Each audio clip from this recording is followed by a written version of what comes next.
Muy buenos días y bienvenidos al tercer encuentro Frontera Sur. To En esta this ocasión, third este meeting, año nos hemos Frontera trasladado Sur, South Border.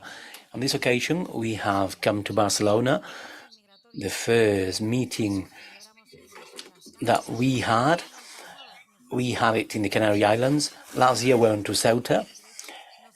And on this occasion, in 2023, we have come to Barcelona to keep breaking myths and taboos and speak about immigration mainly at a moment when the migratory avalanche has been increased and we have gone over the number of 30,000 illegal migrants, as well as the transfer of those migrants to several points in Spain, some of them to spas or four-star hotels.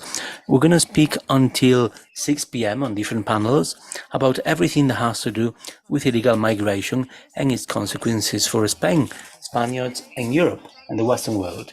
And to do that, we're going to have a wide array of people amongst journalists, analysts, members of the European Parliament and Congress people to speak about all the details that have to do with this problem that Spain is now enduring. We'll be together until 6 p.m.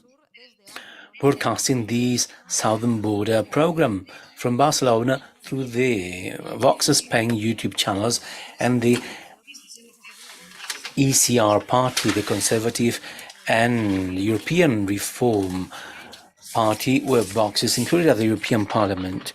We'll be together with different panels until 6 p.m., together with the President of Vox, Santiago Abascal, and Ignacio Garriga, the General Secretary of the party. Well, on this third edition of the meeting, we have had the fortune of having a city such as Barcelona, a city that is being destroyed under our very eyes. We can see how multiculturalism is affecting the large European cities. On this third occasion, we're going to focus on how Europe is failing due to the migration policies and how this debate has been stolen from Europeans.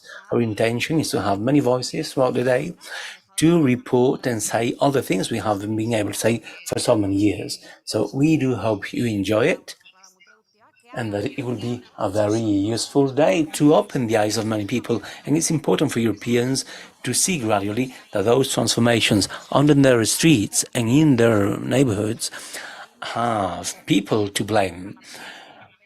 People who are warm and cozy in the European Parliament due to the protections that do not exist for the borders of the rest of the Europeans. So it will be a very useful day, very productive, and we hope to open the eyes of many people. I think it's true that currently Spain is going through a serious situation with everything that's happening with the acting president of the government and the coup d'etat from the Spanish government and the peaceful protests of the Spaniards in the last few days against this coup d'etat. We have also heard things that have to do with illegal migration. Absolutely. We're seeing how people are fed up and the permanent mobilization, because what's at stake here is sovereignty and the national unity and the heritage of all the Spaniards. And the claims we hear on the street go way beyond. People are fed up for many reasons. Amongst them, they're seeing how their neighborhoods and their streets and their countries are being transformed while their cultures and identity is at stake. So I think that really links to people being socially fed up, which is this big debate we want to comment on here. So we're going to begin with the first panel of the day, and we have a lot of content ahead of us. So please do not disconnect from these channels of Vox Spain and the ECR Party. And we hope you enjoy it. Okay, so let's go for the first panel.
comenzamos con este primer panel en el que queremos... So let's begin with the first panel, where we aim to study and assess the consequences of illegal migration for the European middle class, taking into account the big social divide.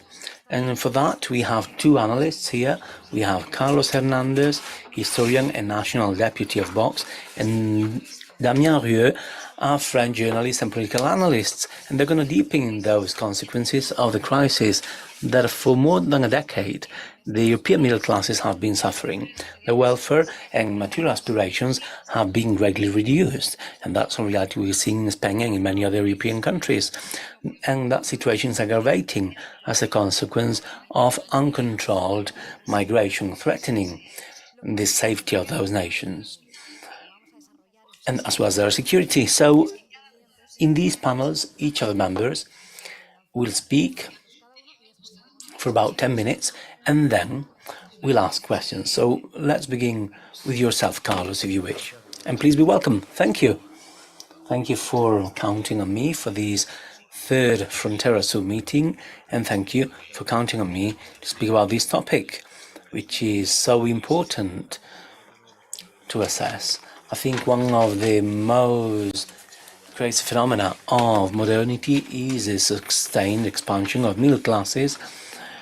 Since the end of the 18th century, beginning of the 19th century, in all Western countries, the middle classes are progressively expanding. And we are getting more population groups into levels of welfare, comfort, income, education, and individual freedom that end up being an important source of political stability for Western regimes. This phenomenon accelerated after the Second World War, the famous Glorious 30 with the Providence State and development that makes all citizens into the middle class.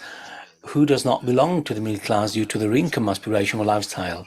The famous triad of work for a company for your whole life, home as a property, or the car to enjoy your weekend or go on holiday. So your family becomes the hallmark of a period. And education was a social ladder to climb up socially, together with social services and social coverage in the background to allow for social climbing. And in these middle classes, people have different stories, but they met at the same point. We had the intellectual and trained middle class, as well as manual workers and small business people who had some savings and who had achieved very high expectations and training. And when we speak about the middle class, we always have these elements on the table: car, house, social services, and we tend to forget yet another essential element, which is the space.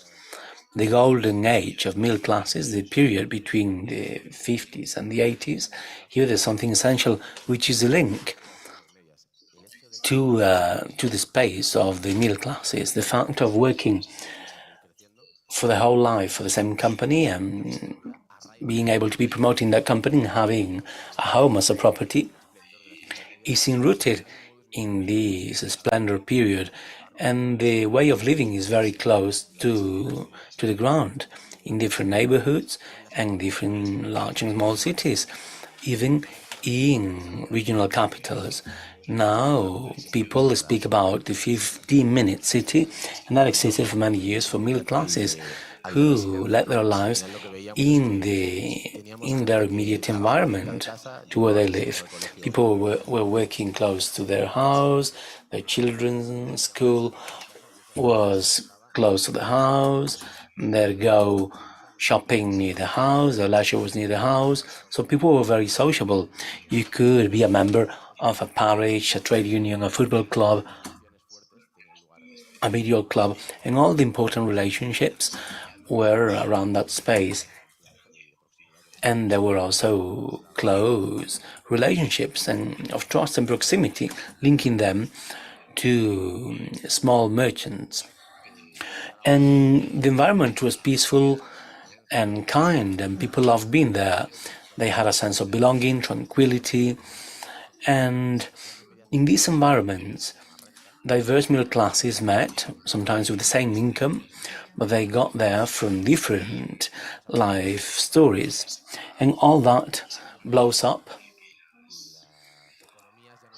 when the economies are not national capitals, but rather financial and global capitalism. The globalization of the economy generates a very specific phenomenon, because as the per capita global GDP income goes up, the purchasing power of Western middle classes goes down, and the working day is more flexible, and it's difficult to access housing, and the link with the parents and living close to them is not possible anymore, because you cannot access a home in the environment where you grew.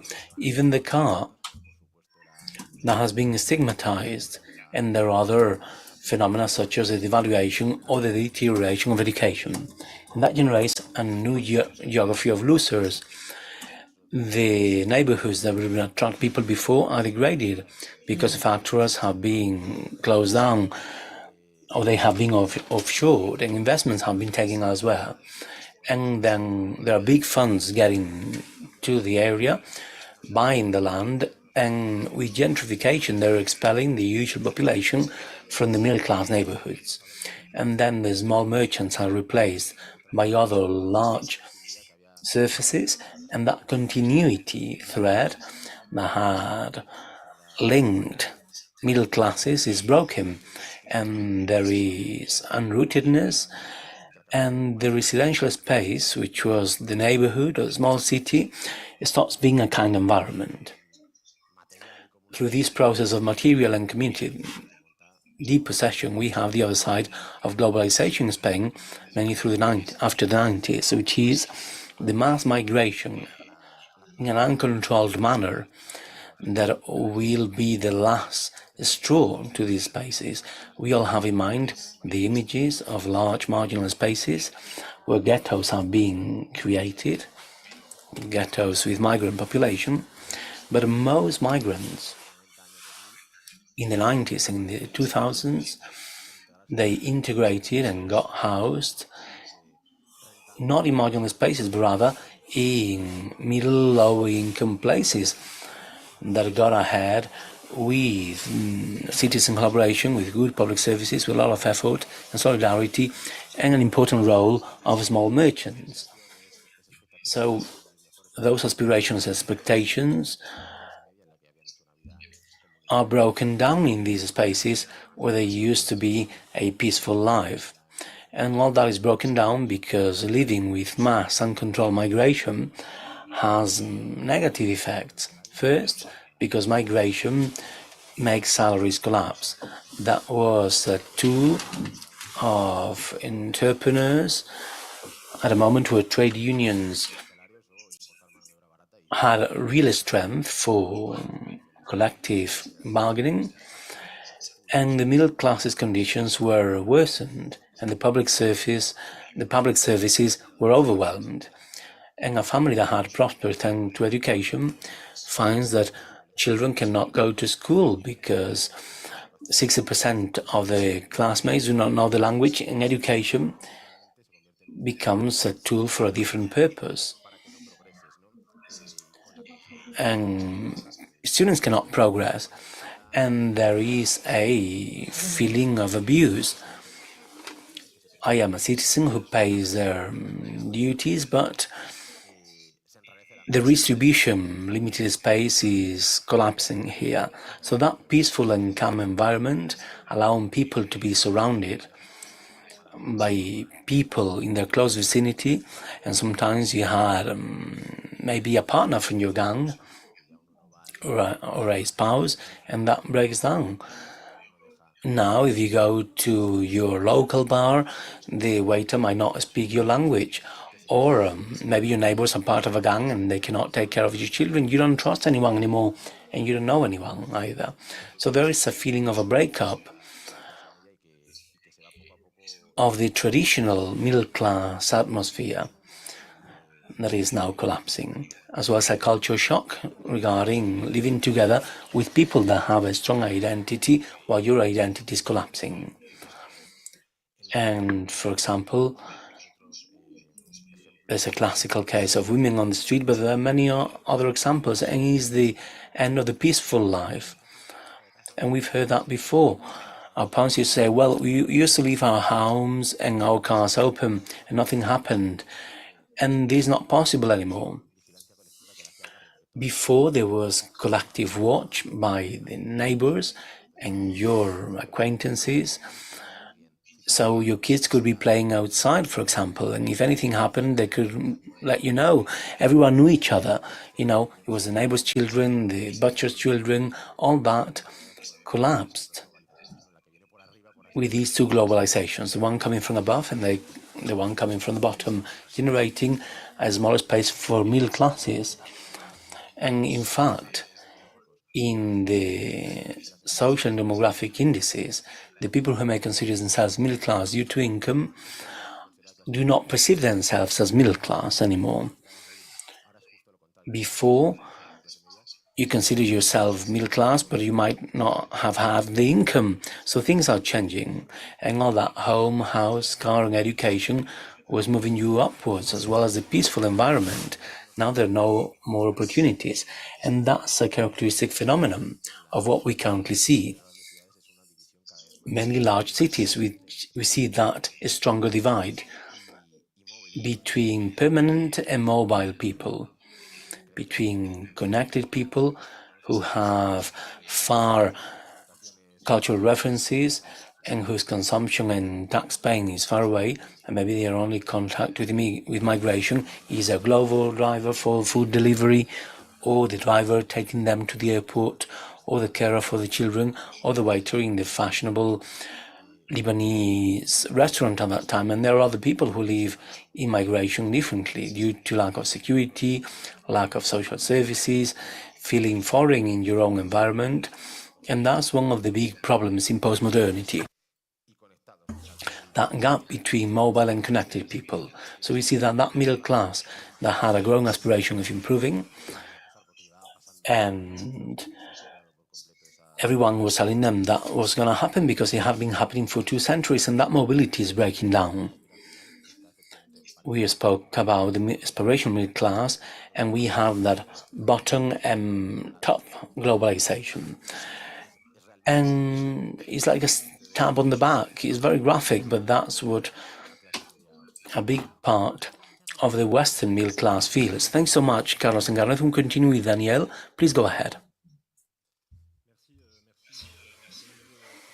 Thank you so much for organizing this event. I'd like to thank the ECR as well as Vox, because it's important to see all these actors to speak about migration. So thank you so much. So the main idea I'd like to express, according to French experience, is to which point French popular classes and migration are permanently competing regarding social aid and housing and work in all spheres. And in fact, we can also imagine and see that the former French middle class has become poor, maybe mostly due to migration, because this migration is impoverishing it in several aspects. First, the access to social aid and housing and competition regarding work, and salaries are going down, as it has been mentioned, and also because this migration needs to be funded. It is very expensive in terms of investment for housing.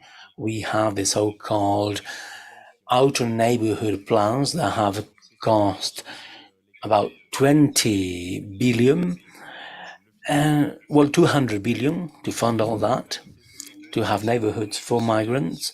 And if we put all that together, even migration, it costs 60 billion per year. And the popular classes pay that too. So that's about 1,200 euros per French taxpayer. So there is an impoverishment of middle classes that must share the social aid and also fund all that. Regarding housing, which is very symbolic, in the 60s and 70s in France, the French state had built social housing for French coming from the countryside and who were living in very difficult conditions, sometimes in some sort of favelas. So the French state built housing that initially was inhabited by French people, and their income went up a little bit, so they could buy housing, and then they were replaced by European migrants, Portuguese, Italian, Spanish, Polish, that in turn got set up in those social housing, and there was a good understanding between them and no insecurity.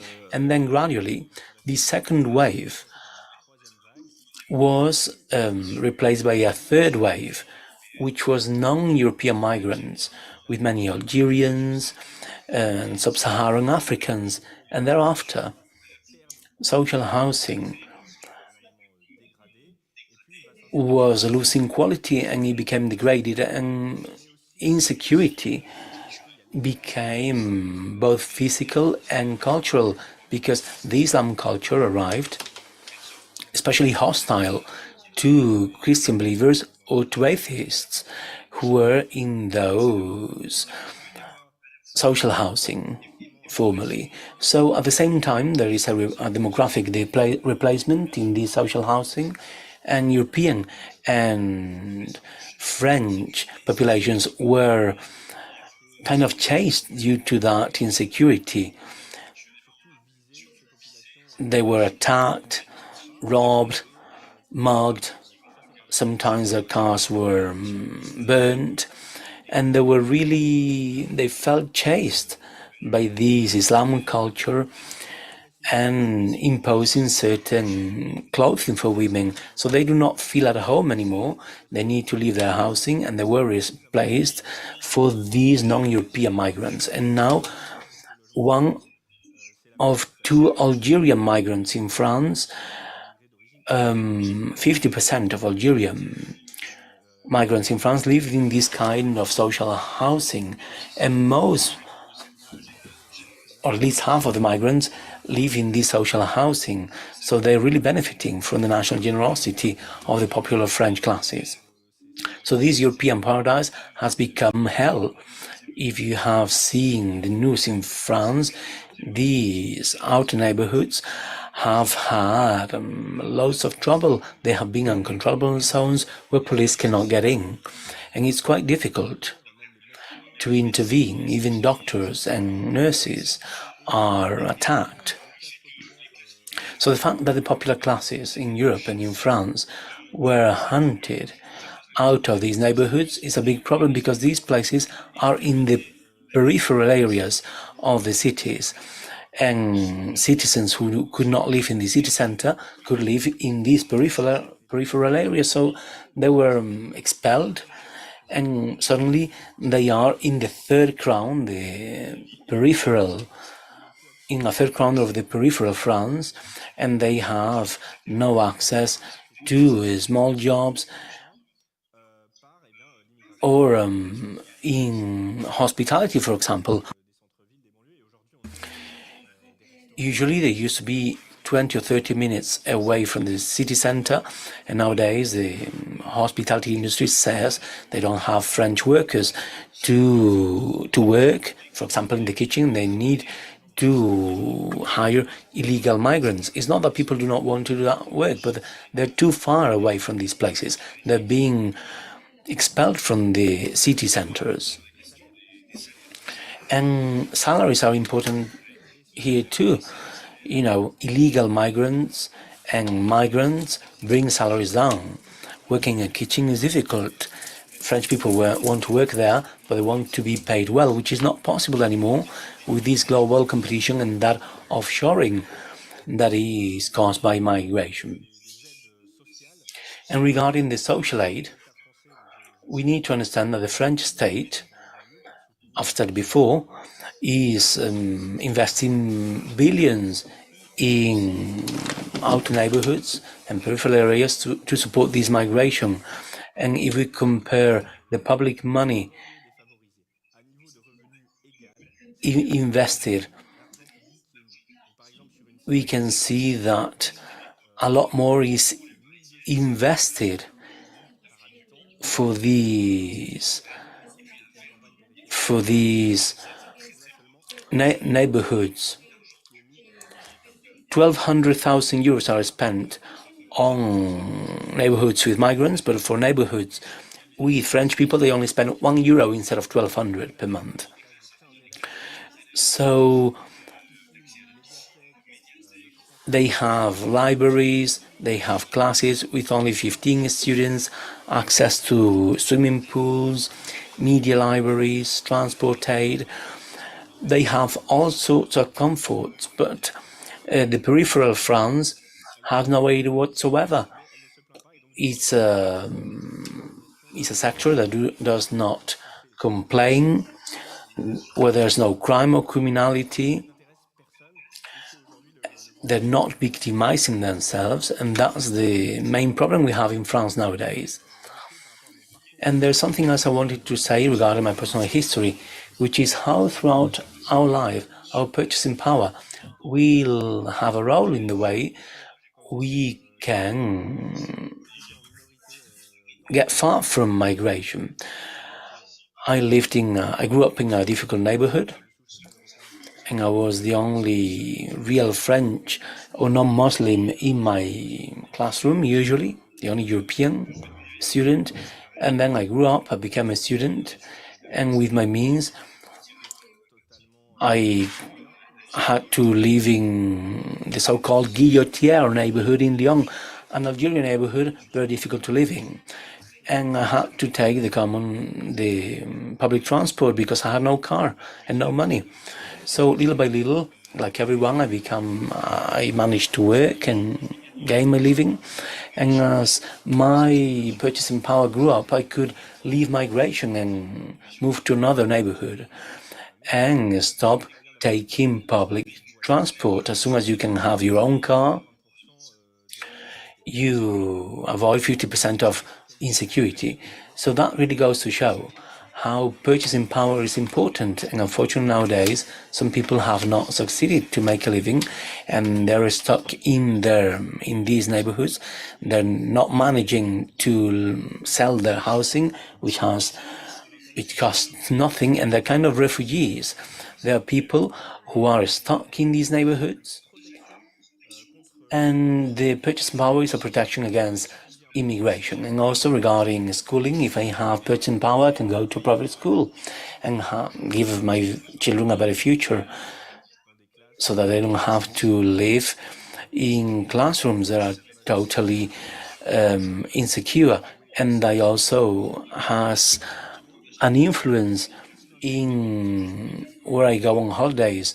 So it's important for the people who cannot leave these areas. And finally, regarding the urgent aid, currently we have we have housing for homeless people, and when French homeless people or European homeless people have a need, they cannot have access to this housing, even for children that have been abused. If they're French, they don't have any place to go, because we have many migrant minors, undocumented, who are occupying all this housing, and that really damages French people.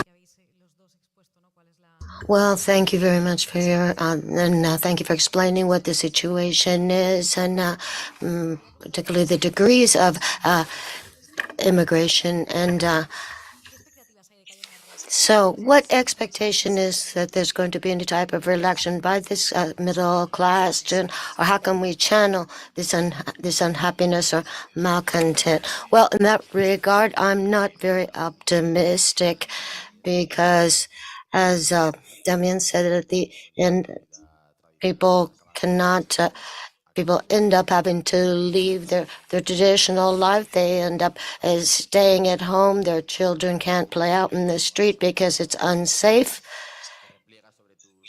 And it changes the entire way that you relate to people and your regular groups of friendship, and it also affects that they're affected by the lack of buying power, a lack of spending power.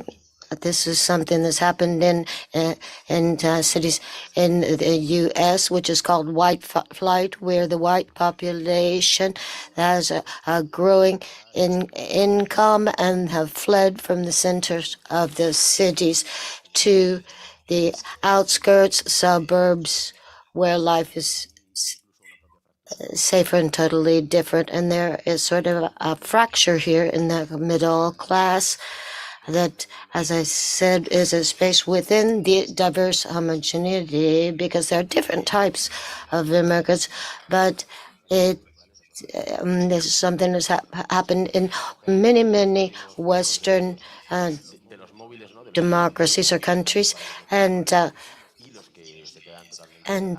there are people who are simply stuck where they are. So as I said, I don't feel very optimistic.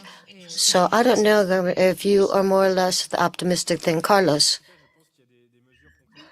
Well, I think that there are specific steps that can be taken. For example, today in France, there are the tax havens, neighborhoods that are tax havens, because the tax rate is low. I think that we need to look to help all of the social classes and moving to not to move people out to peripheral areas. These people who live in the more peripheral zones of France can attract companies and businesses that aren't settled there yet. So all of these social aid, the millions and millions of euros that are invested here, leads this to populate France and attract business there. Because now this is very difficult to achieve, because if this is done, the peripheral areas of cities are going to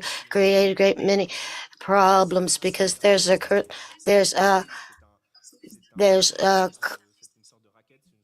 constant claims, and the more money that is, the more aid that is given, is the more they receive.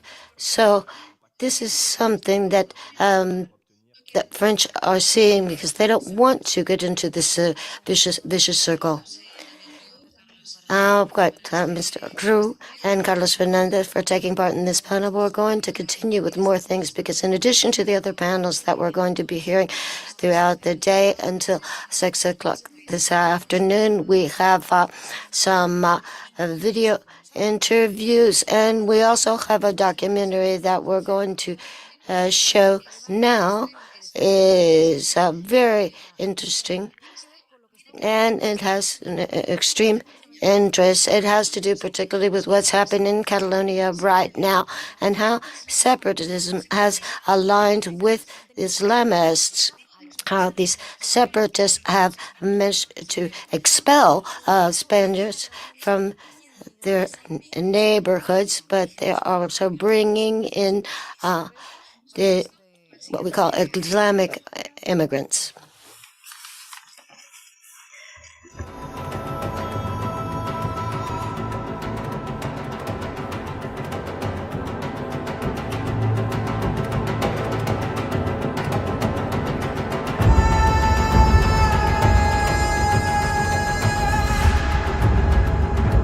Cataluña en la actualidad lidera todos los índices de criminalidad.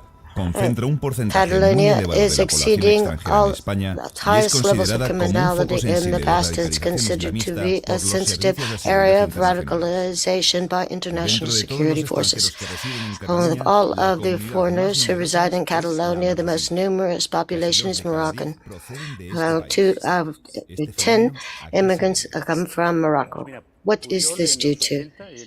Well, in the 1920s, in the 80s, we were very clear about this. They detested Spanish immigration, and therefore the Hispanic immigrants bothered them a great deal. So this immigration, these people spoke Spanish. They were Spanish speakers, and they also learned Catalonian, and they integrated very well. They arrived in Barcelona, and they spoke Spanish, and they were and they settled in. But that bothered them a lot because they wanted only Catalan to be the official language. And so this Hispanic immigration has moved led to greater nationalism of people who are coming in, so, Arabs, Moroccans, and others. And why? Because they don't have these common ties, and they don't have the concept that the Hispanic population had, a Latin American population had about, and they don't speak Spanish. So it's 30% of all Moroccans who live in Spain live in Catalonia. Jordi Pujol declared in an interview called Toc de Alerta that these separatists had said that Latin American is harder to integrate than a Moroccan. And he had a project for Catalonia, and it was no secret. The newspaper El Periódico published what they called the Programa 2000. This was an idea that Jordi Pujol and his party had come up with, and so they wanted to insert these Islam in every part of society, and it was very important that all of the people who immigrated to Catalonia learned Catalan. Now, why particularly focus on Moroccans? Because they had an exceptional relationship with Morocco. Pujol, in fact, was specially invited by the King of Morocco in 1984.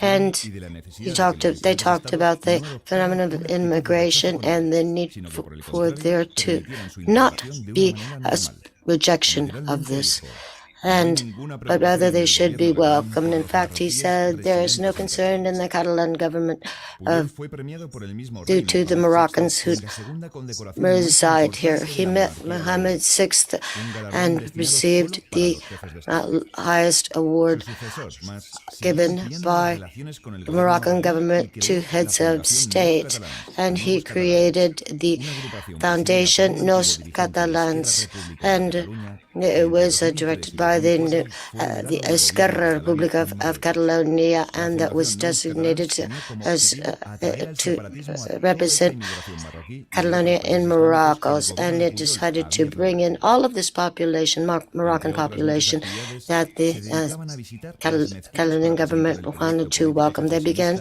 visiting mosques to present this to Islam who lived in Catalonia. So the Khalid Sabat works with Arthur and the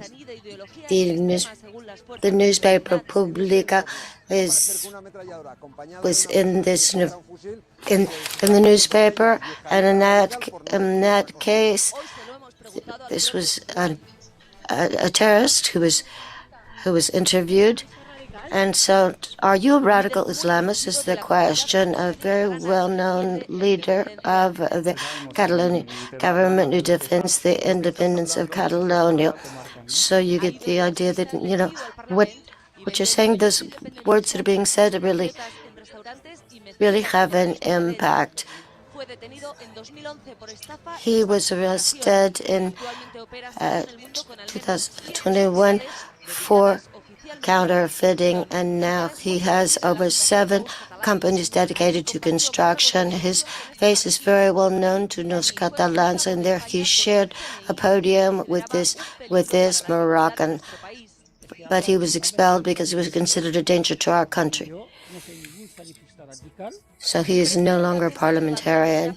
The President Artur Mas has still not pronounced himself on this, but he's saying that that Nos Catalans denies any linkage to radical Islamism. And within the foundation Nos Catalans, there was a group who went to Syria to fight alongside the Islamic State, and together with irregular financing from the platform 3%, they had to dissolve. And there was an agreement signed in 2008 for all of the separatist parties in Catalonia that signed an agreement to direct this flow of immigrants. And they set new rules that an immigrant had to live in our country to obtain a nationality. And a study of 50 million euros to make Catalan the common public language. It was signed by Convergència i Unió, Esquerra, and the Socialist Party of Catalonia, and signed by other trade unions and associations.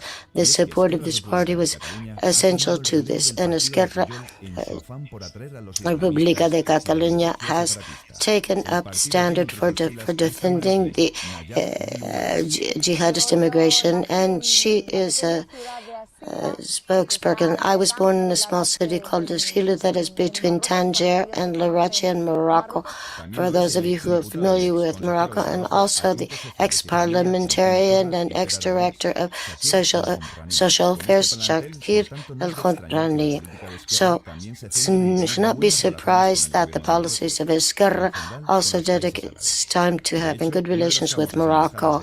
In fact, one of the most famous embassies in the foreign is in the north of Africa, where the foreign has held several meetings.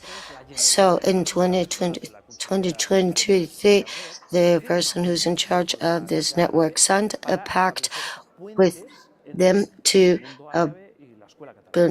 build bridges between the Arab world and Catalonia. Over 3,000 Catalonian students are now receiving class on the Moroccan language in the public schools of Catalonia. So 130 schools and high schools. And this is all financed by the state of Morocco through the Generalitat, and these ties that are established between the Arab world and due to this with the Catalan schools. And so a pilot plan was established to teach Catalan in public schools. So they charge the Islamic Commission to ask them to what the professional profile should be of the teachers who were going to teach the language. And don't forget that this is very important to bear in mind, that Mohammed Ayman Abdid is the person in charge of this, and he was as a member of the Islamic Commission. He was arrested in 2021 in a police operation against an anti-jihadist operation. So those the ways that the money can be received from Morocco comes in many different ways.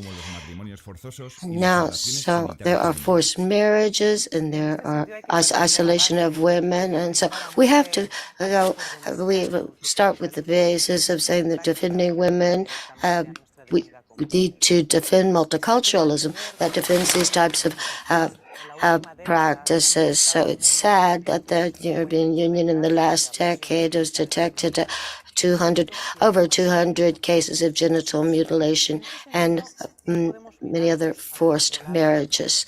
So we can't look away from this, because this is direct consequence of all of these open borders policies, open to massive uncontrolled immigration, and also multicultural policies that don't that don't convince people to be more open to different cultures. And we just have to remember these two girls who were killed by their own families in Pakistan because they wouldn't submit marriage. And the mother of Ruby, who was sent to jail for years because she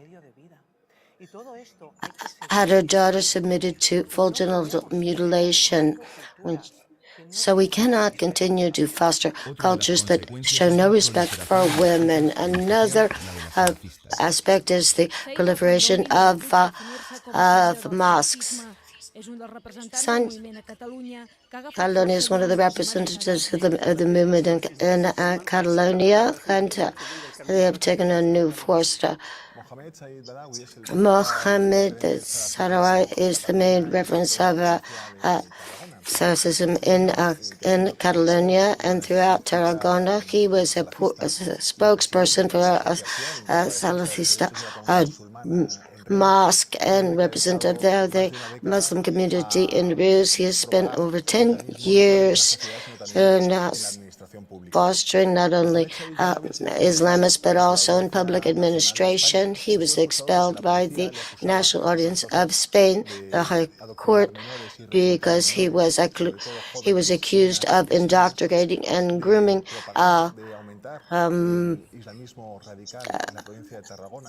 children and of fostering radical Islamist activity, and also due to all of the links we've had with international jihadism and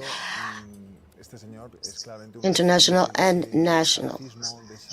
And so this type of radicalized Islam population in Tarragona, and it's also a person who has contact with Miquel Iceta, who's the Ministry of Culture,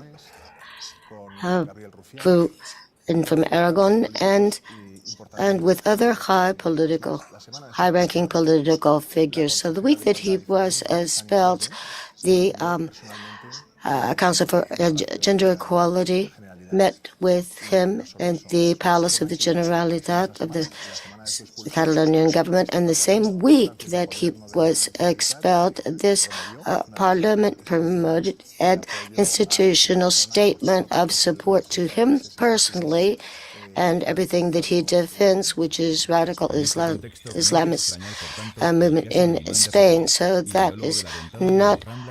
This is why the case of the Ripoll case, and where Al-Dabaqi decided set up a terrorist organization with young Moroccans who were recruited to die for Islam.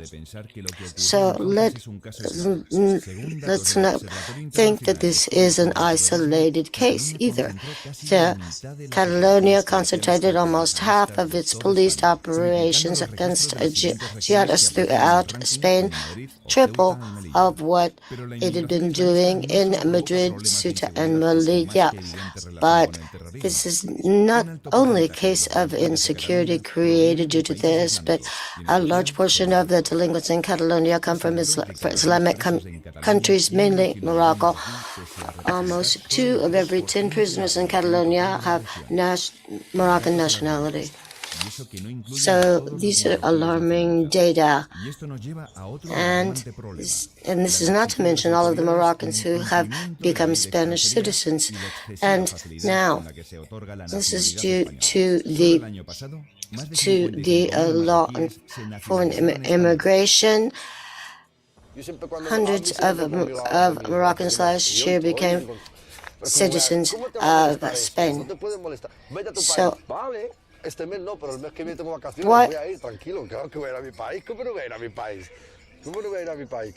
people told me to go back to my country. Well, what is your country? Morocco. I'm from Morocco, but you were born here. But my roots are in Morocco.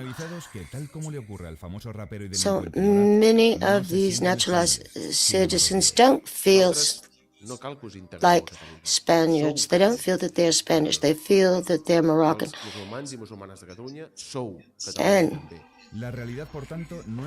So the reality is not like the situation in Aragon. The reality is that Catalonia has a problem with the Islamic population. And the origins of it are very clear. The separatist policies, and also the construction of parallel societies where national sentiment does not exist, and the creation of new associations, isolation associations. So how can we solve this problem?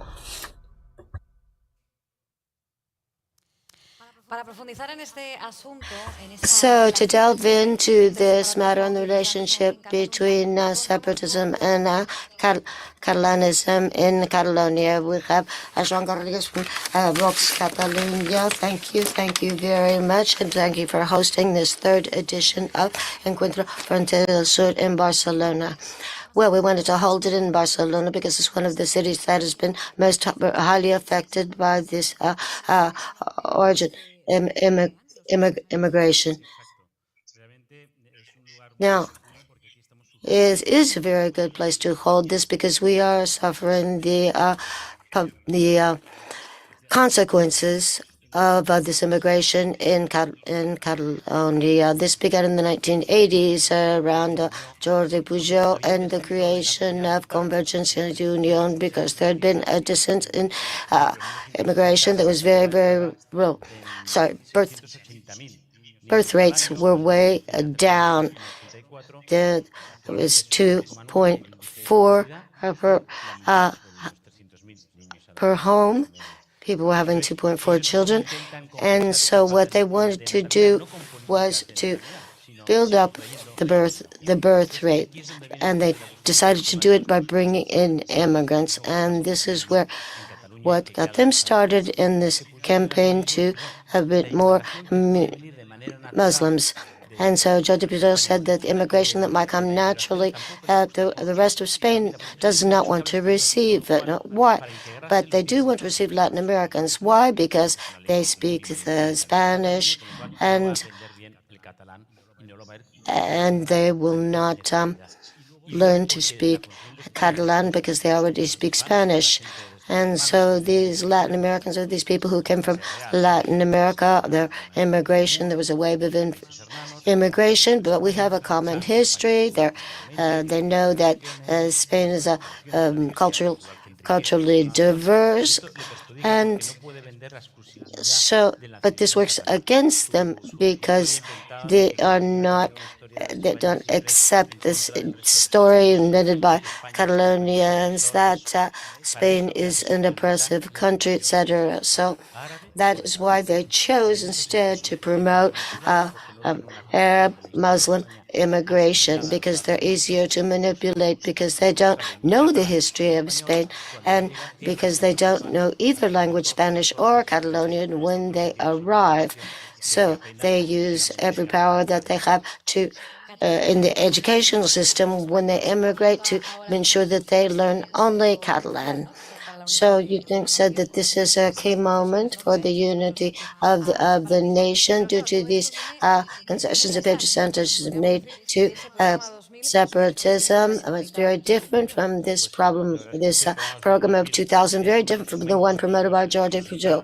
Yes, that was a program that Pujol began in the 1980s to sort of inoculate everyone in Catalonia. But we had just come out of 40 years of concessions where the socialists and others and conceding new concessions and powers to and subsidies to the different autonomous communities and so this 2000 program established several elements and actions to ensure that the separatism would begin to grow, because actually there was a very low percentage of separatism then in the 1980s. There were very few people who felt that Catalonia was a different country from the rest of Spain. So they started out by manipulating history, by trying to create the idea that Catalan culture was exclusive and different from the rest of Spain, and that Andalusia or other parts of Spain were totally different cultures. So they wanted to set aside these ties that we have as a unified country for so many years. So what they wanted to do is to set themselves off, and one of the ways was language. So they started changing linguistic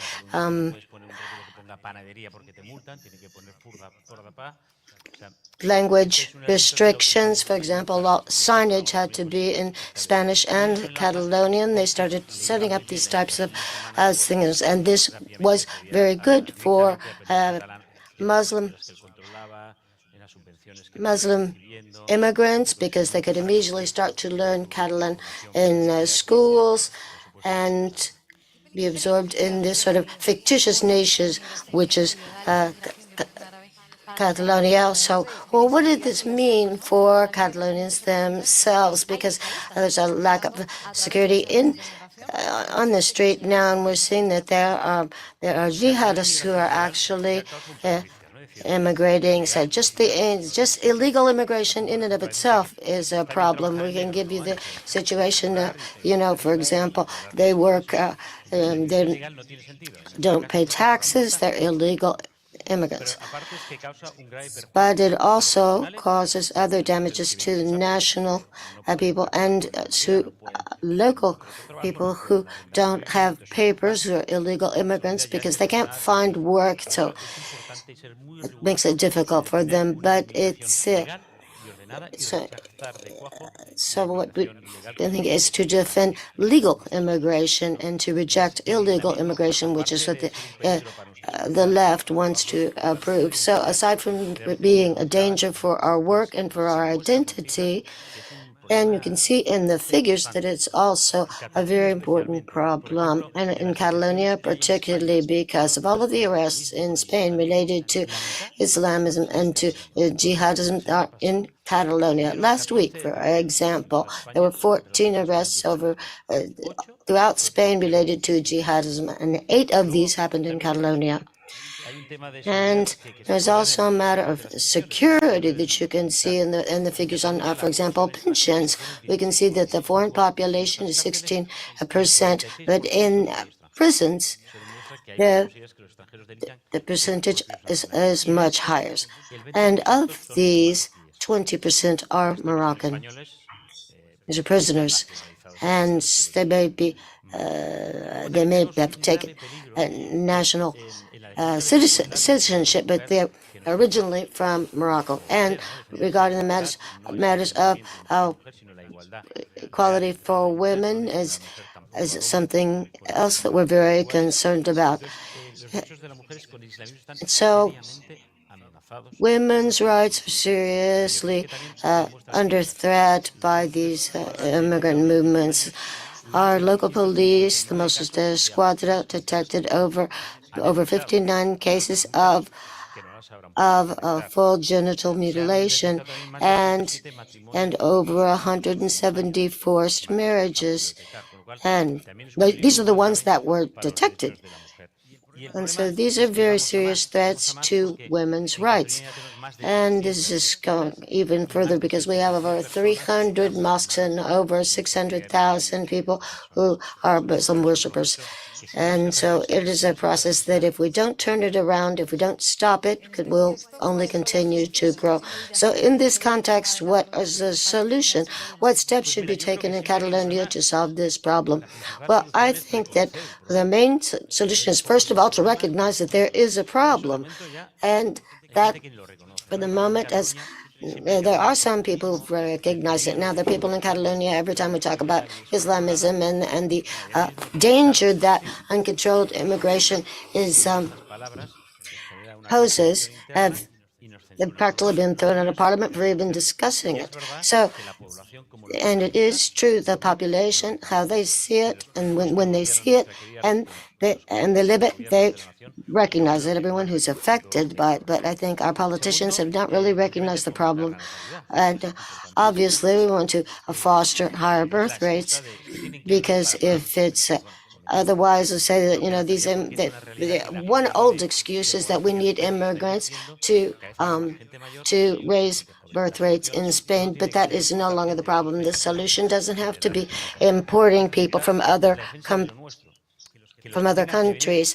And also we need to foster and shore up our own defense, and to foster the fact that they've become fully integrated when they immigrate, and certainly not import cultures that are incompatible with our rights and liberties and our democratic institutions. And also to comply with the foreigners' law. That's what the law is there for, to comply with it. But in the last few years, being used not to comply with it, in Spain at least, by politicians. And last week, for example, in the Canary Islands, we had, from Africa, 2,000 illegal migrants coming through Catalonia.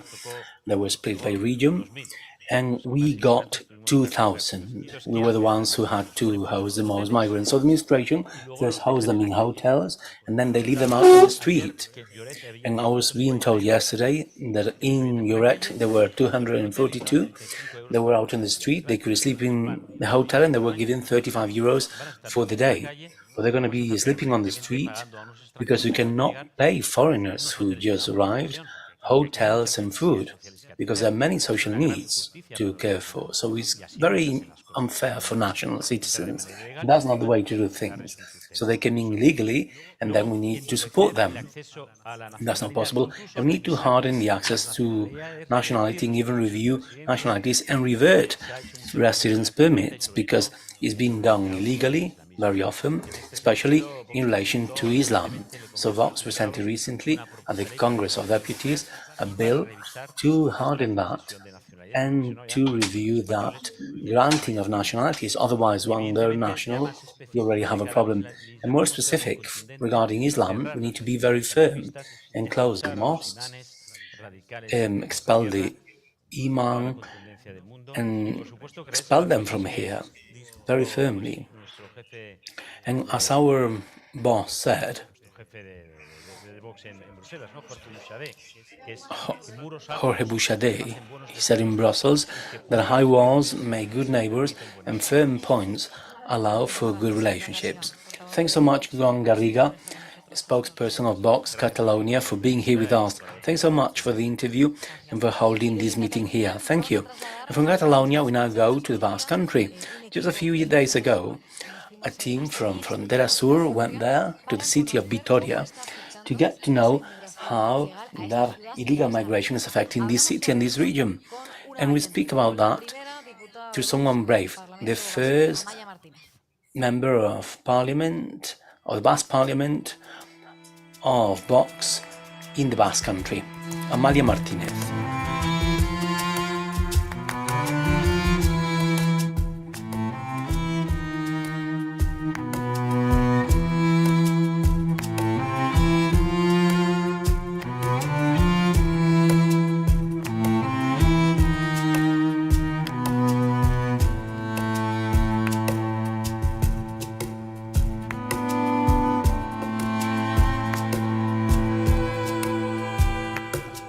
Nos hemos trasladado para hablar de inmigración, en concreto al País Vasco. We're here to speak about migration in the Basque Country, because even though that avalanche of migrants is affecting especially the Canary Islands, where in the last few days they have gone over 30,000 illegal migrants, these migrants are being distributed through different points in the peninsula.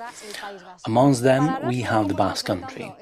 And to speak about how that illegal migration avalanche is affecting this region community, we have gone to Vitoria, and we have Amalia Martinez, Congresswoman of Vox in the Basque Country. How are you? Great, thank you. We're in a unique place, which is a new refugee center that will be managed in Araba. So we are in Vitoria, and at the back we have the Arana Clinic that will become a refugee center. I'm going to speak about that in detail, but first of all, can we give the context of the situation? How is that illegal migration affecting the Basque Country? Because in the last few days, at least 36 migrants have been transferred to this region, specifically to Vitoria. Absolutely, the largest number of migrants is concentrated in Alba, in the different territories. Right now we have a high level of migration, and the most concerning is illegal migration. It is being felt in the safety of our neighborhoods. There used to be safe neighborhoods where children would come out to the street to play, and we have no problem in coming back home at night. Now it's really concerning, and the number of crimes have gone up by 22%. And as the Council of Security was saying, it really has a lot to do with culture. And it's not just migration, but also cultural migration they bring that has nothing to do with the culture of our society. And the government delegate of this community, Denis Itacho, has said that the Basque Country is a welcoming territory. That's what he says, but what do Basque people say? Well, we are a welcoming community, but in context. If it's legal, orderly and controlled. For example, we have welcomed all the Ukrainian refugees who are fleeing from the war. And in context, that has nothing to do with illegal migration that we are facing. It's impossible to support migration when no one knows who's coming and their criminal records. That's not appropriate. As you can see here, we have operators around us because they're already doing the construction work to turn this hospital into a new refugee center. I hope you can hear as well. And as you were saying, the Basque people have shown their solidarity with Ukrainian refugees, but in the last year, that acceptance of migration has gone down at least by 3%. Why is that? Well, we can see that safety in our neighborhoods is at stake.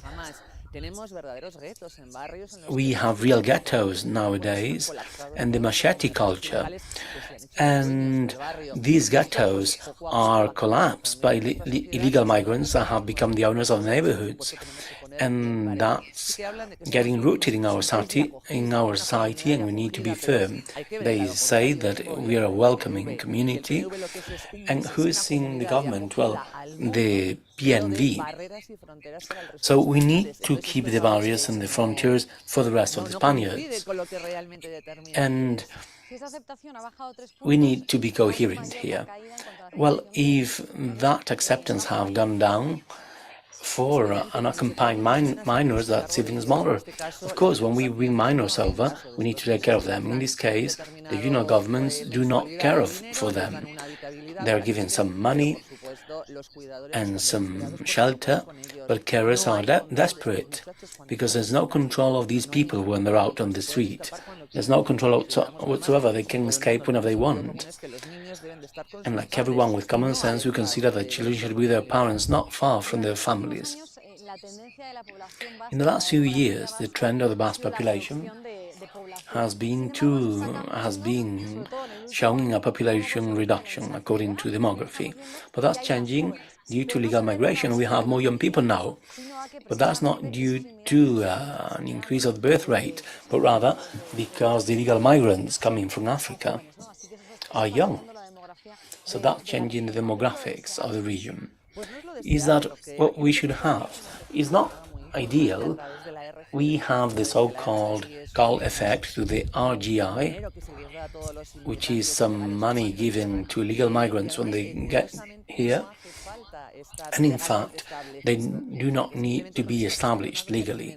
Just if they are housed here, and if their housing is registered here, they have right to this benefit. And we cannot afford that. Demographics are going down, our population level is very old, but we need to promote the birth rate of our people, because that's the important bit. We cannot increase fictitiously the birth rates through migration, because that will generate the destruction of our culture and our values. It's impossible to admit something positive, getting a culture where women are despised, or a culture where religion is totally different, a culture where the language is totally different. And we cannot accept this as positive for our society. And you are speaking about crime. Another reality here is the increase of that crime in the year 2022 versus 2021.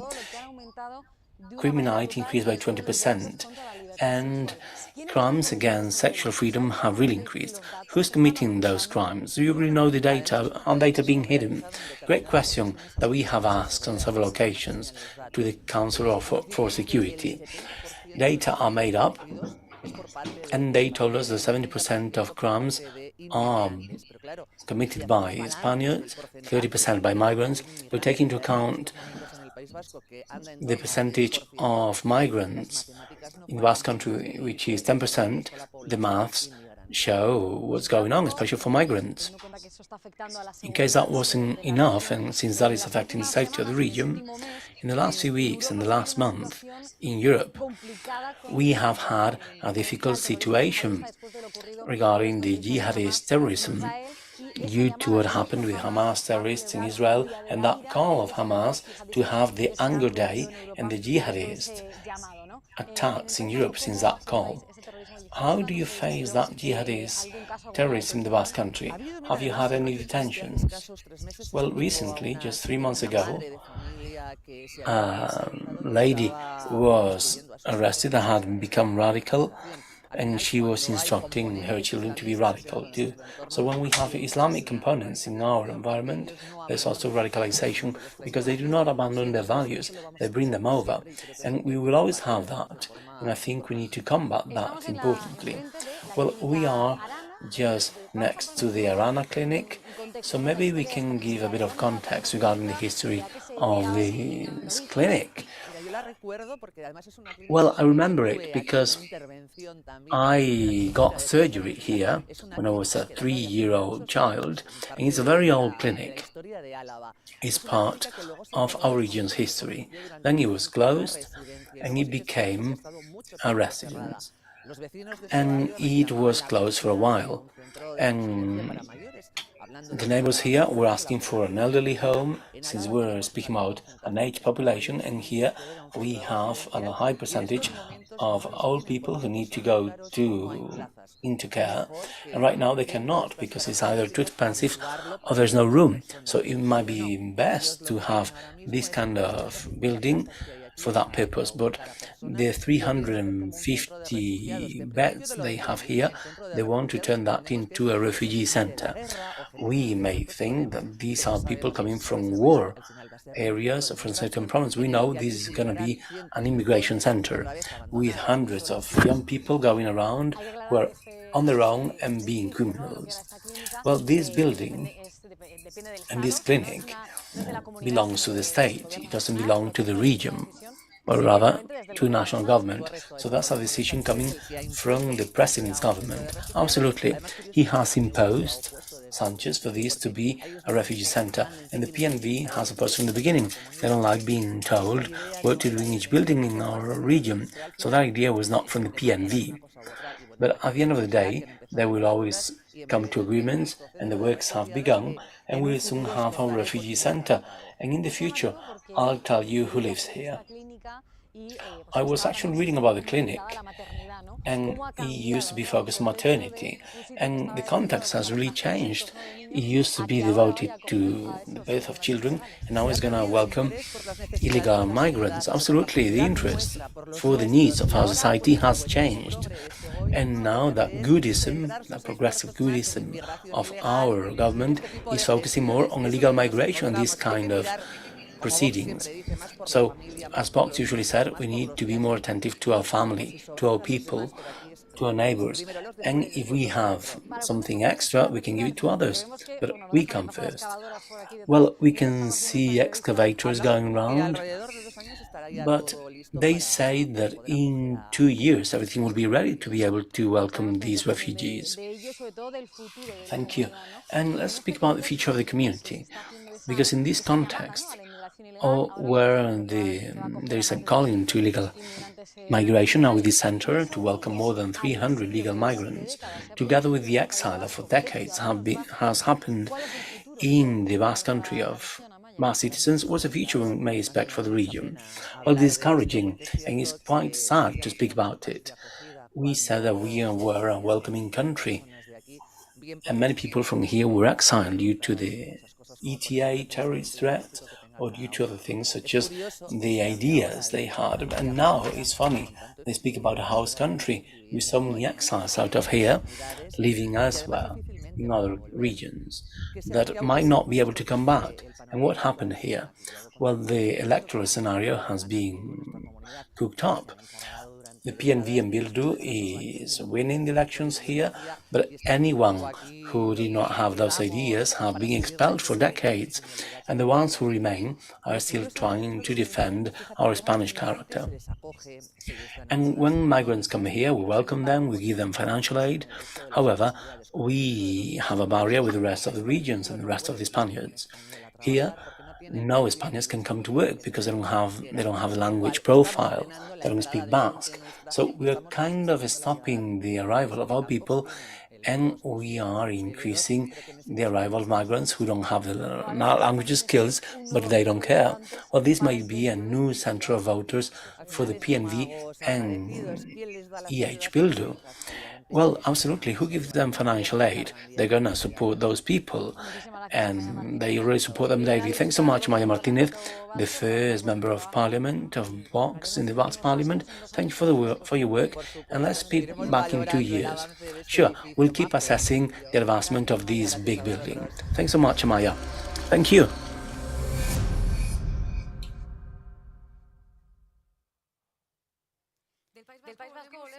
From the Basque Country, we now go back to our studio. We are in Barcelona, broadcasting through our YouTube channel for the third meeting Frontera Sur with the channels of the ECR party of Vox Spain. We're going to focus on how migration affects Europe and mainly Spain. Through that, we have Rubén Pulido, expert in migration.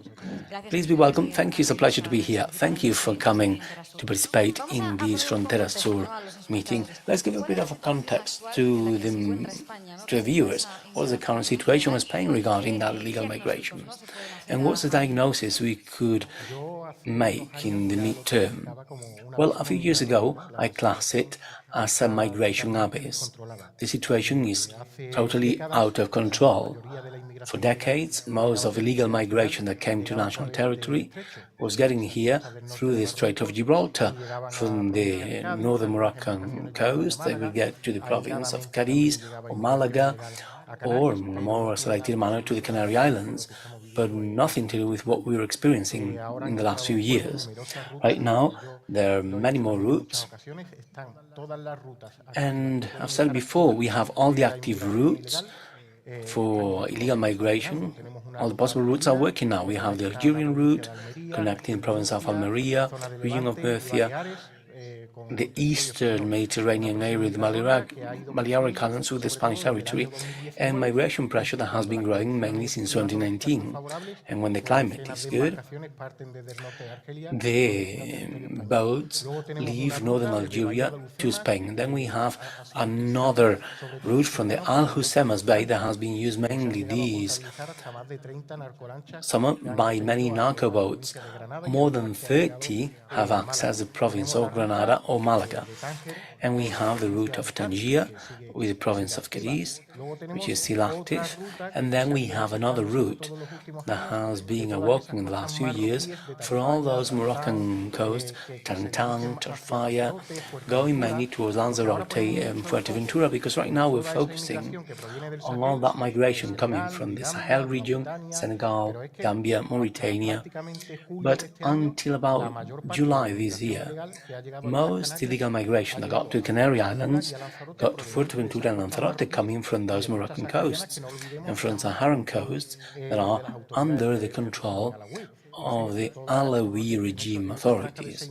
So in that 6-month range, nearly all of migrants came from that area.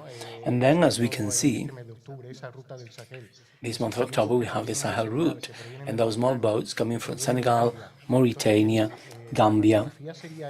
So that's the X-ray picture. All the routes that can be used are being used for illegal migration into Spain. And that means that since 2018, and mainly since the arrival of Pedro Sanchez to the government, we have had more than 250,000 illegal migrants coming to Spain. 250,000 illegal migrants that have been intercepted and for whom we have data, but however, the number of staff and human and material resources at the hotspots have not increased, they're the same. The Moroccan authorities have the right logistics, but the Spain enforcement agencies are totally abandoned, and the means they have are not enough. And coming back to the Algerian route, leaving illegal migrants in Almeria, the eastern Mediterranean area in Spain and the Balearic Islands, and in the last 3 years, we have had between 400 and 500 boats intercepted in Almeria. That's per year. And the enforcement agencies say that if the civil guard is in Cabo de Gata, there may be migrants coming through another way when different boats come at the same time. And sometimes the authorities do not attest that. They cannot arrest them or identify them. So at the end of the day, we don't know who's coming, where they come from, and the intentions they have. Because the fact that they leave from Algeria doesn't mean that they're all Algerian. There is an evolution. In the last few years, we have been told that migrants coming from Syria are using those routes, and these are not Syrian people fleeing from a precarious humanitarian situation. These are not Syrians fleeing from a religious persecution. They are paying around 5,000 euros to make the journey. They are Syrians who travel from high Islamic radicalization areas, who are being monitored from the national police, and that really reflects a migration abyss, where all the possible routes are being used. Well, the government doesn't give much data, the Home Office, but we know that jihadist followers are coming in. Which data do we have about that? And how has that evolved in the last few years? Absolutely. In the balance sheet of the government regarding the fight against Islam terrorism, they speak about total detentions and the provinces where they have been arrested, but they don't tell us about how they got here, and that's quite important. In other countries of Europe, they have data in that regard, regarding whether those jihadists or Islamists got through the Balkans route or through airports in Europe, but in Spain we do not know anything. Those of us who work analyzing this problem need to insist to the Foreigners General Commissioner and different enforcement agencies to know which is the reality behind these detentions. And I have managed to date in the last 3 years, since 2020, since one of the fighters of the DAE most searched for in Almeria, the Egyptian of Delbari, and until then I've registered at least 20 jihadists that came through illegal migration. And a direct relationship has been established regarding their entry and those illegal migration routes, at least 20. But we know that the number of people arrested is growing annually. And I am sure that most of them have used those illegal migration routes. Very often we cannot prove it, but because we know of their presence, we don't know how they got to the Spanish territory. And what I'm being told by the Spanish authorities and the Algerian authorities, who are the only ones out of our border with whom I have a good relationship, they tell me that obviously for them this has been a great opportunity. And we come back to what we were saying before. When 40 boats leave from Oran in Algeria, the enforcement agencies will intercept 15 or 20. So there are about other 20 that will come without any police control. So obviously those routes are the ones used by Abdel al-Bari or by the people arrested in the Arbak Operation Barcelona that were about to attack imminently. So that's the route connecting Algeria with the province of Almeria. And in the last 3 years, at least 20 people have been proven to have a direct relationship, but we don't know the exact figures. And I'm sure that out of the total number of people arrested, most of them have used the routes of illegal migration, because the jihadists that attacked that priest aid in Algeciras, or the arrest or the detection was not related to the illegal migration routes, but he had a gun, he had access through a boat through the Strait of Gibraltar. And we noticed later. Right now, the focus of legal migration in Spain is in Canary Islands. That's where most of migrants and boats are getting to. But Ceuta and Melilla are also two hotspots in our country. They're also receiving constantly waves of immigration. Which are the circumstances of these autonomous cities? Has it been foreseen to have a new avalanche because it's happened before? Well, we tend to forget Ceuta and Melilla when there are no more border attacks on the fence. But Ceuta and Melilla have a constant migration threat. For example, in Ceuta, every year we have illegal migration through the border fence. The fact that the media don't say it doesn't mean it's not happening, but if you go to the Home Office reports, we can see that the entries are increasing, and they come through that fence. There is a bag of sub-Saharan migration at the other side of the Ceuta border that is carrying out different attempts. Right now it's just a few tens that are managing those attempted entries, but as time goes on, it could be thousands. That already happened in Melilla. I remember that in September 2021, in the Gaceta of the Iberosfera, our publication, we spoke about that, and look at what happened. Yet more than 20,000 in that avalanche. And that phenomenon is being now seen in Ceuta. We have sub-Saharan migration, they're accumulating, and that may increase, and that may entail a problem. And in Melilla right now, things are more under control, and the police focus is in Melilla according to what happened, and due to the massive assaults that we regretted a bit more than a year ago. But that doesn't mean that in the future, when controls are relaxed, they will take refuge again there. And both autonomous cities are subject to constant pressure, not just migration pressure, but also a pressure of the Alawi regime, playing with both autonomous cities according to their purpose. In the last few weeks, for example, we have seen how the Alawi regime said they contained the entry of 100 people in Ceuta. And this week they have told us they have contained the entrance of nearly 100 people in Melilla. And we don't have images or pictures, but the Alawi regime speaks about containing hundreds of migrants that want to go to Ceuta and Melilla. It might not be totally true. However, it's true, though, that the Alawi regime is still playing with that. Without migration pressure, these are both autonomous cities, to keep using that diplomatic weapon and that migration blackmail. Right now, they're creating a new government, and all usual blackmailers want their part of the cake, and the Alawi regime, of course, also does. So I think something may happen in Ceuta or Melilla in the next few months. Going back to the Canary Islands, we know, and as you mentioned many times precisely in La Gaceta newspaper, that there's trafficking for illegal immigrants uses social media to get in touch with those potential immigrants. and to sort of an appeal for them to immigrate now. Is there any control of these social media or these networks that are transferring these people? In many cases, they're being received by four-star hotels.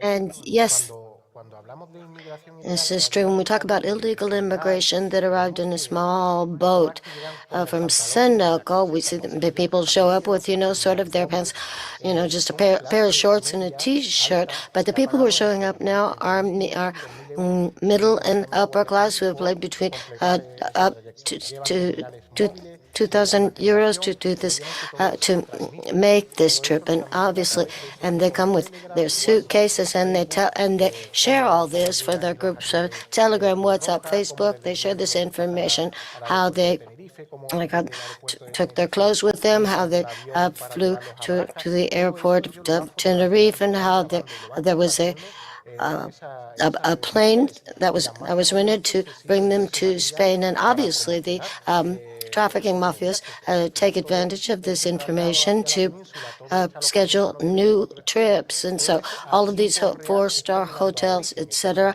And this information is all true, and this information is arriving to Gambia, Mauritania, and other countries, and so they're aware of all of the benefits that they can receive when they arrive on Spanish territory. So all of this graphic material, all these pictures, serves as a kind of appeal for even higher immigration. Now, just because the immigration to the Canary Islands has gone down does not mean that that our precautions should relax. And right now we know that the weather is very much a problem for these types of crossings, but also in Senegal, they're doing migratory protection works. Our civil guard is there, and but this is all temporary. It's what I'm hearing from the civil guard is that it's only going to be for a month, but in a month they want to educate them against this in a period of a time, though this is going to be impossible to do. When the Senegalese Navy stops doing these types of programs, they're going to actually increase the number of trips to the Canary Islands. So we're causing we're not creating a deterrent here. What we're doing is favoring this immigration, just the opposite of what we should be doing.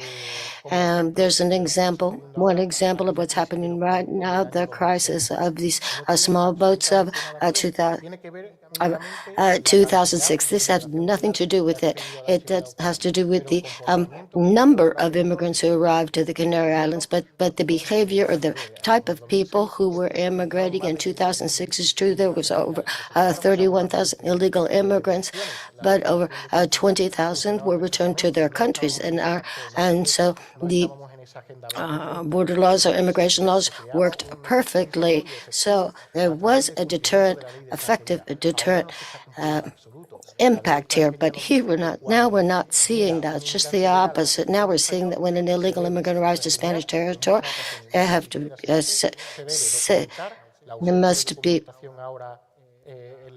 they must be documented, and people showing up with no documentation has become the vogue, because they know that the best way to get into Spanish territory, what it says is they need to go to a facility for illegal immigrants for a period of 60 days to arrange their affairs, if they can if they're asking for asylum, etc., or if they should be returned to their countries. That's not working now.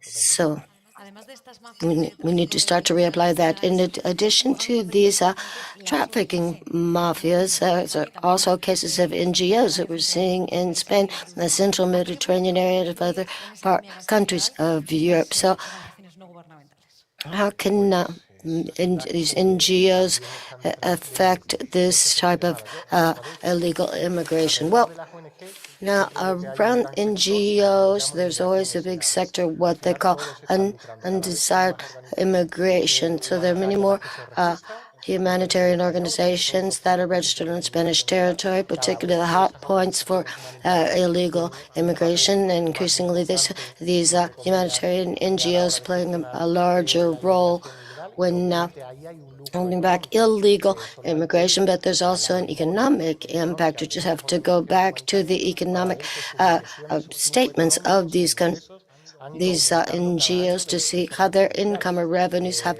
increased each and every year.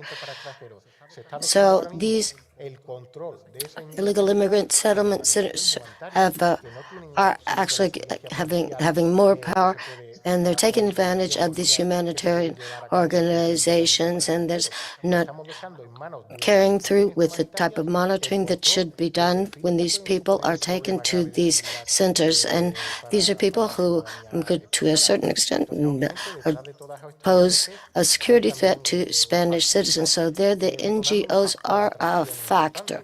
They are, instead of a deterrent, they are fostering this, because at the end of the day, all of the illegal immigrants who've been arriving to Spain know perfectly well the name of the humanitarian organizations who are working here in Spain. They know where to go. They advise them. They tell them, what they should allege when they arrive on Spanish soil, etc., to receive all these benefits, because they've seen, there's a lot of economics in play. And they have that fully identified, and there are humanitarian organizations who find out even before the police themselves that a small boat has left from the coast of Senegal or Morocco or sub-Saharan coasts. And Elena Maleno, walking along the border, in many cases find out sooner than the police when a boat like this full of immigrants has left the coast. So we have to find out what the links are between those humanitarian organizations and the human trafficking mafias. So it's very important to know what role they're playing. So I'm not fully clear on what they're doing, but I think that they play a crucial role.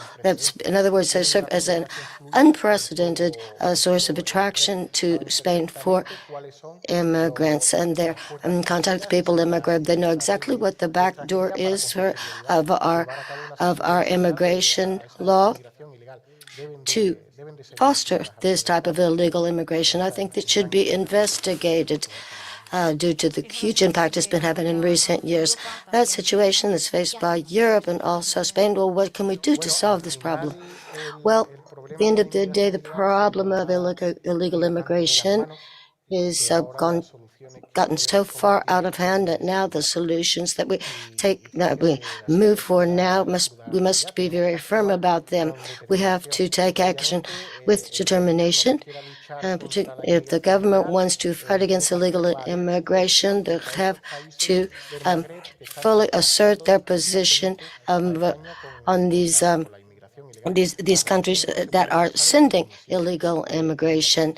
So, in other words, this can't be based on a policy of submission, which has been happening with Morocco. Relations with a country like Algeria, that has always done a very good job of retaining of migrant retention. There's absolutely huge difference now with the way our government relates with the government of Algeria. They've taken on a totally submissive attitude, and they are currently being threatened with illegal immigration. So we have to take a firm position, a firm stand on illegal immigration. For example, Moroccans who want to come to Spain with a visa, we have to evaluate that position. They're coming in legally. So the people who are coming in, or people who want to come in legally, it's going to get a little bit more complicated until we can cut off this illegal immigration. And there's a part, for example, of the coast where you can rent, for example, a port site, a wharf, where we can do a return of these illegal immigrants to their countries. For example, on the coast of Lebanon, if they accept illegal immigrants, they return them to a center for them to be processed, and then they get in. They see who has a right to asylum, who has a right to settle. But what you can't do is send everybody to the Canary Islands. Obviously, no matter what we do, all these people who are coming in from Mauritania, for example, we should use these laws to go to a full non-compliance with what we're doing now, which is non-compliance with maritime law. Now, obviously, if there's a shipwreck, the logical thing would be to take them to the African coast, but to not send them on an even longer trip back.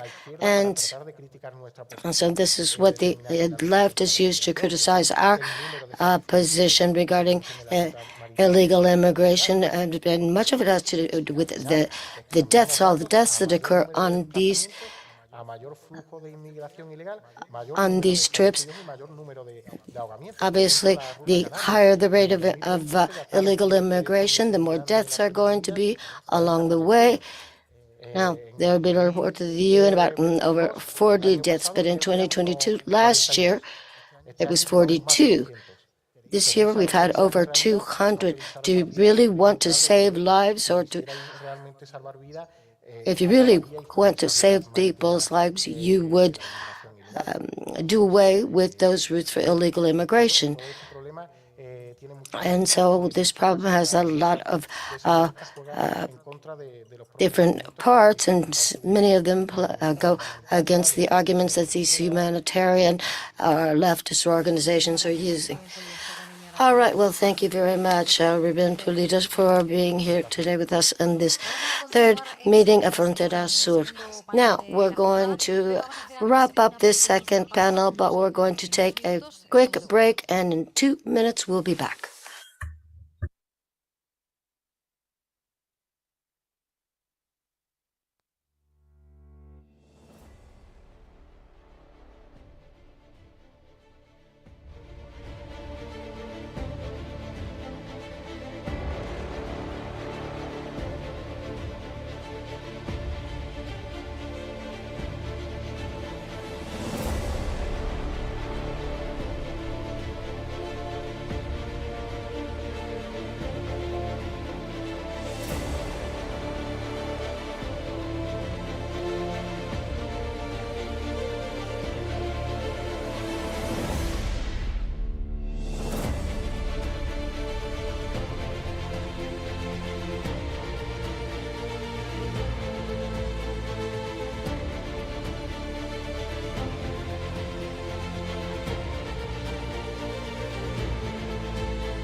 Estamos ya de vuelta con el segundo Okay, panel we de are la back with the jornada. second panel of the day, and this panel we're going to talk about Europe for a model of policing and security in crisis.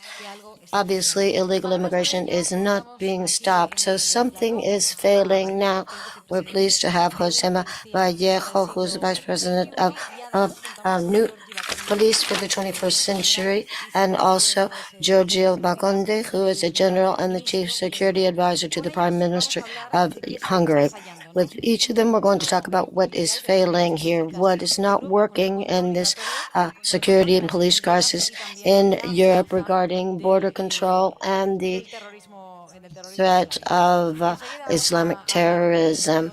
We're going to be talking to them immediately. We're going to follow the same model that we've used in the previous panel. Each of them will have around 10 minutes to speak, and then depending on the time that we have, we will be asking some questions about this. So we're going to start with Josema Vallejo. Welcome. Thank you very much, Rebecca.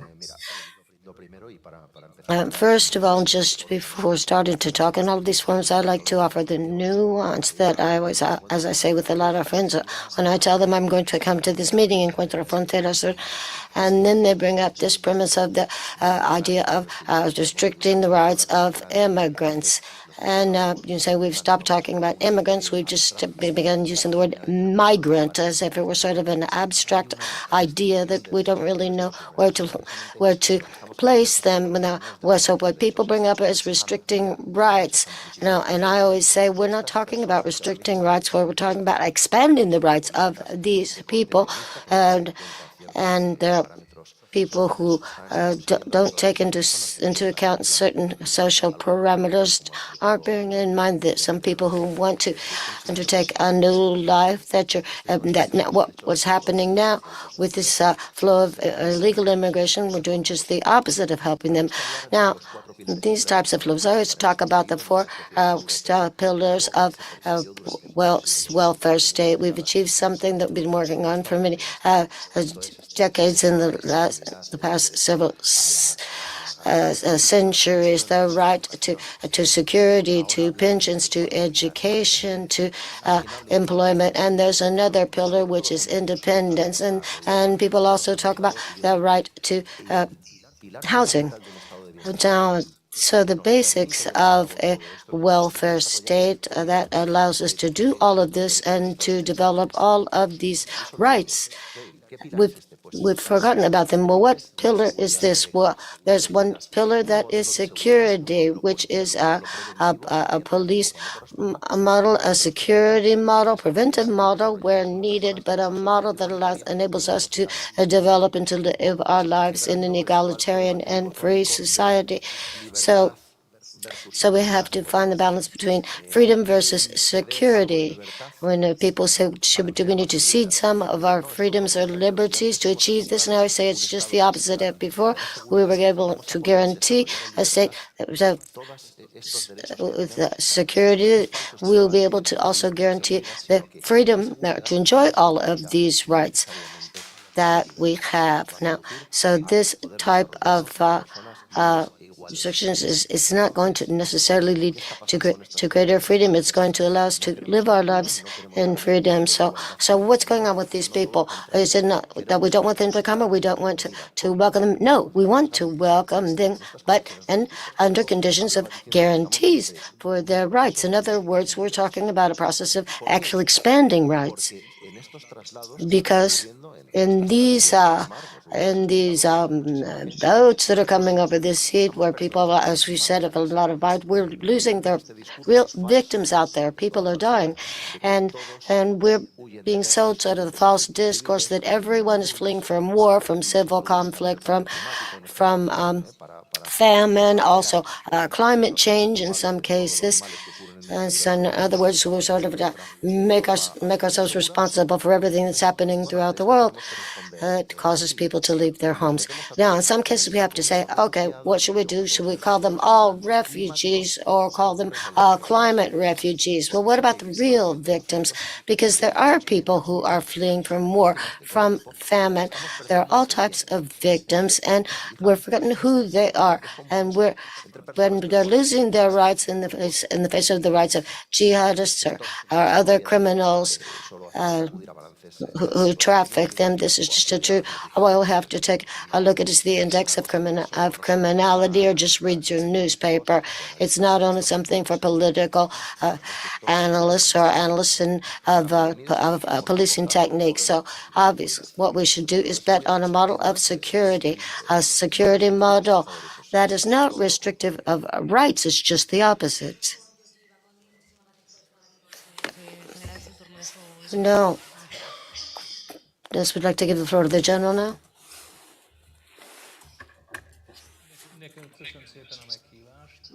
Thank you very much for the invitation.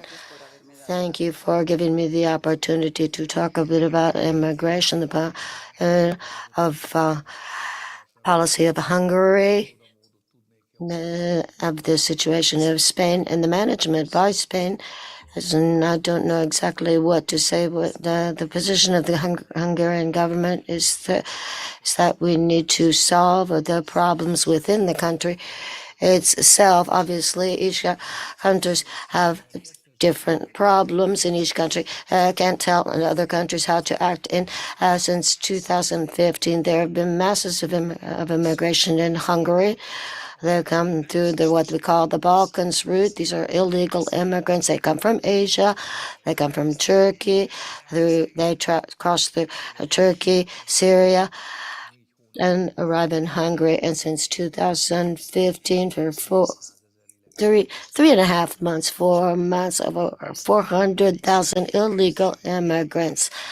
They illegally crossed the border into Hungary, and so obviously Hungary spoke to the European Union. Of course, we were part of the European Union, so we knew that we had to decide what we were going to do in Hungary because we had so much immigration, and these people did not plan on staying in Hungary. They wanted to go to Austria, Germany, and France, also perhaps Sweden or Italy. But in Hungary, they didn't really want to plan on staying. So the Hungarian government decided that we would ask the citizens, we would do a referendum and ask them what they wanted. So we carried out a national consultation. We asked Hungarian citizens what we should do with these immigrants. Should we just allow them to cross the border into Hungary?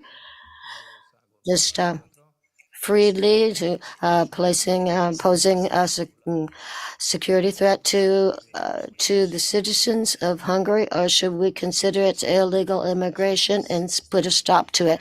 So a great majority of those citizens, more people than who voted for the party of the government in force. So the Hungarian government set out a series of principles. First of all, that we need to solve the problems at the root where they are, not import new problems to Hungary. Particularly in these past days, the Hungarian government is sending forces to help retain these illegal immigration flows. We have a large organization, a great organization that offers humanitarian and economic aid to help on site in origin to help these people. And another one is that illegal immigration is something that is organized. It's extensive. There are people who are working, they're only in trafficking, and there are millions and millions of euros in play. And it's a strange situation.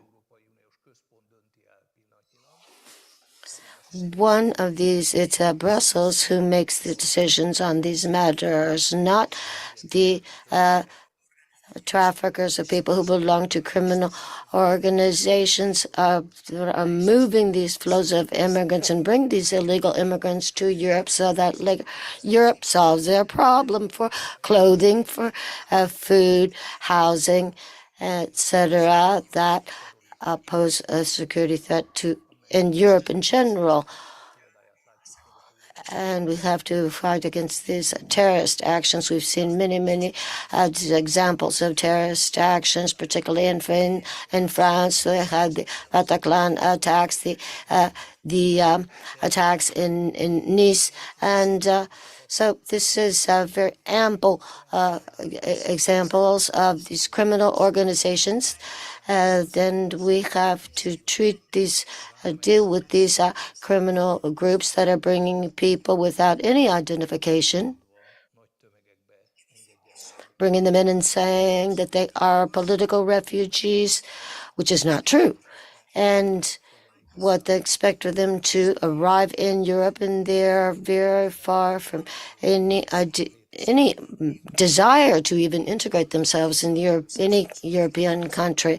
There have been zones that are called no-go in the mountain where even the police are afraid to go in. So Hungary's decided that it's going to protect its borders. And for this, there were three conditions on the one hand. First of all, we had to have the technology on the borders because it is essential to have that. There had to be technological solutions to keep these huge amounts of this huge flow of illegal immigrants from getting in. In Spain, there are also systems to impede entry. For example, in Ceuta or in Cantabria, there are fences between Bulgaria, Turkey, Mexico, too, between Mexico and the United States. So we put together some solutions, specific solutions that are technological or other to help us border control, either with the police or border patrol police or the army if necessary to patrol these borders. And we also needed a legal base or legal competencies. Now today we had an example of the need also to be able to return these people to their country, but also that we need a legal basis to justify the fact that they have absolutely no right to even enter Hungary or in a European nation, and not allow them to even ask for if they want to ask for political assignment, then they have to make this request. They have to submit these papers asking for asylum before they leave their countries. And France has told us stories of this. It's not really done. So you have to study each case. When they say that they're calling for political asylum, we have to see if they have a right to it. And whether they have the right to that status in Hungary. Thank you so much. And by the way, thanks to these measures adopted, we have not achieved an irreversible situation where between 15 and 20% of the population are made up of migrants, amongst whom we may have terrorists. That hasn't happened in Hungary thanks to the measures adopted. However, we do suffer constant political attacks due to liberal people, and that is constant. These are constant attacks. And they say that we are breaching human rights, and we're accused of many different things, and that we're availing of the money coming from Brussels, all sorts of attacks, really. But that has no effect. In fact, Hungary is carrying out all possible measures to carry out the will of the people in 2015, and this comes from the willingness of the people. We always look at the will of the Hungarian people, and we try to have safety in Hungary so that the economy, our religion, our habits, our vision of the world, we want to keep all that. And according to that, we have carried out needs coherent to that. And as you may know, in Ukraine, we now have the war between Russia and Ukraine. And in the last few years, more than 1 million people, more than 1 million migrants got to Hungary. And we need controls there, of course. So 175,000 illegal migrants have tried to cross, and we arrested them at the border this year. It looks like it's not so much as in 2015, but we had 14 and 400,000 in 4 months, but that requires a lot of effort from our side. And the resources of the European Union cannot be used to control the borders, but we rather need to use our own resources and our efforts go in that regard. And of course, we need to collaborate with the nations of the European Union as much as we can to be able to fight against people traffickers.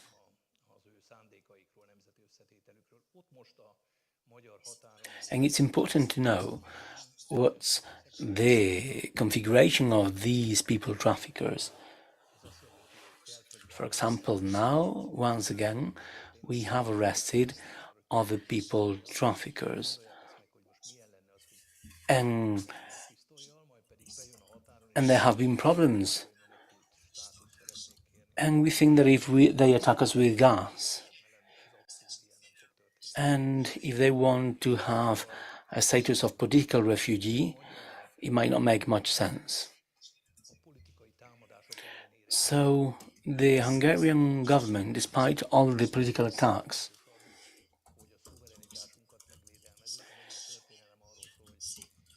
think that the most important bit is for sovereignty to be protected. We should remember Hungarians' history. Hungary was always attacked, conquered, and assaulted, and either by the Turks, the Germans, the Austrians. That's our history. And in 1990,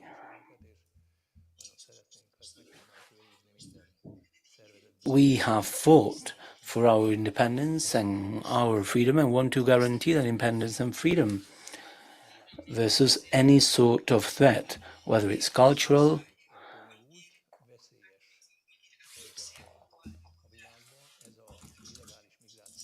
anything contrary to what we want.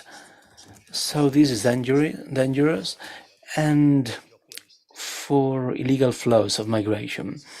And that's also linked to terrorism quite often. And very often we have people who end up being criminals, dangerous criminals. And if we look at Western Europe, we can see that every year around 1 million people get to Europe. And that means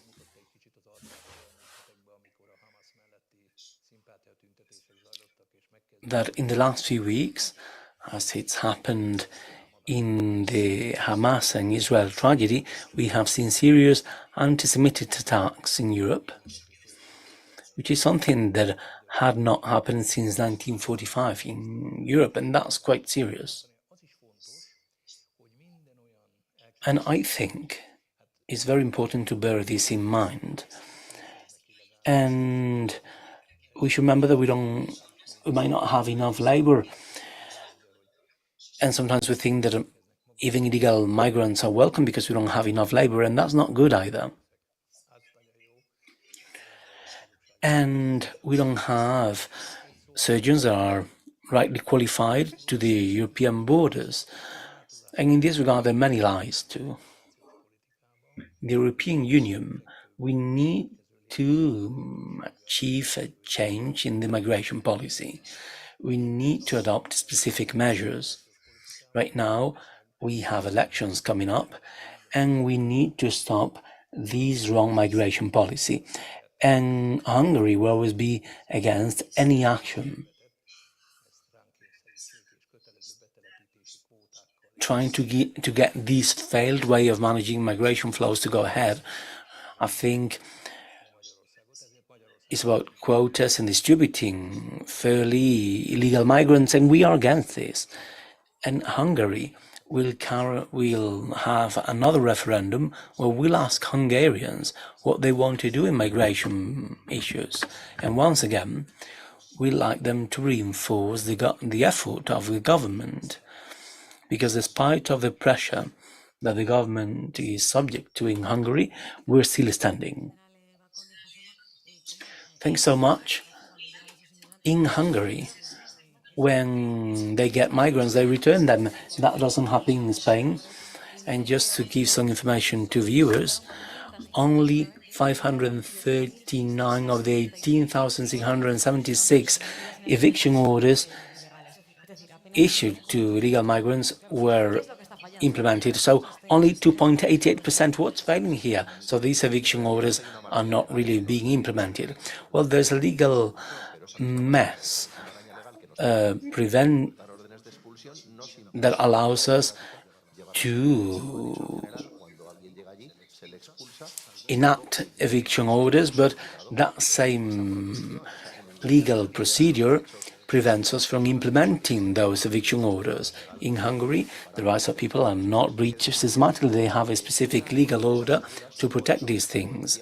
So we offer safe borders and a police model that amplifies the rights, the social and civil rights of people that are coming and that are there, because the people that are coming here by force are integrated, and this is quite important to bear in mind, because we need to do everything we can to ensure this. If they plan, because that was a migration project, we need to be careful. And apart from losing the actual victims, as the general was saying, if you have a migration plan, we might assess the case and whether it is appropriate to be hosted in Hungary. If it's not appropriate, they will not be admitted. Same thing in Spain, France, Germany, and any country in the European Union. Our actual legal mesh prevents us from doing that. So since we have them here, and since we know they will not be expelled, because we need to be honest, they cannot be expelled due to the amount of rules and procedures and the lack of staff and means. So let's try to integrate them, but how? By rejecting to our customs and models? No, they should try to adapt to ours. And how can that be done? Well, initially with a social model, and to continue with a police model to ensure that safety. Because safety is the main pillar of the welfare state that will allow us to freely develop the rest of the pillars of the welfare state. It is not freedom or security, more freedom, less security. No, freedom is a consequence of security. Apart from those returns and evictions in Hungary, we've also said that what's happening in Hungary is that they're sending money, remittances, to the origin of the problem to try to solve that problem instead of transferring that to European nations. And that's something that we thought of in Spain with the unaccompanied minors. It's not about getting them to stay in Spain, but the real solution could be that they can go to their families. We need to help them to do that. And that sounds very good, but is that sustainable?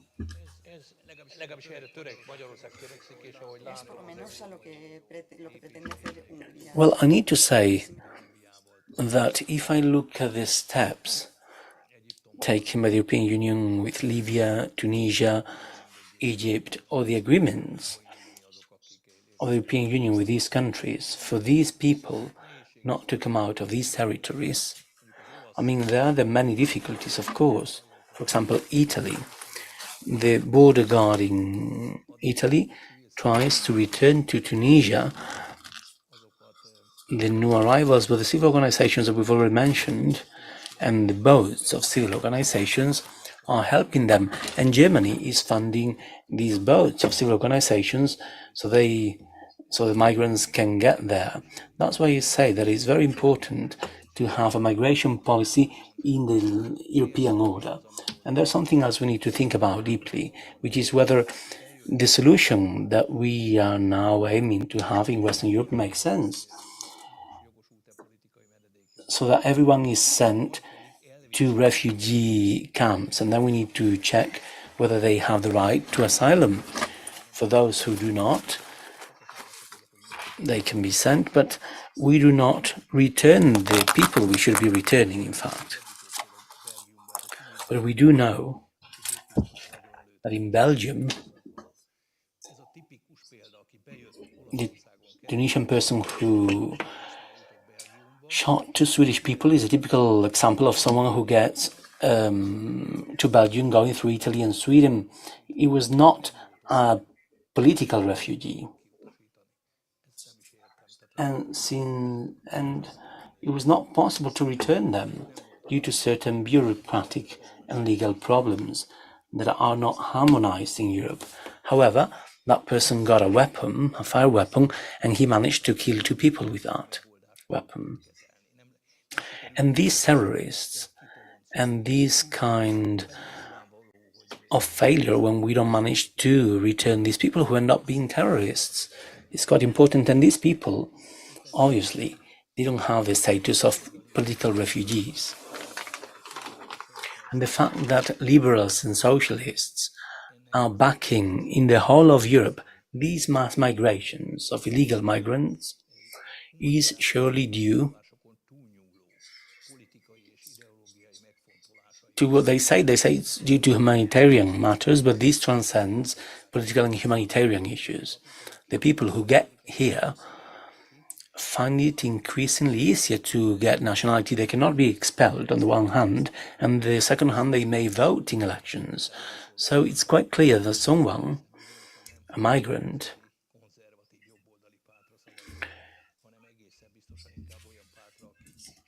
will not vote for a national conservative party. And this should be borne in mind, unfortunately. And what happens when they become a majority? For example, in Germany. So we may end up in a non-constitutional situation. Will we end up having the Sharia law? So these things threaten the future of the European Union in the long term. So the representatives need to reflect on this. But seriously, thanks so much. Thank you to both for participating in the second panel. Thank you so much. And we'll be right back with the third panel of the day and with the interviews we have prepared. But as like before, we'll have a 2-minute break and we'll shortly be back. Thank you.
Queremos seguir profundizando en So cómo we'd ese like to modelo delve policial, deeper esa actuación de las into the fuerzas y police cuerpos model de seguridad influye en esa and inmigración, how that influences illegal migration esa migración ilegal que and está that llegando a Europa y a España. uncontrolled illegal migration into Europe and Spain. So we've got Samuel Hola Samuel, bienvenido Vázquez, President of the Police Academy for 2021. Please welcome. Thank you. con nosotros. Thank you for being ¿Qué es lo que here. está fallando en el modelo policial, ¿no? ¿Cuáles son What's esos errores failing here? que se están What cometiendo are the main estas mistakes fuerzas being y cuerpos de made seguridad del Estado en cuanto a la by inmigración? these enforcement agencies regarding illegal migration? What's failing here is what's failing in the rest of society and the rest of administration. We're in topsy-turvy times, and it looks like the executives want to penetrate in all state institutions. It looks like the government, the executive branch, wants to also be the legislative, the judicial power, and the third authority of the state. The President of the Congress is a friend of the President of the government.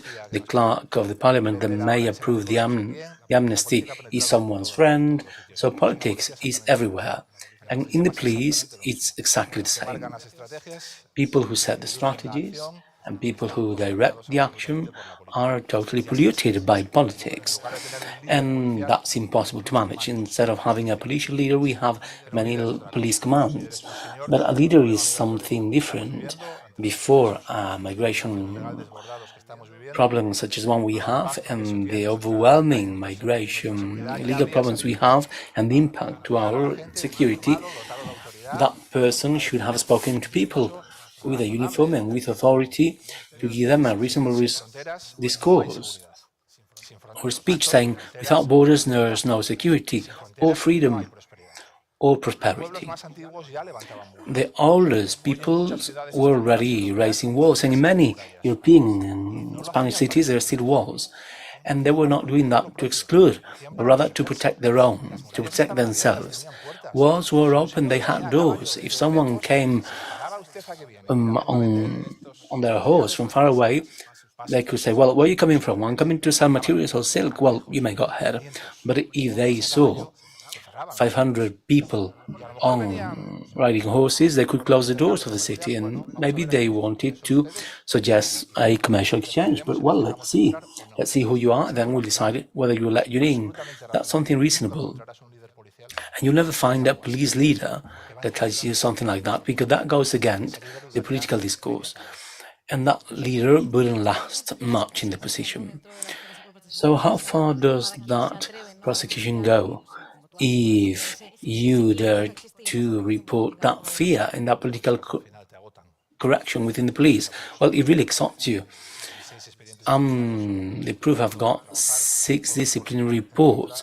They're all because of commenting against the government guidelines. And I'm just a policeman, a basic policeman.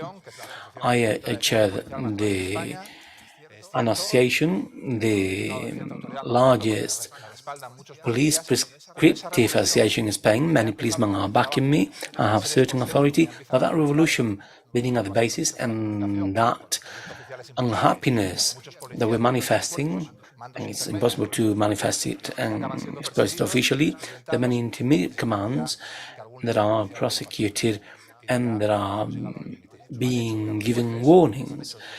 And we need to step ahead. Some judges have done it, as well as other institutions.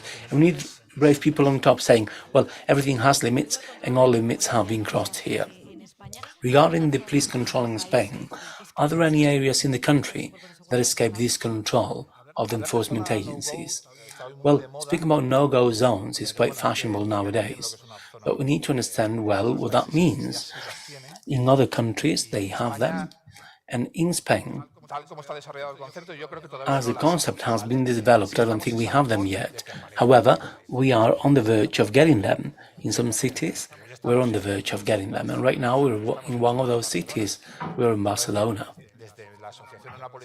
And from our association, the Police for the 21st Century, we have been saying that Barcelona will be one of the first cities to be lost, and that certain neighborhoods of Barcelona will become no-go zones, where the traditional Western authorities, such as the police and the judges, have fully disappeared. But if from the government the authority of judges is diminished, because right now they're going to have political committees to review the legal rulings with authority of judges. If from the government they question constantly the police actions, and they're also criticizing openly and accusing us of everything from the government themselves, authority disappears, because trying to keep it only bears a cost.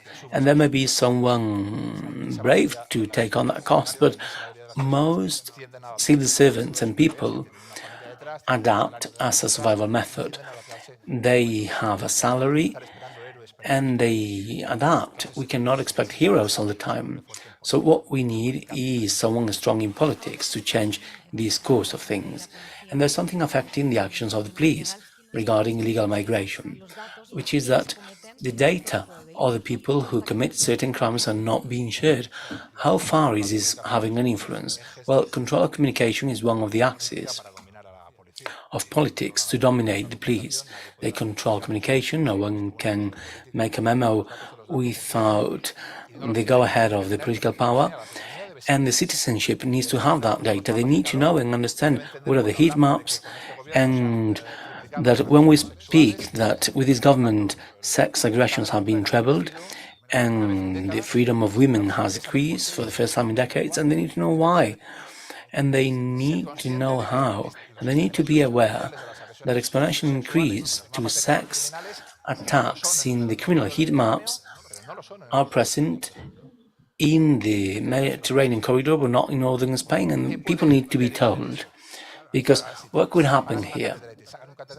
Well, if a professor comes to say that the increases are due to porn, then citizens need to think that in Andalusia and Murcia, people watch more porn than in Asturias in the north. That's totally ridiculous. They don't know how to cover that full failure, and they either hide it or lie. And as an association, we are born to do that, to tell the citizens that the overwhelming legal migration processes that have nothing to do with racism have an impact on their freedom and safety. And we just need to look at the heat maps of crimes in Spain to see how violence has increased in the Mediterranean corridor, but not in northern Spain. And these are data that they try to hide and will keep insisting. Well, we've known about these data related also to youth crime that has traveled in the last few years. Is this related to illegal migration? Absolutely. You lose all your reference, and they call them their children, but they never take them home. They end up roaming around the streets and neighborhoods. I don't know how their love improves. They don't have any family reference or strong reference. They're living in a world which is not the world, with social dynamics which are not the ones they know and are used to. And therefore, as any human being, anywhere, we tend to gather, and they create gangs, because within the gangs they feel strong, or they cannot achieve through legal means, they achieve it within the gang, and that gives them power and status. And any young person on focus of 15 or 16 years of age wants a status, and those criminal groups are created very soon. In Spain we have a second or third generation problem that exploded in Madrid with Latin gangs, but that's nothing in comparison to the problem of African gangs who begin to fight for merchandise and the territory. That's finite, and the more gangs there are fighting for that, the more violence there will be. In Madrid there were some gangs, we're now allowing some other gangs, and the violence is increasing. We do not need to be fortune tellers to be able to predict that. And how can we really face these new crimes of these new sorts of violence?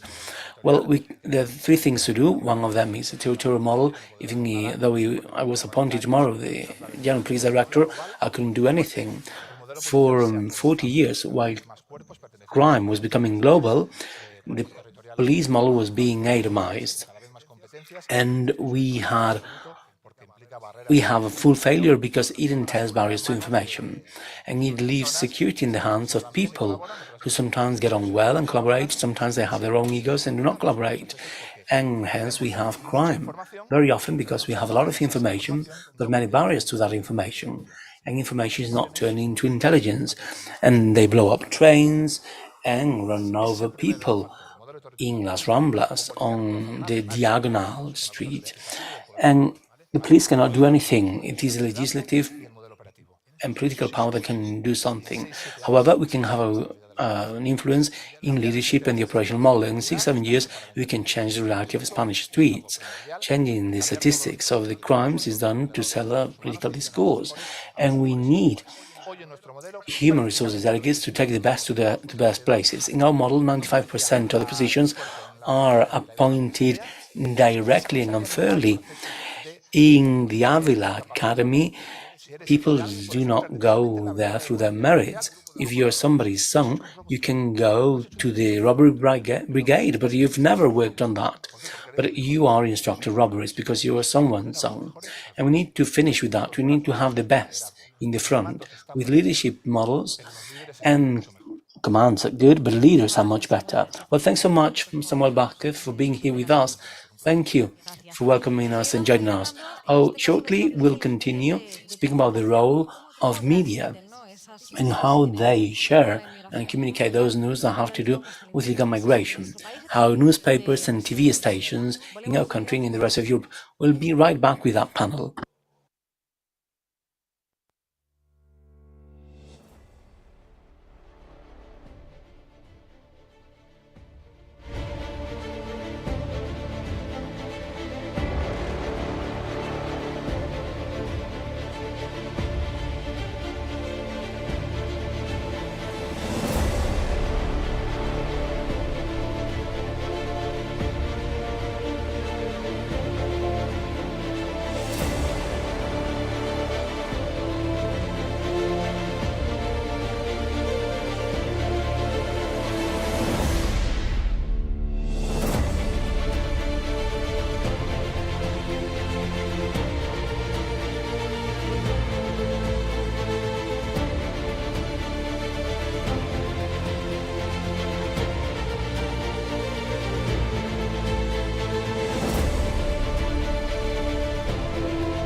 de comunicación ocultan The media systematically hide things that are very important regarding illegal immigration. When a crime is committed in Spain and in Europe, they do not give the nationality of the delinquent, of the criminal. So to discuss how this type of data occultation is affected the media.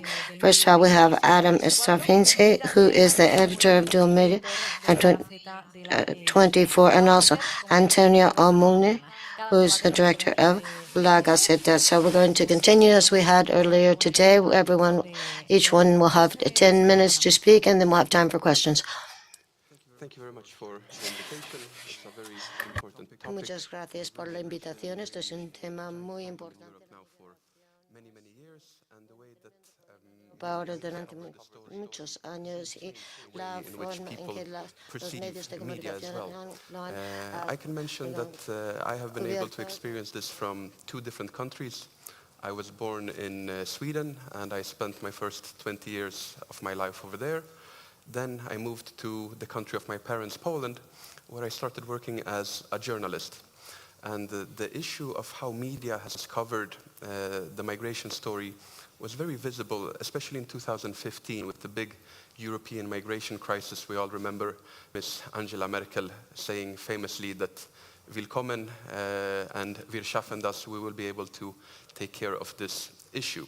It turned out that this wasn't the case, and the mainstream media was trying to always push the message that we can do this, we can manage this, this is not a problem. It really changed, I would say, with the New Year's Eve on 2015, 2016, where famously we had the case of a couple of thousand of German women that were sexually assaulted in Germany in many different cities, but especially in Cologne in front of the famous cathedral. It took a good 3 days or so before mainstream media started writing about this problem.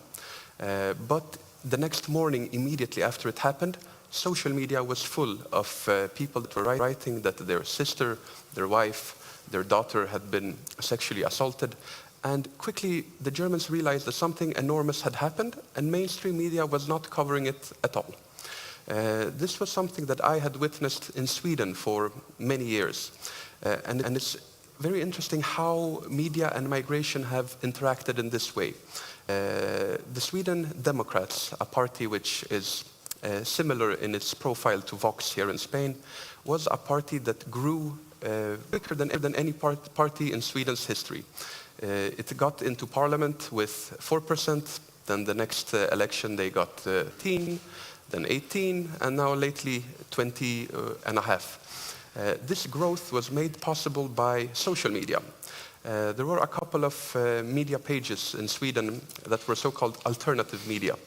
They were reporting about the crimes committed by migrants, which had been completely ignored by mainstream media. There was maybe the most famous page called Avpixlad, or depixeled, coming from the word for pixeling an image, because usually when Swedish media was covering the crimes of migrants, they would put these pixels on the picture, making it impossible to see that these were not men from Europe, but rather men from other continents and other parts of the world.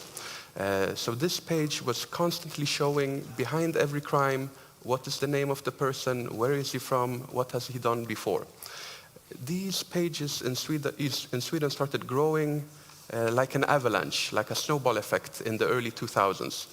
They were started to grow enormously, and they captured an enormous amount of people following them. And later the Sweden Democrats started growing. So you could say that the growth of the alternative media system what made possible the growth of the political party. So today in Sweden in 2023, the climate is completely different compared to what it was 15 or 20 years ago. Now it is finally possible to start discussing the problems with migration without being called various bad names or any attempt of so-called cancel culture where they try to get you to lose your job, maybe even lose your friends and family. So this is a development that has changed Sweden. The way that alternative media defeated mainstream media is really the success story. Then when I moved to Poland, I saw that the situation was a little bit different. In Sweden, the mainstream media, you could say that no matter, for example, public service media, whenever there was a change in power in Sweden, that the right wing took power, the public service media stayed exactly the same, which means very far left. There was no changes at all. In Poland, it worked in that way that whatever government is in power, if it's left-wing, then the state media is left-wing. If it's right-wing, then the state media is right-wing. But when we look at the private media in Poland, it was still 85% left-wing, which is very interesting because Poland, when I came there, they were just electing a conservative government, and around 70 to 75% of the Polish parliament was very right-wing. So this imbalance between how media is looking like and the electorate was enormous in Poland. This shows that there is something that is fundamentally wrong with media, and it's the same in every country in the Western world. It doesn't matter if it's America, England, Spain, Poland, or Sweden. There is something that happens with journalists that have made them a specific class. Around 40, 45 years ago, journalism was a profession which was viewed as a truly professional, elite, an elite job, which you had to have strong integrity, you had to have strong knowledge, and if you were somehow just a megaphone for the elite, for the power, you were looked down upon by your fellow journalist colleagues.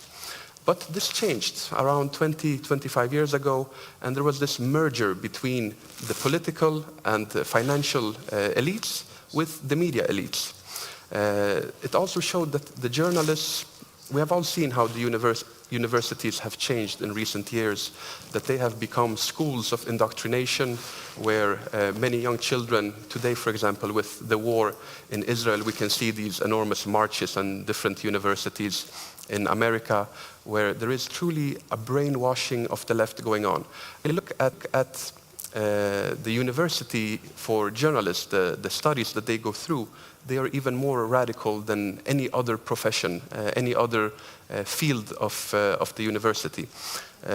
Later, in Sweden, for example, there is one part of Stockholm that is very liberal, and all the journalists practically, they live in the same neighborhood, they go to the same restaurants, they meet with each other, they live in their own little bubble where they radicalize more and more, but they don't understand how normal life looks for normal Swede people. So this dissonance between what is normal media, or rather what is the normal life of ordinary people and the life that these journalists live is completely different. This has created an enormous opportunity because the last 10 years in media, the main change has been the emergence of social media. Everything from initially Facebook, later on Twitter. Today, for young people at least, TikTok is the main platform that is being used. In many ways, you can say it's democratized media, the way that it is viewed by normal people.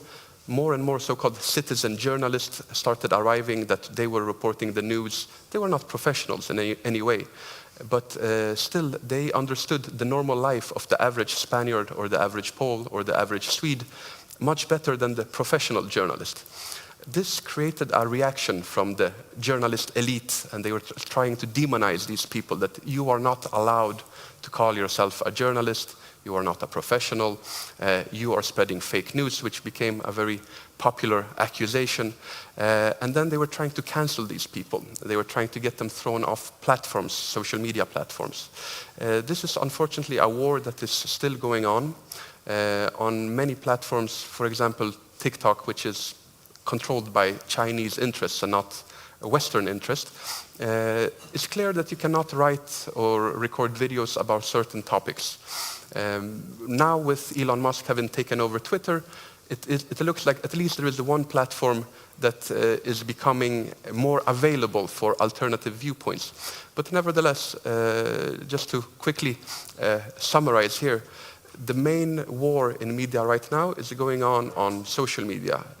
Printed media, printed press is not what it was 25, 30 years ago. Television media is also stronger with the older segment, people that are 40, 45, 50. It varies a little bit in different countries. For example, in Russia, normal television media is still absolutely the strongest. Internet is less important. In other countries, people below the age of 35, 40, they often don't even own a television, and they would never watch a television program on the internet. they only watch news on social media platforms. So the best advice for somebody that is trying to today create some form of media empire or media platform of his own is to master social media and especially to be very quick with the news, because this is something that has changed. That previously, if something happened, then you would read about it in the newspaper the next day, the next morning. Today, now that something happens, you have to have already not a perfect story about what happened, but you have to at least provide the basic when, what, how, within 20, 25 minutes. So you have to be quick. You have to try to look out for, by mistake, spreading fake news, because it happens to everyone. Even the New York Times, the BBC, these platforms that used to be viewed as the ones with the most authority, they make mistakes too. So if you are a young journalist that is focusing on social media, you will make mistakes, but make sure that you admit when you've made the mistake, take it down so you don't continue spreading the fake mistake, and then make sure that you issue a correction. But don't let the mainstream media somehow put you down because you have made a mistake. You are not in any way worse of a journalist than them. Actually, you are closer to the people and your reporting is usually better. Thank you. Gracias. Adam, continuamos contigo, Antonio. Muchas gracias. Los medios de comunicación tenemos un papel principal en esto esta guerra contra la gente corriente. This guerra against the regular people, common people of the mainstream media, and these political parties that we call globalism. We also have a role to set the agenda, to set the sort of framework for thinking of the population, but also to combat that. And in this sphere of globalization, illegal immigration or trafficking of people is a pillar, is one of the pillars of the most important ones, particularly in countries like ours and cultures like ours. So how to play this role of setting a public opinion with something that has nothing to do with public opinion, particularly in this case in illegal immigration. It's very clear to see regarding illegal immigration. It's very clear that what the mainstream media is reporting has very little to do with what the people out on the street feel and think. I think it's very important that the media play this role without getting into any strange subject or talk about conspiracies or anything like that. There's political pressure. It's not that there shouldn't be pressure that social media companies, etc., should the same. In the same situation as the man on the street, and also the owners of these mainstream largest media corporations are almost generally the same people, and they're your people who go after, are very interested in moving the opinion of people of the population, and also to talk about the schools of journalism at universities. Si alguna vez fuera un sitio en el que se enseñaba un oficio, desde luego ahora no lo es, o al menos no es el oficio, no enseñan el oficio de informar, de contar lo que ocurre y punto. Ahora enseñan el oficio de contar lo que se quiere que se cuente y da igual en qué país sea, en qué ciudad sea. Es rarísimo, es muy raro encontrar una facultad de comunicación en la que sus egresados no sean agentes perfectos de, en este caso, globalismo o de lo que toque.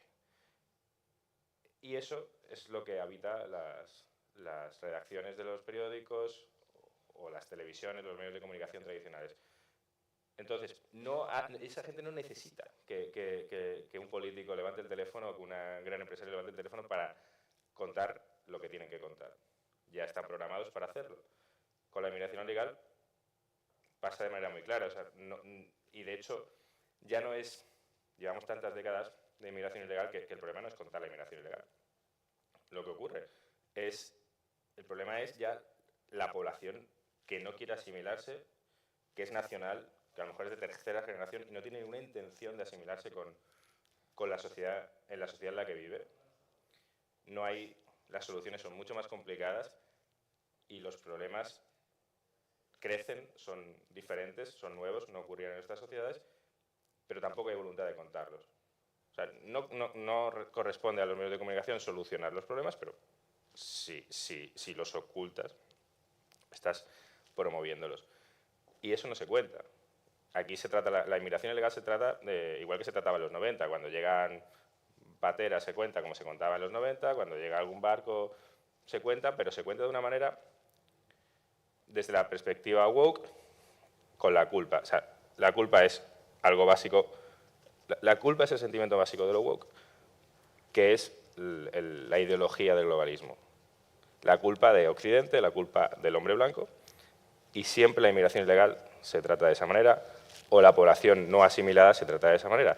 Nosotros, por ser Occidente, tenemos la responsabilidad, por ser culpables de algo que hicimos, no lo sé qué, de acoger a personas que no quieren ser acogidas, que no quieren ser asimiladas. ¿Esto a quién le interesa? Evidentemente a la población no le interesa pues a esta gente de la que hablamos, para la que le resulta mucho más fácil gobernar a personas con muchas menos exigencias, que no tienen ninguna intención de arraigarse, que los que vienen ya no tienen hijos, y es mucho más sencillo para un gobernante poder tener a una población que va a pedir una sanidad menos buena, va a pedir una educación, no va a pedir solamente ni educación, porque vienen ya la mayoría de los que vienen en edad de no educarse sin ningún interés además, va a estar dispuesta a tener peores trabajos y encaja perfectamente con ese pilar del globalismo que es del Foro Económico Mundial, de no tendrás nada y serás feliz. Claro, eso ha servido para convencer a mucha gente de Occidente en no tendrás nada y serás feliz, lo único que tienes son 50 suscripciones a final de mes de todo tipo de historias, pero tú no tienes nada. Entonces esa población que viene de fuera ya viene sin nada, con poco que tenga. Así, claro, baja la deuda privada baja y presumimos de ello. ¿Cómo no va a bajar si la gente no tiene nada? Sube la pública, evidentemente. Entonces, este marco mental que está destrozando a las sociedades, destrozando a las familias, lo cuenta la prensa como si fuese lo normal. Y no tiene nada que ver con lo normal. Es completamente contrario a lo normal. ¿Y qué no cuenta? Pues no cuenta sucesos, que es lo más básico, contar sucesos. Tenemos crímenes nuevos, tenemos violaciones grupales, tenemos peleas con machetes, tenemos ablaciones del clítoris, que aquí no ocurría. Y eso o no se cuenta, o se cuenta como si...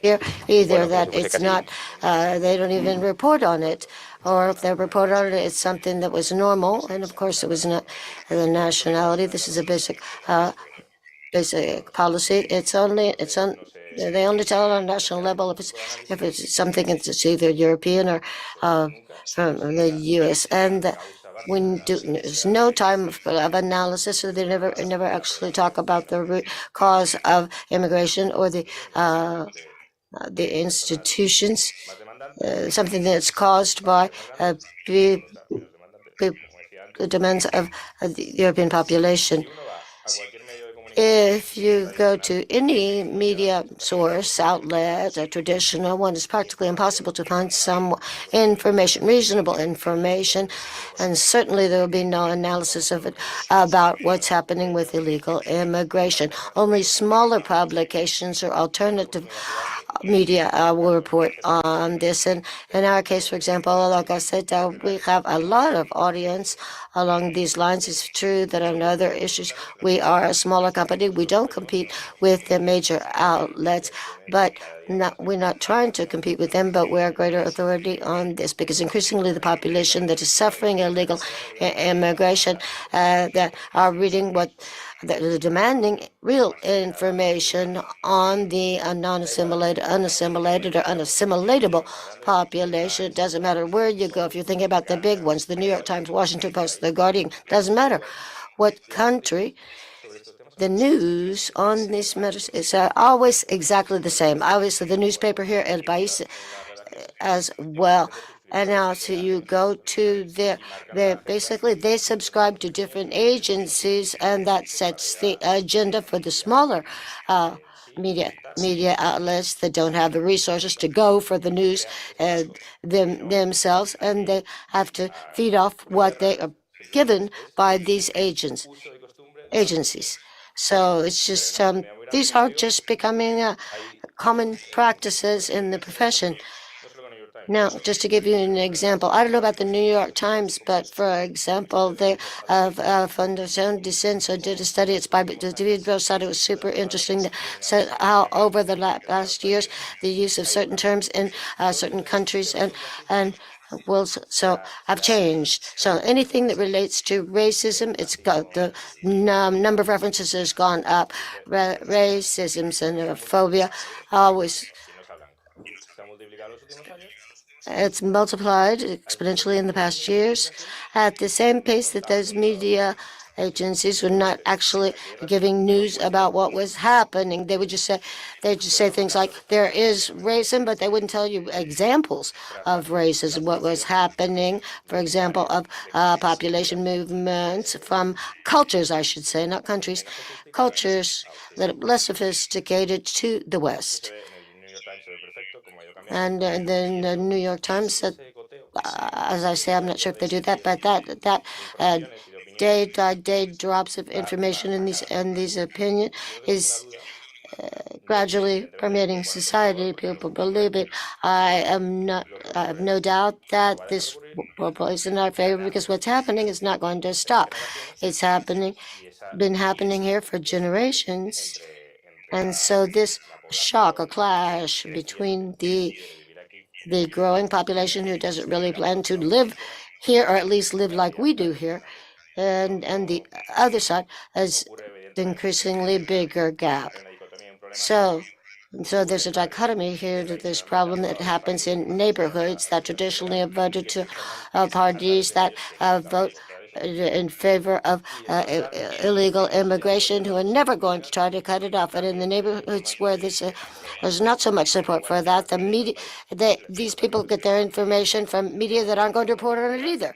So that's why I said it's exactly the same, an opportunity that we see in La Gaceta each and every day. We always work, on the side of truth. We don't have to make anything up. We don't certainly not lie. We're just there to tell what's happening, just like this phenomenon that is changing day to day within society, just as it is going to outline countries of the European Union, outline neighborhoods in the European Union where there were retired people from other places who have no interest in becoming nationalized.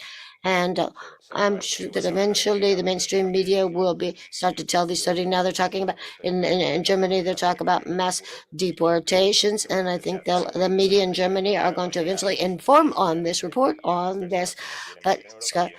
But there are millions of people who don't want to live in Europe, but do, and other who want to come to Europe but can't. And it's not a question of the movement of the people; it's the location where those people live in the new societies that they are creating, and they're all equal, and on behalf of differences. The scenery, the setup is the same. So that reality that is posing on us will end up being reported on by these media, as it will be addressed by different political parties who are not recognizing it right now. But it has to happen, obviously. But I understand the majority of the media for many different societies, this may be too late. Well, we'd have to. I'm going to wrap it up now because we don't have time we have to leave time for the next panel. In Visegrad 24, how do you report on information that you may get from business or from political powers? Adam? Well, this issue about what media should report about these days is very complicated. You mentioned here something good about what this problem with the woke, that the journalistic caste that we have today, they have completely adopted radical theories that became popular at universities in America in the 60s and 70s. And today we cannot view these people as true journalists. What they really are, they are political activists. So when it comes to the issue of migration and how it is reported, we have to understand that what they are doing is that they are trying to stop the anger, the frustration of normal people, which is natural and which is rising, because normal people see what is happening on the streets, and they see that the normal mainstream media is not reporting about it at all. So it creates a tendency, momentum, you could say. It's like if you would have a balloon full of air and you're trying to keep it in a bathtub full of water, it naturally wants to rise. So what the media is doing right now is that they're trying to put a lid on it. You also mentioned that if they report about something, they will report about it, but they will not provide any analysis at all about what type of an issue it is. So for example, you can read a newspaper article that a woman was on her way home after being out on town late at night. She was attacked by 7 men, dragged into a park, and brutally gang raped. These are news that would not exist in our societies 30 or 40 years ago. And now you read about them frequently, even in mainstream media, but there will never be the analysis of what has happened, what has changed, what has caused this, or even better, provide what could be done to stop this. So when I look at Spain today, for me it's very interesting looking at it from abroad. I will absolutely not claim that I'm in any way an expert on Spanish politics, but for example, we could say that we had recently a crisis in Lampedusa when we had several thousand migrants arriving per day, and actually all the media from Europe, from the US, they were in Lampedusa, they were filming, they were spreading the information about it to the world. Maybe not the correct information, but there was attention drawn to the fact. But what about the Canaries? In the last couple of months, the increase in the amount of migrants that arrived to the Canary Islands is enormous. But I don't see any New York Times, I don't see any other international mainstream media that is reporting about it. And when we look at Spanish media, I have a feeling that they are also trying to minimize the scale of this change of what is happening. And then, of course, currently recording this, we are sitting in Barcelona, which is a very interesting city in the way that, at least from what I have seen, from the videos I have seen, you're talking about these machete attacks on the streets and so on. This, whenever a video arises, is either Barcelona or one of these smaller cities very close to it. In Madrid, it seems that the problem is much smaller. I can compare it to my own city in Sweden, Malmö, which was a city when in Stockholm there were not very big problems 20 years ago. Today the problems in Stockholm are enormous.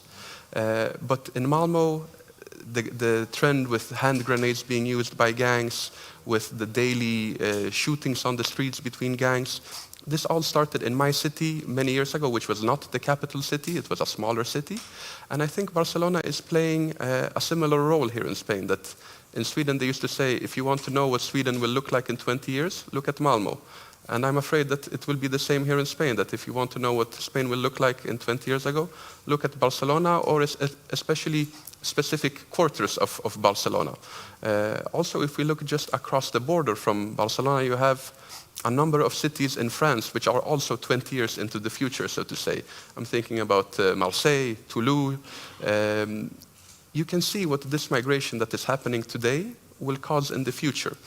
Many of these organized crime gangs that are currently active, they are comprised of migrants that arrived not to our countries a year ago or 5 years ago or 6 years ago, but either they were even born in our countries or they arrived as very young people and they have lived and they know now how these countries work and how to perform crimes without being in any way punished. So unfortunately, this big migration wave that we saw in 2015 and now in the Canary Islands in the last couple of months, I'm afraid that the results will come in the coming years, in 10, 15 years. We haven't seen the end of it. It is probably an issue that will escalate. So when it comes to media reporting about it, our publication, Visegrad 24, I have been an advisor, you could say, to the page since it started growing. Currently on Twitter it has gathered 800,000 followers, and according to the statistics is among the 30 most influential pages on Twitter. We have never shied away from covering this transformation of Europe. We have made sure that whatever is happening on the streets is also definitely visible on our feed on Twitter. It is very important for media to show that there are drastic changes happening to Europe, provide this analysis that we spoke about before, because this is what people are looking for. I'm not saying that they will naturally listen to our analysis, but they should know a couple of different options. What could be done? How could things be solved? For example, when it comes to migration right now, we read that, oh, but we cannot deport the people to their countries because their countries don't want to take them back.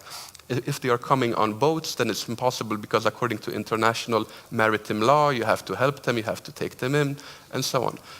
But all of these mainstream media, they completely ignore that there is another part of the world, Australia, which is also surrounded by oceans, and which had big problems with these boats of migrants arriving in their thousands and hundreds of people drowning every year trying to cross to Australia.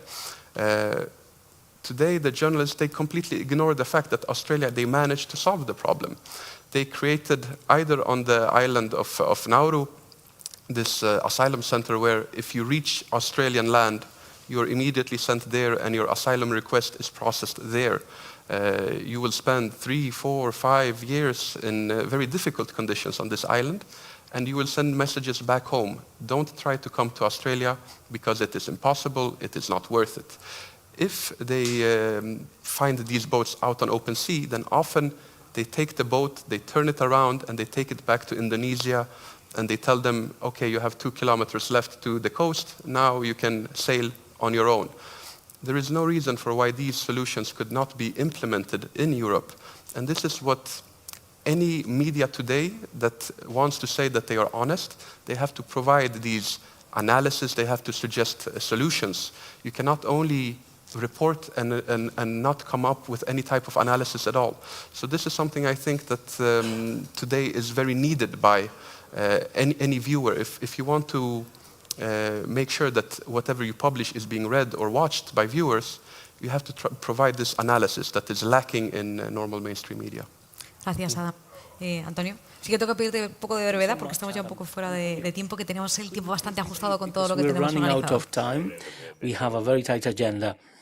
Sure, I have a very graphic Spain of how pressure is made against a media outlet speaking about this differently to how most people treat it. So this summer, there was a tragic event in Lavapiés in Madrid. A lady who was a shop owner was killed, and we covered the news and we got information from other media, and we saw that other media outlets and some communication agencies said he had been Northern African-looking man. And Europa Press published a video with someone from the neighborhood who didn't seem to be right-wing, saying that he was a young from the Maghreb, from North Africa, who had killed a lady. And that's what we said in our piece of news. That was shared a lot. It was even shared by Santiago Pascal from Vox. And as time went on, what La Razón, Europa Press, and other media said, it started to vanish. And people were not mentioning that that person was African anymore, but Santiago had already shared that. We were in full electoral campaign.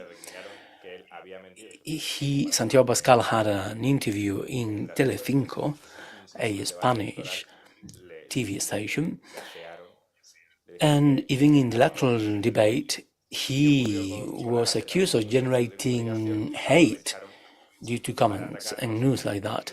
And many media outlets attacked us because that could be considered to be a hate crime.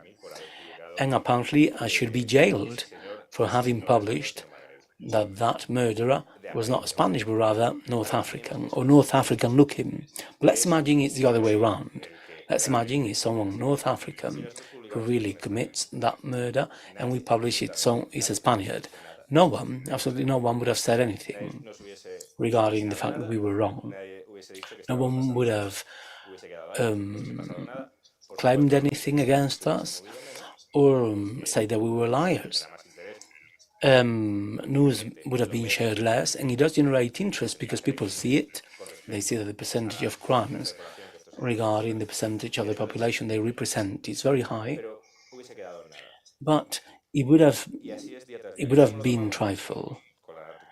And how did we take it? Well, we took it very naturally, knowing that what we are doing will be done by the main media outlets in a few years. And these things sometimes happens. There is constant pressure, so nothing's changing. And if there's pressure, especially from the usual places, that's a very good sign. Well, thanks so much to both. Thank you, Adam and Antonio. Thanks so much for being here with us. And we continue to get into Europe and how Brussels manages this European migration problem that is not just affecting Spain, but also other nations and other member states in the community bloc. Thanks so much. We'll be right back.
Seguimos hablando de inmigración So ilegal let's y de la continue deriva que speaking about Bruselas illegal ha tomado migration and about the course that Brussels has taken regarding the control of this migration invasion, and about Islamism and how that affects these European nations. To do that, we've got Herman Terj, a member of the European Parliament for Vox. Thank you for being here. Thank you. How did you get here? What's taken the European Union to get here? Great question, actually. What has taken the European Union to lose control of this legal migration? It even feels that they're promoting it. Well, they're scared. We have elections coming up, and there are times when they reflect. And the other day at Der Spiegel, which is a socialist magazine, very militantly, we saw a cover of Olaf Scholz, the socialist chancellor, saying things that they seem to have been uttered by Santiago Abascal, speaking about mass deportations and returns, because they have the capacity for integration and certain things that we know, because that's what many of us have been saying for many years.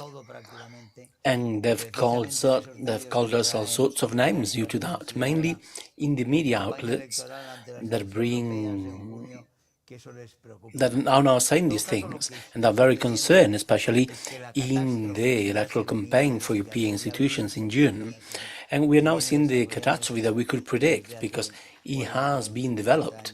It has been developing for the last 40 to 50 years. This catastrophe accelerated 20 or 25 years ago, and it burst out in 2015 when Angela Merkel, facing pressure from different parts and groups of migrants who were trying to get into Europe, and there was a political willingness, and Hungary had the political will to defend that, and versus that policy of defending the European borders, the borders of the European Union, Merkel burst out without checking or talking to anyone, even to her own cabinet, and she said that the borders were open because Germans could do that via Safeners, she said. And that is like got me tunes that the German army belts had when they went out to conquer the world. So that means conquering and doing what others can't, with that kind of German arrogance taking to the extreme. Well, we can accept immigrants who cannot go elsewhere because they are in inhuman regimes, and that's a very powerful and massive call effect into Europe that continues. And the effect is that it destroys German society as it was. German society has transformed in the last 10 years radically and irreversibly, probably with massive damage and benefits for just a few. And that's what's now creating a situation of political saturation or overwhelmness in Germany that is now threatening to explode the full German political scenario.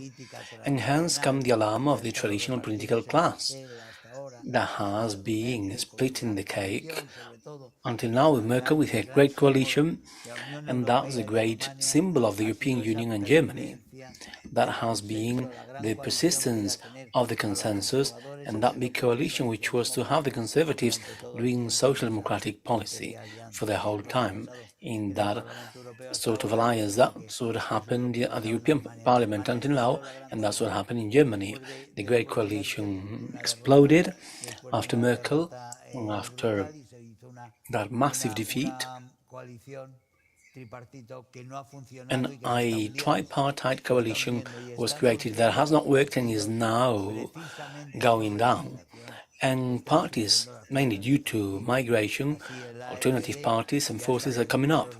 and the FD is now above 20 points and is the second party after the CDU. But there's another phenomenon, the Freewähler, which are the free electors, which is a conservative party like the FD, but without those nuances that the AFD has been damaged by, which was not to distance themselves from certain radical behaviors of the extreme right wing. And the Freewähler has been very successful in Baviera, in the Bavarian territories, together with the AFD and the CSU of Christian Democrats, getting together more than 70% of the voters. Social Democrats are going down, Liberals in Germany are going down for having been in the same government as the Greens, and the Greens are damaged for having been with Social Democrats and with Liberals. So we don't quite know what will happen and whether Mr. Scholz's German government will last until December or a bit more. But it's difficult for it to last until June, until the European elections, and that will change the whole map, and it will open up new added possibilities to the changes in the European political map,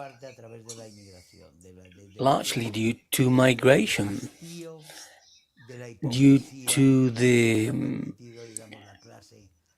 boredom with hypocrisy that the establishment classes have had in the right and in the wing with the Social Democrats. Here we have the PP and the PSOE in Spain, and they've had the same migration policy. They still have it, really. I'm sorry, I have a terrible cold, and I keep coughing, but we can see that. And we can see that Ayuso, at the end of the day, in immigration matters, behaves in the same way as the PSOE guys from the Criminal Alliance they've made. And in that regard, we have a left-wing will in Europe to break nations that coincides with the willingness of the European Union to create a mega-state. And for that mega-state, they need to dissolve nations, and that means taking away rootedness and sovereignty and identity and cohesion of nations. And the factor that helps the most to take out cohesion from a nation is foreign migration that has no intention of integrating. And that means the society gets dispersed, full of fear, insecurity, lack of references, when that becomes the law of the jungle or the law of the strongest. A society where these tyrants grow up, as well as arbitrariness. And laws are skipped because there's a critical mass ignoring laws, because they do not want to integrate in those laws, and they have their own different laws, which are much stronger and energetic, like the Sharia. Giovanni Sartori, whom I interviewed several times decades ago, who has already passed away, and he was taken to ostracism by socialists. He considers himself to be socialist, and they threw him into ostracism when he wrote books making clearly that this society could not digest what was happening, and the society was doomed to either rectify or to chaos in the crisis we currently have. That's the cases of safety, identity, that's a general crisis that will turn violent, no doubt, in many parts of Europe, because the critical mass has been reached. And Giovanni Sartori used to say that with the Islam community, I mean, it is the one that gets to the limit of tolerance with the lowest amount. So with just 12% of Muslims in a community, that 12% takes up the public space and begins controlling and acting as a community, demanding importance and having their own imposition. Just with that 12%, there are other communities that begin claiming a certain importance after 40 or 50% of presence. Some of them do not even do that, but in fact, the Islamic community does it at such low levels, and we can see neighborhoods in many places in Europe right now where with 20, 25 or 30% of Islamic or Muslim population, the neighborhood already becomes a Muslim neighborhood, and the white people, the locals living there with the other people in the neighborhood, need to adapt to the new order created and the controls in blocks from Muslim groups and so on. So what's happening in Europe now with that Ukrainian war with Russia and the conflict between Israel and the Hamas terrorists, how is that affecting us? Are those two conflicts affecting Europe and the desire you spoke of to destroy the sovereignty and identity of European nations? Well, that will is that of globalism and social democracy in general. That's a route to take us to a collective model where individuals have no identity or past, or affections or family, where life is pretty much worthless regarding abortion or euthanasia, but also in advanced stages. Also, with persons who may be socially disturbing or irritable. So these are the elements of communism, but in a much more relaxed way. They do not come with violence or the ideological aggressiveness of communism. But in fact, the end of this whole journey is the same. These are interchangeable individuals without an identity and without a past, without a family and without affections. But right now, we have a society where we still have forces of resistance. And we have seen that in Ukraine. Mr. Borrell thought that the Ukrainian war could be won by Putin in 3 days. And he said, well, we're going to apply sanctions, meaning that he cannot go to the Eurovision Song Contest. That was one of the first actions that Mr. Borrell mentioned on TV, just to notice the dimension of what they thought and how long this war could last. And after a week they noticed that Ukrainians were defending themselves and they were not going to give up. And then the rhetoric changed and they began defending Ukraine. But Europe has been weakened so much ideologically that it doesn't have the moral muscle to defend itself. It cannot self-defend. Israel has it, though. And in the last few years, Israel has become Europeanized. And look at what happened now. For lowering their guard. They lower the guard, so did the USA, and they are the nest where neo-Marxist Europeans in the 30s and 40s, fleeing for Nazism, put the snake egg in American universities, and those eggs led to disciples extending all over the universities. They came back after the war to France and Germany to teach here, and that's what generates this new Marxism that permeates to all the layers and all the elites, and that really Antonio Gramsci's dream, which is to penetrate into society so that society eventually generates the changes, so that they're not made violently like in the Bolshevik revolution, because society is not ready. First, we need to prepare society by penetrating it. And so society thinks the way communists want it to think, so that everything else happens. And we have this of you'll be happy and you'll have nothing, which is the same message of communists. But now they're giving it as the right tool, and that's Lenin's idea. We take out everything and you'll do great because you're gonna share it all with everyone else. That evolution, which is neo-Marxism, the triumphant neo-Marxism of the elites of all the West. Everyone, when we've seen this, for example, there's been a resistance in the United States. A person like Trump once, but the entire state, the whole state, I repeat,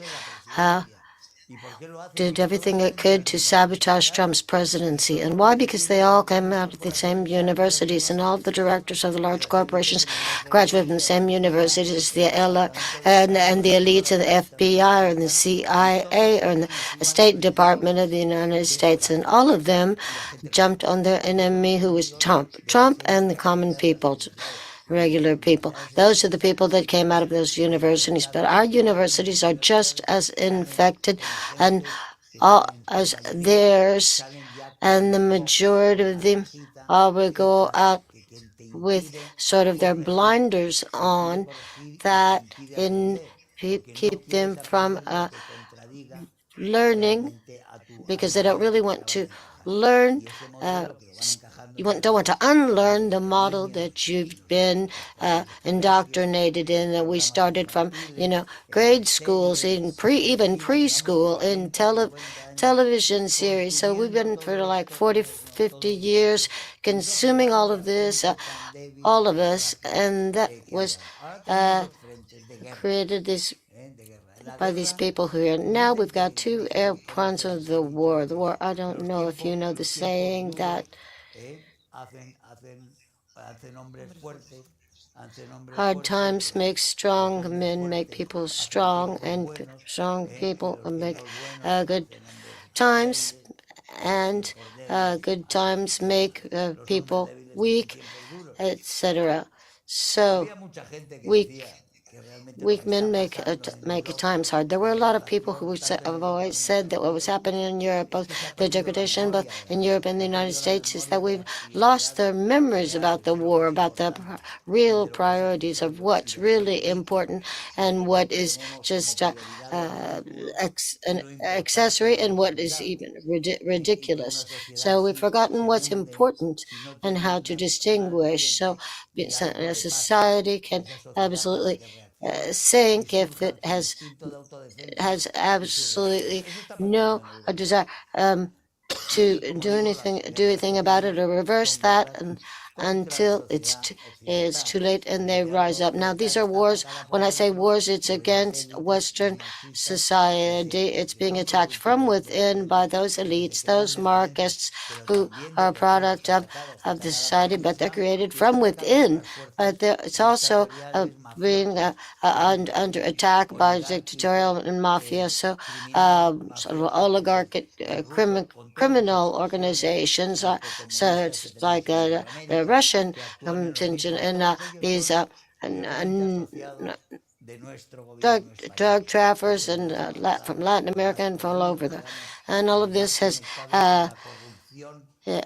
reflected in the Spanish society, and the reflection of everything that has been done by these enemies of the West. And there's a clear link between what is happening in Moscow, Iran, the Hamas war, and Hamas is a puppet of Iran, and Hezbollah, when we've been giving them money from Mr. Maduro, whose main advisor, lawyer, and defendant and manager for all the dirty workers, his name is Zapatero, who did the campaign for Sanchez, as we all know, and Mr. Enrique Santiago is He was the lawyer of the FARC in Cuba. But all of these are sort of positions and sort of officers of a huge international information, such as the Latin American one, which is after the agreement of Puebla, that work in coordination with Iran and Moscow, and also recently with China, too, for a question of commercial interests or trade interests, but also now political as well, where they have common interests. And we are in a country, what's happening to like it did in the 1930s, that from being the worst, we have become the cutting edge. So that's why our reaction has to be the same reaction that is coming back throughout all of Europe, which is a national reaction, and this is sparked to a great extent by the immigration, because immigration is a weapon. It's used to dissolve us, disintegrate us, and it's a toxic ideology that goes against all of the values and empties us from the inside out.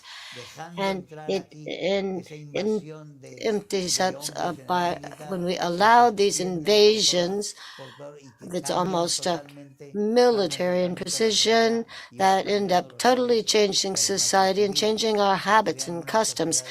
And it creates societies that, as I say, are less and less capable of reacting. I see I'm running out of time. I see you're getting nervous.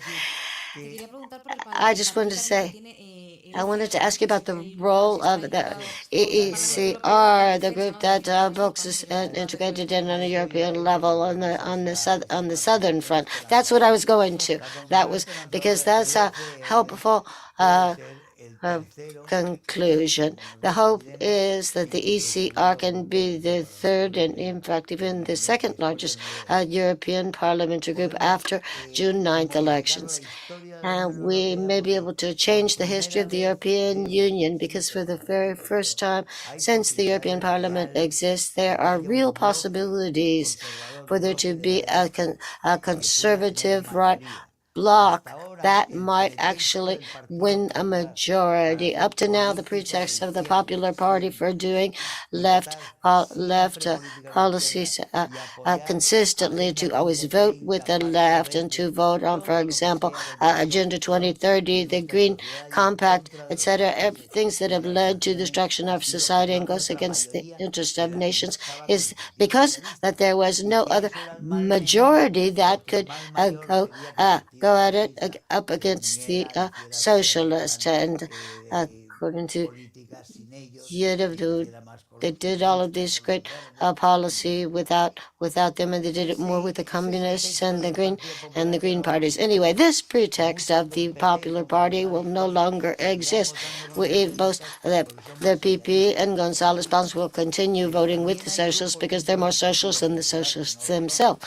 But there's also a big portion of the PP that are not. And if they start to fight with ECR and with IED, which is also going to grow, if they form a coalition, it doesn't have to be the group, a single group, but to bring together a common block of three groups that vote together as a coalition, we can block all of these suicidal policies that from the European Union on borders, on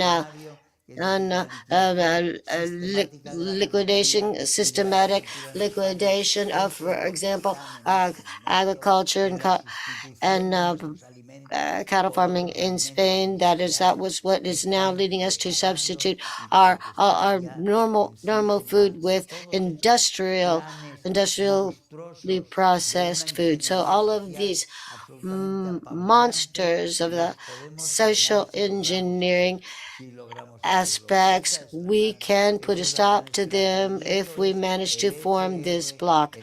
And that is the great hope. And it is the ECR who should play a role of protagonism and integrating of the two parties of the people of the PP, bring them in the conservative side if they want to be part of our conservative bloc, and there will be a lot of them. And and other parties that are consistently closer to us in the way they think, if we can work together closely. So that's why the cover of all souls, Macron is saying the same thing. We have to do mass deportations. What's the name of the Catalonian guy who was a candidate, who was Minister of the Interior in Catalonia? He's from Barcelona. I can't remember the name. Anyway, he was the Minister of the Interior Affairs under, and Valls is his name, Manuel Valls.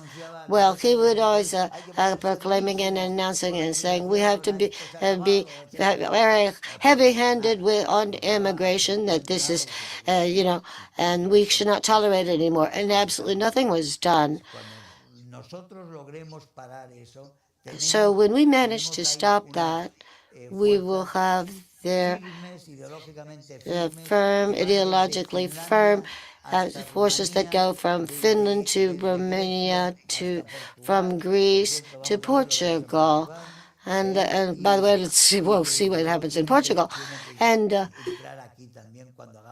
anyway, they have to come in here, bring them in here when this was, see if we can vote out this sort of fascist alliance and with all of these conservative forces pulled together, we'll be able to totally create a reaction so that these hard times actually do manage to rebuild strong societies with firm criteria by cleaning up all of these toxic ideologies, the textbook in schools, etc., and going back to really to politics working for the people, that favors the people. And that is the case of ECR, and that's something that we're advancing in despite all of the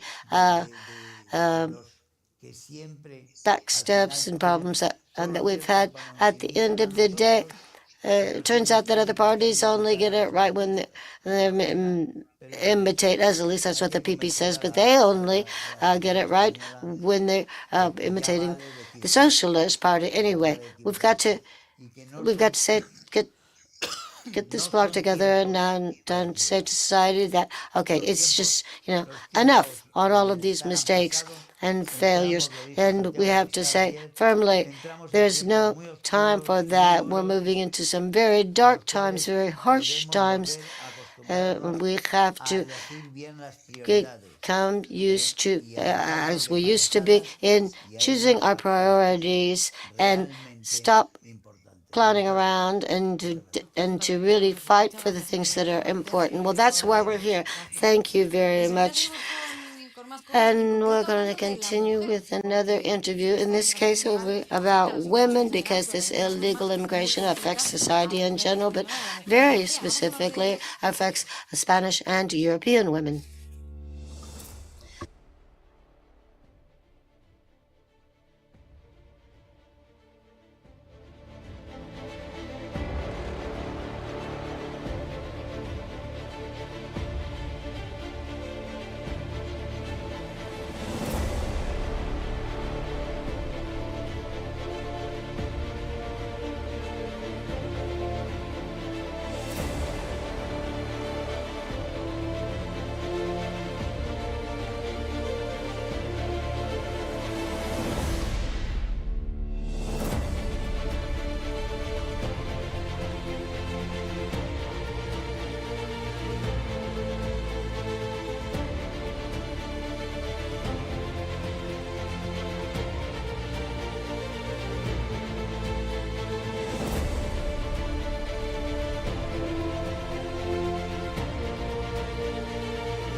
We're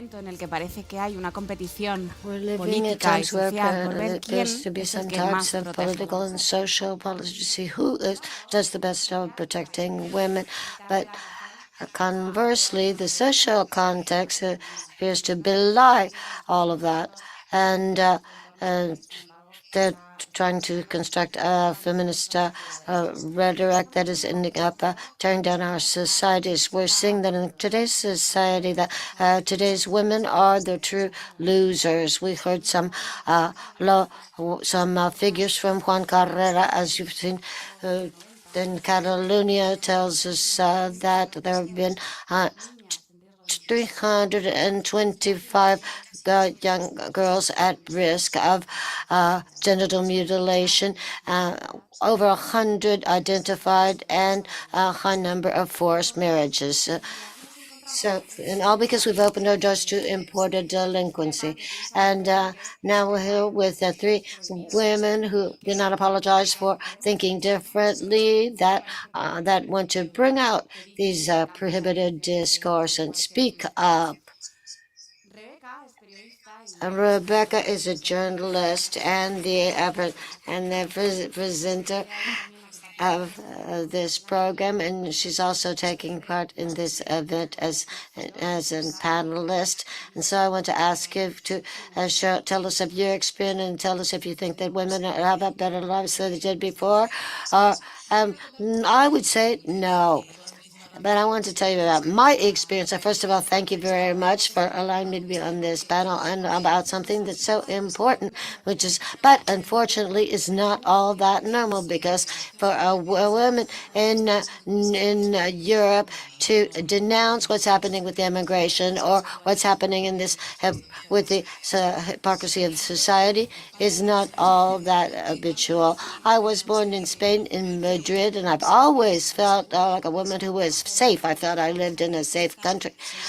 When I was young, I could go out to party if I felt like, walk home without fear at night afterwards, and I wasn't ever worried that something terrible could happen to me. So I wasn't worried in that regard. But last year in 2022, I was mugged at gunpoint, and so really, how things have changed, how the security has changed in Spain in recent years, public safety. And what happened was in Ceuta, and we held our second meeting of this kind. There we had an interview with Damien Riu, who was on one of our panels earlier, and we went to a neighborhood called Príncipe, where there's a lot of immigration. Around 80% of the inhabitants are immigrants, and in some cases they're Spanish, but they may be second or third generation immigrants. Anyway, so basically the entire neighborhood was originally Moroccan. So we were recording there, and people started to criticize us, cat calls, and then they pulled pistols on us. And so that makes you more aware of the realities. And this is really happening. And I see that video of how they were pointing guns at us, and I see how it was censored and not shown many places for some reason. Because they didn't want to show a video of a woman having a gun pointed at her, and the person holding the gun was Moroccan. They preferred silence they preferred silence to reporting on this. So my answer, therefore, is no. I think we're much less freer, and we have much higher insecurity, or we're much less safe. Because if we look up on the internet what the consequences are for women of illegal immigration, what we can find very quickly is how immigrant women who arrive to European Union suffer discrimination. You can see a lot about that, but we don't hear anything about how illegal immigration affects the women who lived in the countries, in this case, Spanish women. And we're seeing the results, because we're seeing the figures on sexual aggressions and delinquency and violence. In Spain, 491 people were found guilty of sexual assault. Of those, 217 were Spanish. and 204 were foreign. So practically 50% of the sexual aggressions in 2019 were committed by non-Spaniards. If we combine this with the total population, immigrant population, we're talking about a huge percentage of illegal immigrants who commit these types of crimes. And with rape, the same thing has happened. 46 sentences for rape that occurred last year. 21 were Spanish and 24 were foreign. So at around 52%. That means that 12% of the population is committing over 50% of the rapes committed in Spain.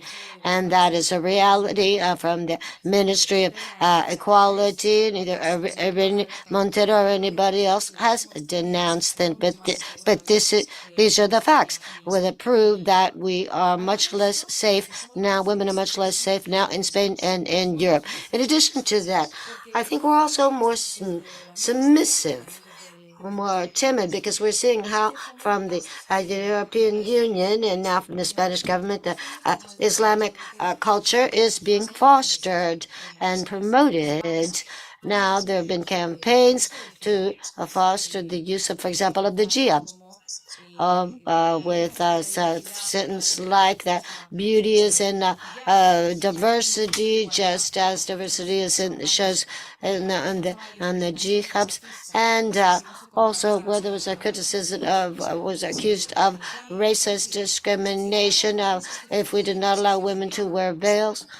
And so what we're talking about is, the Muslim world that is anything but free or permissive for women. So if we think about these campaigns that are coming from down from the European Union, if we think that they're not having an impact on women in Spain, I can tell you they are. Now in France last year, women invented something that they brought up that's called the subway shirt. And what it is a large shirt that they can wear in the subway so that they can cover up their bodies and not risk being victims of sexual assault when they travel on public transport. So they themselves are they're sort of putting a jihad on themselves, as from a European perspective. So they've given up their right to dress however they like for reasons of their own safety.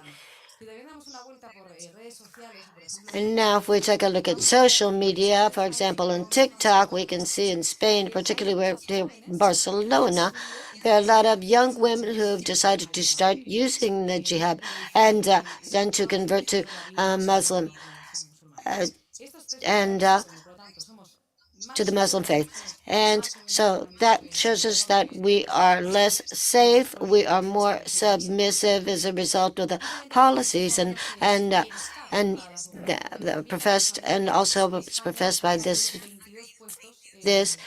religion regarding women. And we have facts about how women's safety has gone down since its new government. In 2018, in the index of women that's called peace and security, we have dropped down to number 22.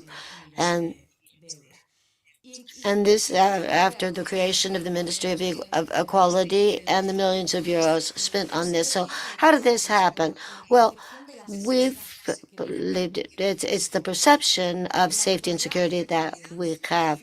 Today, 1 out of every 4 women over 15 years of age says that she doesn't feel safe walking down the street. So we feel less safe, we are more submissive, we have made us less freemen for women in Spain, and of course you cannot obviously dare to walk home at night alone after having a drink. So it is true that it's absolutely true that while women are suffering there's a threat of genital mutilation or forced marriage, that is true due to their cultures, but it's true that they've also almost convinced women from all over the world that their problems is that women are being discriminated against because they're for being fat or body image, etc., and other things. Now, you are a journalist and a writer, and I love Maria Duran, and I really enjoyed your articles. What do you think are the real problems of the women that that the political program is not discussing? Well, as Rebecca said, we live in an increasingly unsafe society.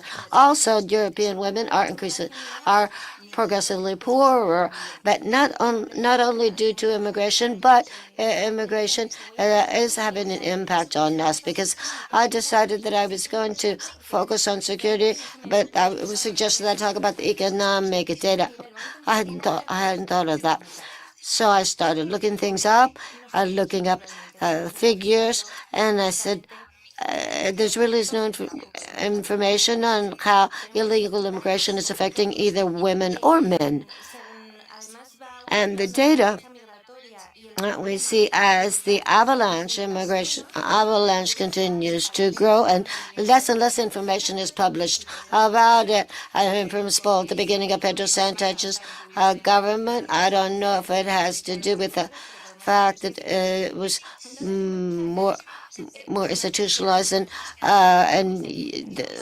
the greater use of Twitter than others. But at any rate, so we try to look up and see how illegal immigration affects us. We found that it cost us around 20 million euros per year. Now, it was clarified that the 20 million was for deportation, for surveillance in the immigration and centers, for border control, etc. But it really recognized the cost of everything that comes afterwards, all of surveillance equipment, etc. I mean, we're talking about millions here.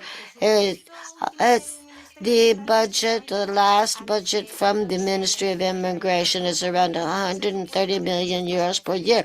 But this budget is only about housing them when they get here, and then it doesn't talk about what it costs afterwards. Because there's no interest in giving this information, because laws have been done in a way that so citizens cannot really know how much we're spending on this. So I said, okay, let's see what we let's go see what the news organizations that double check us all the time. And yeah, they're the ones who tell us what we can say or not. And they also make a lot of public and private money. Now, because based on what they say, I sort of decide, it helps me decide how to write my articles. It's just the opposite. Now, last year, Malita immigration, it was a bit. So the names of these are called Malita, historic Malita, political Malita, etc. So anyway, this one would be entitled immigration. So as far as Malita immigration in January of 2013. 19th, there's a study done by Santiago Pascal had said that the majority of the studies of how immigration affects women is not true. And he said, why? Because there are no statistics on it. So if it doesn't fall on the right head, it doesn't exist. Because the lady from Maldita, which means dam, didn't have the data. And that's how they try to debunk what you say. And I said, well, okay, so I'm going to check, since I'm a woman, which is my main economic problem, and not just mine, but that of many Spaniards, which is the maternity gap. Not the salary gap, but the maternity gap. And why do I speak about maternity migration? Because when we complain, many people say, well, the migrants are going to pay your pensions, and that's not true. Well, if my problem is the maternity gap, let's check the news related to maternity and illegal migration. And there was an article in La Vanguardia, which is not suspicious means, they wouldn't hire me ever. And they entitled this, Melilla is a place to give birth for Moroccans, and I don't think any party had in their electoral programs that Spain could be the birth clinic for Morocco. And according to the data from 2016, in Melilla, 60% of births corresponded to Moroccan women who crossed the border to give birth, and then they came back. And there have been 1,825 births in Melilla of Moroccan women, and in Ceuta 450, altogether 2,275. Sorry to read that, but I'm not good at figures. And I said, okay, so what's the meaning of that in specifics? What's the meaning of that? How could that benefit Spanish women, that this money could be spent on us? Because it doesn't seem that more than 2,000 births are stealing resources from us. Well, that's 2,700 births. 2,275. If you look at the average cost per birth, that's 2,700 euros. So you have 2,275 births times 2,700 euros, that is costing us 6,142,500 euros. It's not crazy, but which has been the measures likely to help Spanish women with our maternity? And Juan García Gallardo in Castilla y León was trying to give an extra ultrasound scan to all women, because in the Social Security you only have 3 ultrasound scans. I've given birth twice, and 3 ultrasounds are very little.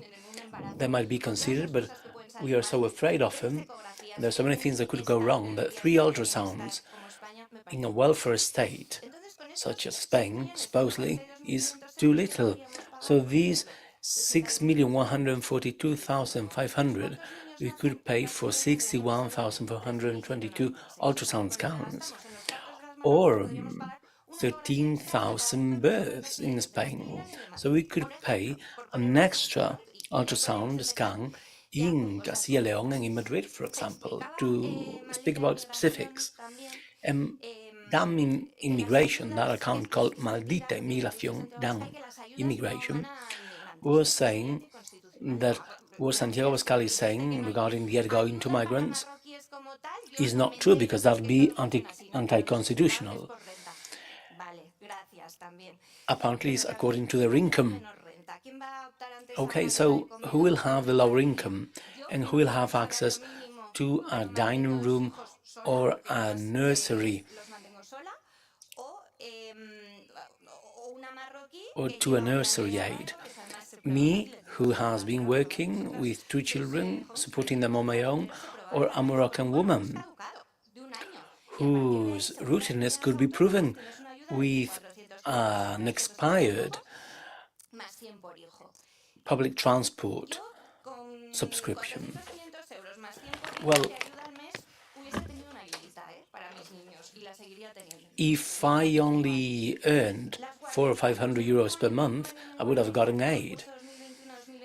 And in the year 2021-2022, 44,000 public nursery spots were given in Spain, and 32,000 private ones. I live in Madrid. I can use the nursery receipt or bill for tax purposes, and you can only deduct a certain amount per year, but you've paid a lot more. So the state is not helping much. They might have peace of mind, but in fact, it's hard to make ends meet. So what's the aid here? Well, between 400 to 500 euros, they have easier access to nursery, and Spaniards need it too. And for us, being mothers is about rich. It's like Irene Montero, the Minister of Equality, and 368 million were given in 2020 to some NGOs such as Red Cross, CEAR, or ACNUR, UNHCR. And we don't know how they distribute it, because they don't have the obligation to break the expenses down. and then do not publish how they distribute that aid. And that happens with many other things. And regarding the Muslim population, Rebecca mentioned that earlier, they could deny that the arrival of Muslims who are not respecting women has to do with insecurity, but we have eyes and ears and we can read, and this migration has become tenfold in the last 30 years, and that's data from March this year. So since March, the migration avalanche, I don't know in which figures we are, but this is for the legal people. In March in Spain, there were 2.5 million Muslims registered, and about 2,300,000 were Moroccan. And out of these, it turns out that the ones who are working are 263,000, so just over 10%. So what are the others doing? What are they doing here? They're not working. They cannot fool women forever.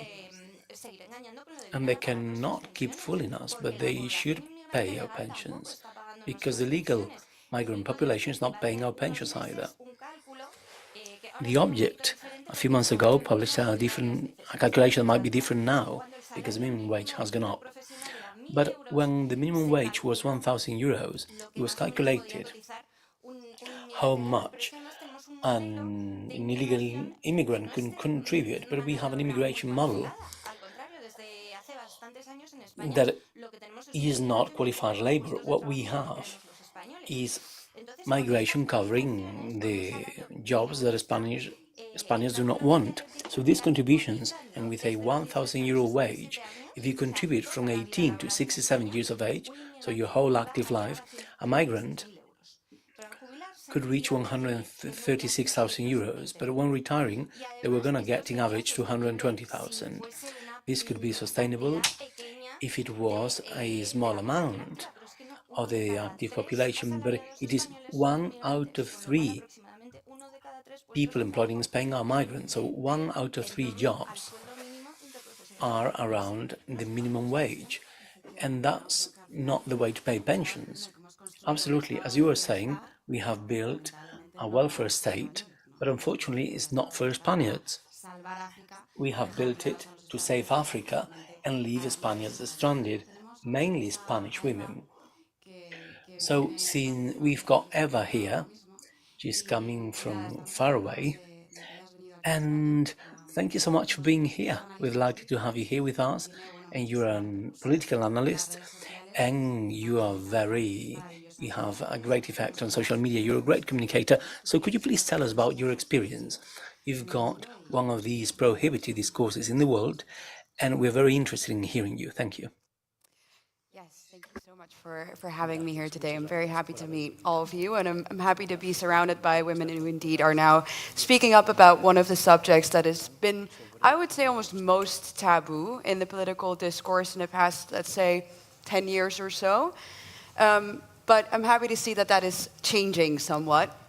I'll start with a bit of a personal introduction, because the subject of mass migration and the effects that has on women was actually one of the reasons why I do what I do.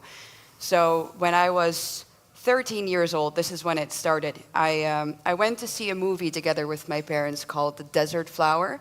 And this is a movie after a book, an autobiography written by Boris Deary, who is a woman from Somalia who is now a supermodel. And she fled to the United Kingdom to escape an arranged marriage to her uncle, who I believe was somewhere in his 70s or 80s or so. And when she came to the UK, she was discovered to be a model. Now she's a spokesperson for the United Nations, and she's a spokesperson specifically on the subject of female genital mutilation, because she herself was subjected to that when she was 4 years old. Now, I was 13 years old when I was watching this movie, and in the movie she was also 13 years old when she fled her home nation to go to the United Kingdom. And I thought to myself, okay, I'm sitting here, I'm 13 years old, I'm watching a girl who's going through all of this, who's also 13 years old. Why am I not subjected to any of this, and why is she? And that's sort of where the idea was born that not all cultures are equal.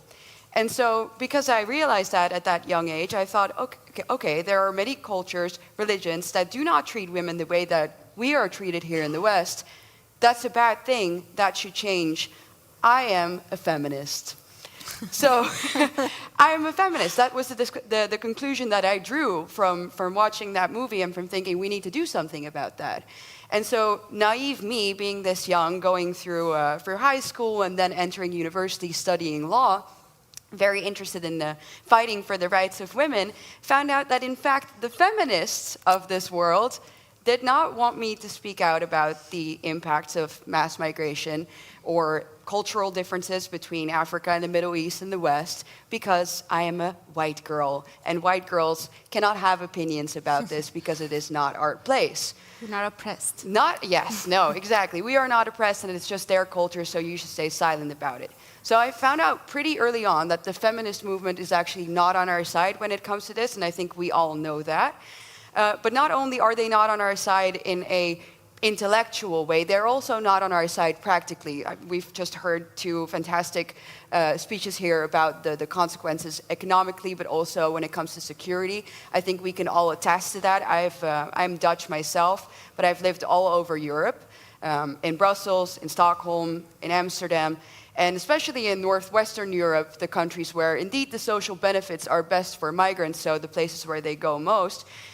It's just not safe for us anymore. And speaking out about that was something that I decided to do when I was a student, because I was sick and tired of the fact that I couldn't walk home alone after a party, or I couldn't bike home, after dark, without being harassed by mostly also Moroccan guys on the street.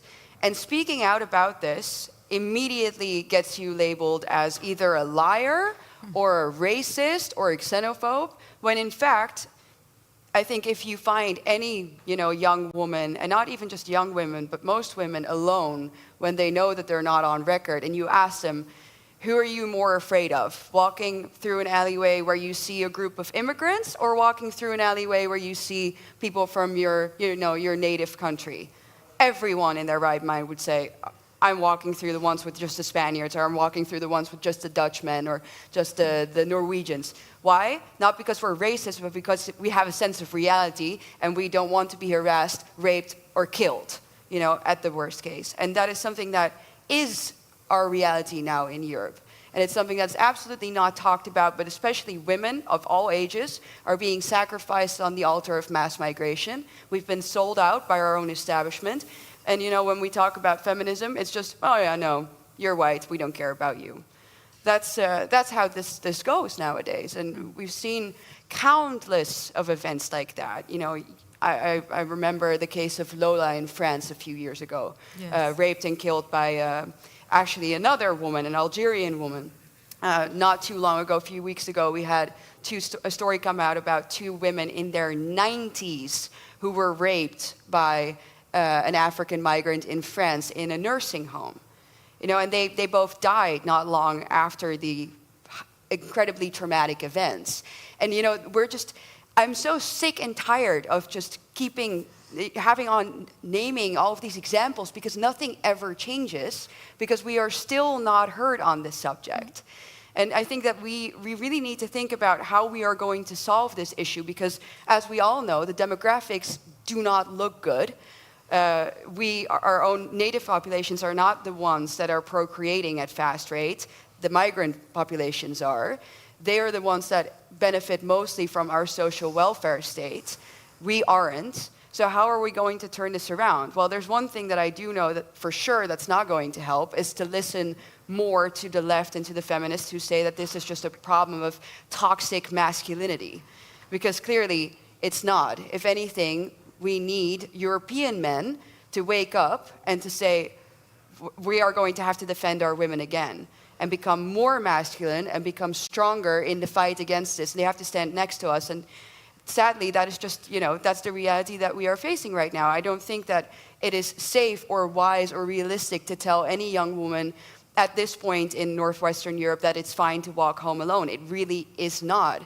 And if we want to see any change about that, we are going to have to stop being afraid to speak the truth about this, and we are going to have to point to the real perpetrators, and those are not our toxic men here in the West. No, those are the men who come in here who have radically different opinions, radically different views on women, and those are deeply ingrained oftentimes in religion and in culture. And I think what we need to see much more of are the young men and women that we've seen here in the streets and that we've seen in Madrid a few days ago screaming, Europe is a Christian continent, not a Muslim one. Spain is a Christian nation, not a Muslim one. Because if we as women want to have any chance of having a normal life back in Europe or having a normal life at all in the future, then we have to regain our own values and we have to stand firmly for them instead of out of tolerance, just bow down or submit indeed to the Muslims of the world who are currently swarming our nations and who are invading our borders. So that would be my advice to everyone here is, do not let anyone tell you that speaking the truth is racist. It is the truth, it needs to be said, and if you care anything about your daughters, if you care anything about your wives, your sisters, and even your grandmother, then you need to say the truth. Justo, yo creo que sí, tenemos que decir la verdad y yo creo que muchas mujeres del mundo... Absolutely. I think we need to say the truth. And there are many women in the world in Spain who may be hearing us, and they need to stop being afraid of telling the truth. Because eventually they have been surrounded by the feminist account of things. There is this toxic masculinity oppressing you, and we have this counter of women who die due to gender violence. But we don't have the faces or figures of European women who have been victims of gang rape and imported crimes. And this seems to be xenophobia or racism, but European women now are afraid to speak. Do you think, Eva, that all cultures, to sum up, are the same and all respectable? Not all cultures are the same. No, That's para exactly nada. what I No started son off with iguales. saying this. I Yo do empecé not hablando ascribe de to a esto. culture that says, for example, or a religion that says that the testimony of a woman is worth half of that of a man.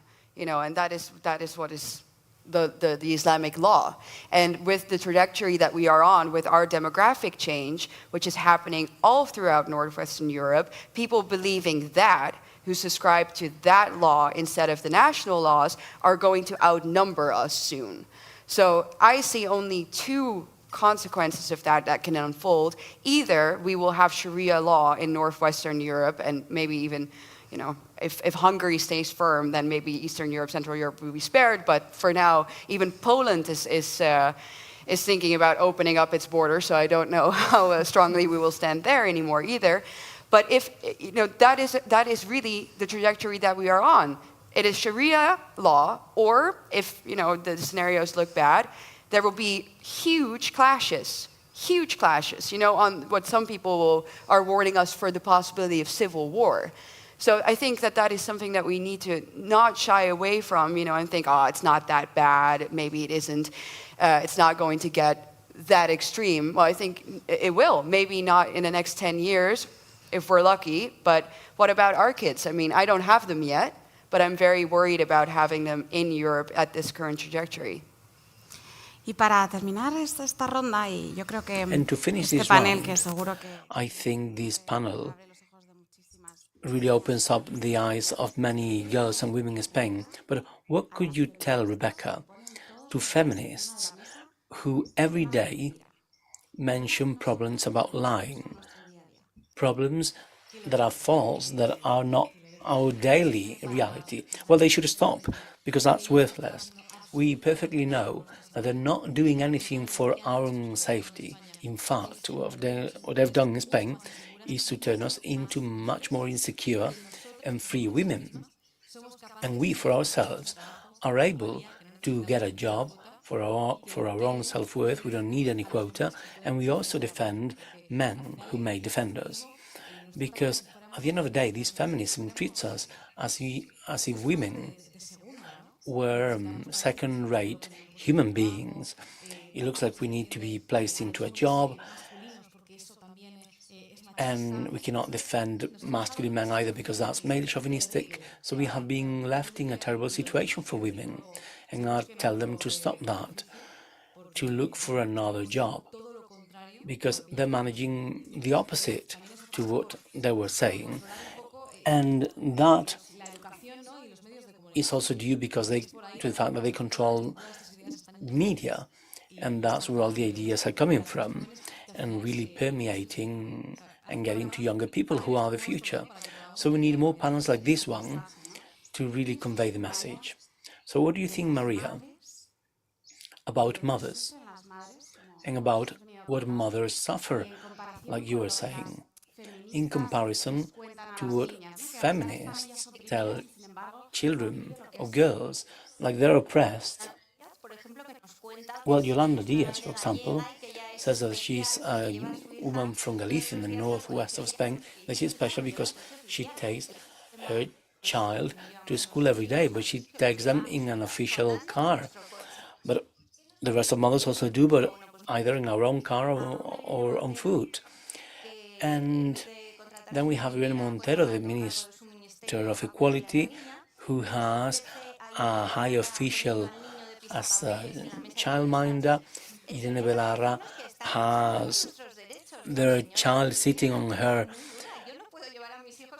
desk, and we're like, well, you are too cheeky.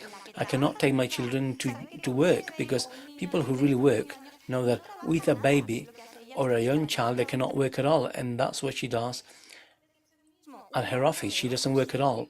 And feminism is giving us an hour bank. That was the star measure of feminists in Madrid in the regional elections. It was called Madrid Cares for You. We're going to be given an hourly bank to leave our children with, guess who, to be able to go to the hairdressers, and then application to know whether you iron more than your husband. We know who does what without the application, actually, without the app. But those are measures that can only come out of the heads of people without children, or from dysfunctional people such as Irene Montero, who can leave their child with someone they don't know to go to the hairdressers. We don't do that. We just want to have a good work-life balance and get a leave if we need it, or to take care of our children and know that upon our return, our job will still be there. And that's done by subsidizing quotas, bonifying them. And actually, you're measuring the measure on the website for someone with children suggests something meaningful with common sense. If you don't know what life or maternity is about, they suggest leaving the child with an unknown person and going to the hairdressers, and then they speak on end about the welfare state. Rebecca was saying that it's gone down, and we cannot just consider that that means having social security. It's a lot more. I don't think that women from the Emirates with very expensive clothes because they have loads of money, but under all that, well, I don't think they have better welfare than I do, and I might have less money, but I go out to the street whenever I want without a male figure. I can open a bank account, I can travel if I wish, or stay at home with whoever I want. To me, the welfare state is not wearing expensive clothes under a hijab. To me, the welfare state means walking safely in the streets of my country so that all men and women can do it. Well, this attack to maternity is quite interesting, it's quite symbolic. It really goes to show that the system is enrooting human beings and enrooting women, and that, to sum up, goes against everything that is natural. Men being men, women being women, them being different in their identities. That doesn't necessarily mean that they're different before the law. And they really unroot them from their nations, and they persuade you that you need to defend racialized women because European women do not need to defend ourselves because we're privileged. So at the end of the day, this world is quite grey, isn't it, Eva? I mean, it's the whole idea of feminists nowadays. You know, it's all neo-Marxist anyway. So I think that's what we're getting on here, is that they have a perception of white women and European women being privileged, who don't need any help, and then the women who come in from migrant backgrounds, or anybody basically who is a minority anyway, is per definition a victim. And the funny thing is I don't consider myself a victim at all. Obviously, I don't think either of us do. But I do consider myself a victim of their policies and of the demographic change and the mass migration policies and the open border policies that our establishment has. But those things we cannot discuss. Those things we cannot talk about. But the intersectionality, the cultural Marxism, the neo-Marxism, the idea that only when you are a woman of color or a woman who is a lesbian or a migrant, that then you deserve protection. That is all this cultural Marxist ideology that we need to discard completely anyway. Pues sí, pues yo creo que nuestro mensaje, en definitiva, es que sea las Absolutely. mujeres del Our mundo, main ¿no? message is that one, for the women in the world. To be brave, so they don't believe this whole mainstream message that they're trying to convey to all girls in the world in all the Western textbooks. So thanks so much to all the three of you. Thank you for being so brave and for the inspiration you're creating all of us. Thank you. Buenas tardes. Witam Państwa bardzo serdecznie. Mówimy dzisiaj o migracji. Migracja zawsze miała miejsce, ale w dzisiejszych czasach jest to kłopot Unii Europejskiej, jest to kłopot wszystkich państw unijnych. Migracja, zwłaszcza ta nielegalna, zalewa nasze miasta, zmienia je. Powstają wręcz równoległe społeczności, których nic nie wiąże z krajem, w którym się osiedlają. Migracja zaczyna być także bronią w wojnie hybrydowej. To pokazało się w Polsce, na Litwie, Łotwie, które graniczą z Białorusią. Tam miejscowy dyktator ściąga ludzi z Bliskiego Wschodu, z Dalekiego Wschodu tylko po to, żeby postawić ich na granicy z Polską, na granicy z Litwą czy Łotwą i wpuścić ich do naszych krajów. Polska musiała się bronić.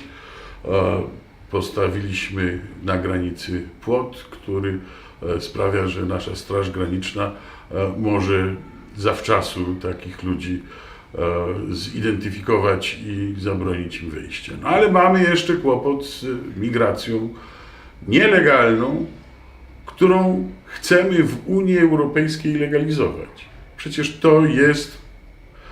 to nie ma nic wspólnego z praworządnością. To jest przeciwko zdrowemu rozsądkowi, a jednak tego rodzaju tendencje w Unii Europejskiej się rodzą. Musimy się temu ostro przeciwstawić. Mam nadzieję, że wspólnie z Wami będziemy mogli postawić tej migracji, która zmienia nasze kraje, kres. Dziękuję bardzo. Illegal migration is among the biggest threats for our societies in our lifetime. Illegal migration threatens our societies because of the lack of security, because of the culture struggle and the battle between the culture, the religion, and the intent of these people coming here without reason and daring to change our way of life. Illegal migration is financed by so-called NGOs related with the left, related with the mafia, mainly in the northern part of Africa, threatening all our south part of the European Union, threatening societies in Spain, Italy, Greece, and Bulgaria. So the illegal migration is a weapon, is a tool to change our societies. That's why we, as politicians, responsible ones in our countries, we are very much against this phenomenon. We want to have our security borders, we want to have our security societies, we want to have our peace, our way of life, our way of building our families and our countries.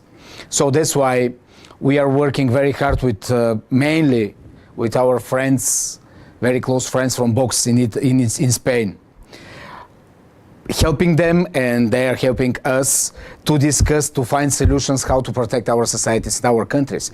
We need strong borders, we need fence, We need defense. This is our way of life. This is our Europe. Europe of our fatherlands. That's it. Good luck. Στα θετικά είμαστε ευγνώμονες για τον άψογο επαγγελματισμό. In Europe, we have a major problem with illegal immigration. Since 2015, when Angela Merkel said, "Wir schaffen das," we had an influx of millions and millions of people coming to Europe from Africa and also from the Middle East. And we cannot handle this anymore. The system has collapsed. It has become an industry, a €1 billion industry. On the one hand, we have the people smugglers, and on the other hand, we have the NGOs and also the human rights lawyers. And they want to keep the system running because they make a lot of money with it. But it's not helping the people in Europe, and we have to stop this. If we want to save Europe, we have to stop this. The problem is the Refugee Convention from 1951. It was made because of the Second World War, or the refugees, the real refugees from the Second World War, but the human rights lawyers, they abused this law and they stretched it to get all kinds of reasons to have everyone coming from everywhere, and they were able to ask for asylum in Europe. And these asylum procedures are so, they take so much time, and if people are not getting asylum, we are not able to get these people back to the country where they come from. So the only thing that we can do is to close our borders and to revoke this refugee convention. We have to do that immediately. Revoke the refugee convention, and from there we will have another Europe. And of course, if people are in danger, we will help them, but we have to stop this €1 billion industry. Después de estos vídeos que hemos visto de varios representantes europeos hablando sobre el problema de la inmigración ilegal en las naciones de Europa y también en España, les vamos a dejar con una entrevista que hicimos también durante estos días preparando todo este tercer encuentro Frontera Sur a la portavoz de Vox, Pepa Millán. Con ella también hemos estado hablando de la inmigración, de cómo el Gobierno, ¿no?, el Congreso de los Diputados, los diferentes partidos españoles afrontan esta problemática y cómo lo afronta también su partido, Vox. Les voy a dejar con esa entrevista y después vamos a hacer un pequeño receso, un pequeño descanso, pero a las 4:30 estamos de vuelta con muchísimas más cosas.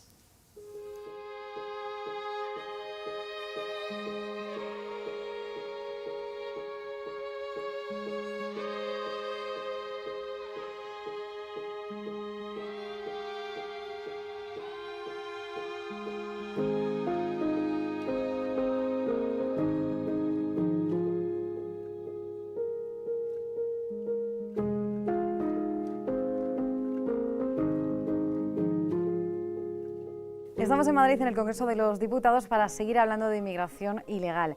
La realidad es que el único partido que está denunciando directamente qué es lo que... A largo plazo, evidentemente, pues nos enfrentamos a una pérdida de nuestra identidad absoluta en términos de convivencia, en términos de sociedad, en términos económicos, porque estamos hablando de una población que viene ilegalmente y que en ningún caso busca integrarse, sino que busca imponerse, y además imponerse por la fuerza, imponer su ley, su cultura, y como digo, sin ninguna intención ni ánimo de integrarse, ¿no? Y yo creo que en el largo plazo pues nos enfrentamos a esta grave consecuencia, a la pérdida de nuestra identidad como España y como Occidente, como por ejemplo ya estamos viendo en algunos barrios donde directamente impera la Sharia, como estamos viendo incluso en Barcelona, ¿no? Y en el corto plazo el efecto más inmediato que yo creo que tiene esta inmigración ilegal descontrolada es la inseguridad. Ese sin duda es el efecto inmediato más rápido que ya estamos presenciando en muchos puntos de España, de Occidente, lo estamos viendo con los últimos atentados que han tenido lugar en suelo europeo, incesantes desde el año 2015, y por supuesto que es una de las consecuencias más inmediatas y de las más graves sin duda. Pese a esas consecuencias que usted ha mencionado, hay una parte del poder financiero que vende a la inmigración como algo deseable. ¿A qué cree que se debe esto? Bueno, pues en primer lugar yo creo que conviene en cierto modo el establecimiento de un mercado laboral conformado por personas que provienen de países terceros que cobran menos por esos mismos trabajos, que trabajan con menos garantías laborales y que devalúan los salarios, y eso evidentemente pues interesa porque es mano de obra barata, ¿no? Y luego por otro lado pues estos oligarcas siempre tienen como una permanente necesidad de lavado de imagen ante la sociedad, y para ello pues no les importa utilizar fines buenistas, ¿no? Presentar la inmigración como algo que es bueno, ocultando las nefastas consecuencias que sí padece la gente normal en la calle y que no padecen estos oligarcas, que la blanquean, incluso que llaman a que vengan, ¿no? Estamos viendo esas consecuencias y de hecho parece que están teniendo ya un resultado, porque algunos países europeos que están liderados por partidos socialdemócratas están ya diciendo que hay que revertir esas políticas de inmigración masiva. El último ejemplo es Alemania. ¿Qué ha cambiado para que esto esté pasando? Yo no creo que haya que buscarle a este cambio de opinión, una explicación más allá del cortoplacismo, ¿no? Estos partidos socialdemócratas son los principales impulsores de estas políticas de puertas abiertas que han puesto en verdadero riesgo a las sociedades occidentales, nuestra seguridad y nuestra prosperidad. Son perfectamente conscientes de ello, prefieren ocultarlo porque tienen otro tipo de intereses, como el que he mencionado anteriormente, pues de una devaluación de los salarios, intereses partidistas, etcétera. Y como digo, han sido los principales impulsores de estas políticas. No creo que se hayan dado cuenta tan fácilmente, aunque la evidencia es ciertísima, ¿no? De las consecuencias nefastas que tiene la inmigración ilegal. En muchos casos, como en el de Alemania, próximamente habrá elecciones y se están viendo cuáles son las consecuencias de estas políticas de puertas abiertas que está padeciendo la sociedad, y eso evidentemente pues hace que caiga en picado la popularidad de estos responsables, irresponsables políticos, mejor dicho, ¿no? Yo creo que no hay que buscarle una explicación más allá de eso, aunque bueno, aunque sea por motivos partidistas, si esto va a servir para que se reviertan efectivamente esas políticas, pues bienvenido sea, pero no creo que tengan una conciencia de que se han equivocado, porque ellos siguen en su afán por señalar a los que denunciamos esto. En Europa lo vemos, aquí en España también, y en ocultar la realidad de la inmigración ilegal, porque como digo, tienen interés en que esta inmigración pues permanezca y que se acrecente, ¿no? Y si van a revertirse, aunque sea por motivos partidistas, pues bienvenido sea, pero no creo que tengan que se hayan dado cuenta de la lacra y del drama que supone para mucha gente, la más sencilla y la más normal, la inmigración ilegal. Hace unos días usted, Vox y el resto de grupos parlamentarios tuvieron una reunión con el ministro de Interior, Fernando Grande Marlaska, para tratar esta situación de alerta, ¿no?, que vive España. ¿Qué impresión le suscitó ese encuentro?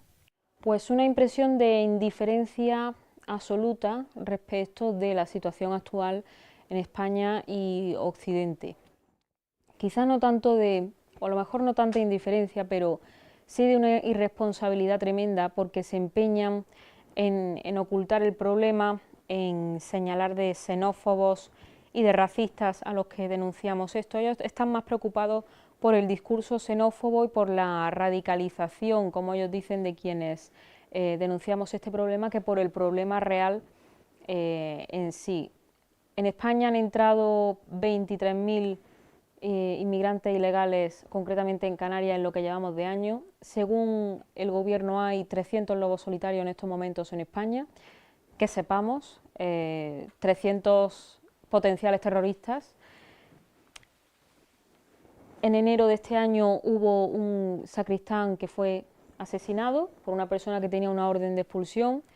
Yo le pregunté por todas estas cuestiones, por la vigilancia de estos 300 lobos solitarios, por la gestión de estas órdenes de expulsión, porque estamos viendo que hay personas que están campando a sus anchas teniendo esta orden, que atentan, que están acabando con vidas y por todas estas cuestiones fue por lo que le pregunté al ministro y no solamente no nos respondió, sino que nos acusó, como digo, de propagar ese discurso de odio, de islamofobia, que es lo que le preocupa al ministro, ¿no? Entonces a nosotros pues no nos sorprende, pero es muy preocupante que el Gobierno de España esté más interesado por eso que por proteger la seguridad de España y de Europa, ¿no? Porque el ministro venía justo de reunirse con los ministros de Interior del resto de la Unión Europea y nos fuimos muy preocupados porque no nos dieron ninguna respuesta. Es más, el ministro nos dio una respuesta bastante extraña, ¿no? Nos dijo que no había que preocuparse más allá de lo que pueda pasar. Es decir, en estos momentos Europa no es un lugar seguro, ni España tampoco, porque vemos cómo los mecanismos establecidos legalmente para tratar de evitar que entren personas de forma ilegal, que atenten, están fallando. Y esto lo venimos viendo desde el año 2015. Y nos preocupa muchísimo que el Gobierno prefiera callar estas denuncias y siga insistiendo en el blanqueamiento de la inmigración ilegal y sobre todo de estas personas que provienen de países islámicos absolutamente radicalizados, que no tienen ningún respeto por la vida ni por ninguno de los valores que ha hecho progresar a Occidente, ¿no? Aparte de ese papel de los partidos políticos y de los gobiernos de turno, también es llamativo el papel de los medios de comunicación. Lo que vemos mucho en España y también en otros países de Europa es que cuando esos inmigrantes ilegales cometen algún tipo de delito dentro del país, se oculta la nacionalidad. ¿Cuál cree que es el objetivo? La gran parte de los medios de comunicación, por desgracia, están sometidos al poder político, se sustentan gracias al poder político y se han convertido lamentablemente en satélites de este actual gobierno que tenemos en España, que oculta las consecuencias reales de las políticas de puertas abiertas y del drama y la lacra que supone la inmigración ilegal masiva. Y los medios de comunicación, en connivencia con estos intereses políticos, pues también callan sobre esas consecuencias, señalan a los que denunciamos esto, y es muy difícil encontrar noticias donde te detallen cuál es el origen de estas personas que atentan en un momento determinado, que entran ilegalmente, etcétera, ¿no?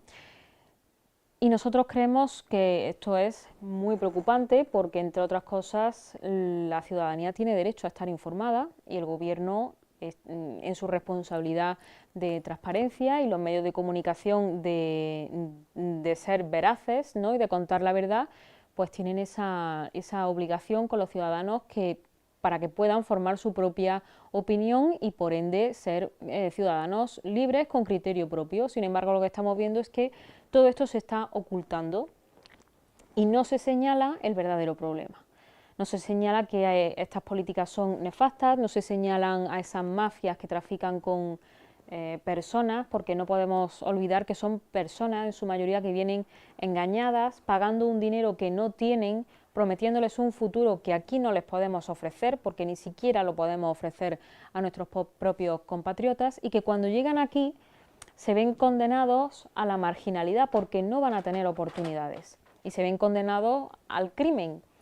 No señalan tampoco a las ONGs que se están nutriendo de dinero público, y nosotros lo hemos denunciado en multitud de ocasiones, y que se dedican pues, a distribuir a estas personas y en connivencia con las mafias pues, a condenarlas pues, a la más absoluta marginalidad, ¿no? Porque además se están poniendo en riesgo sus vidas, como digo, ¿no? Y yo creo que responde pues, a eso, a que hay unos intereses de índole económica, índole electoral, porque tampoco podemos olvidar que tenemos un gobierno entregado a cualquier interés con tal de permanecer en el poder. Tenemos un gobierno entregado a los intereses de golpistas, del brazo político de ETA, y si esta inmigración ilegal en España llega a conformar una población de suficiente entidad como para que en un momento determinado puedan condicionar el futuro político de un país, pues ¿quién nos dice que no va a hacer el gobierno lo mismo con esta población que está llegando aquí de forma ilegal y que no busca integrarse, sino que busca imponerse? ¿El gobierno va a comprar esas imposiciones y no las va a aplicar al resto de los ciudadanos? Nosotros no lo descartamos. Se ocultan esas nacionalidades y también lo que estamos viendo con la actual crisis es que no se está contando, por ejemplo, pues esa distribución, ¿no? que se está haciendo de esos inmigrantes ilegales a algunos puntos del país. Por ejemplo, eso también lo hemos visto con los medios regionales. Claro, es que consiste en ocultar todo lo que se está haciendo porque ellos mismos son conocedores de las graves consecuencias que tiene esto. Ellos saben perfectamente que quienes sufren las consecuencias de todo esto son las personas más humildes, que viven en barrios humildes y que están tomados por estas personas, y es impopular. Entonces es una realidad que hay que ocultar, pero es una realidad que padecen y que están viviendo en primera persona pues mucha gente en España, y que vuelve a demostrar la enorme distancia que existe entre la clase política, este gobierno y la realidad de la calle. Por mucho que traten de ocultarlo, en las grandes ciudades quizá pasa más desapercibido, pero hay muchos puntos de España en los que la inmigración ilegal es un verdadero problema. Y ahí no lo pueden ocultar.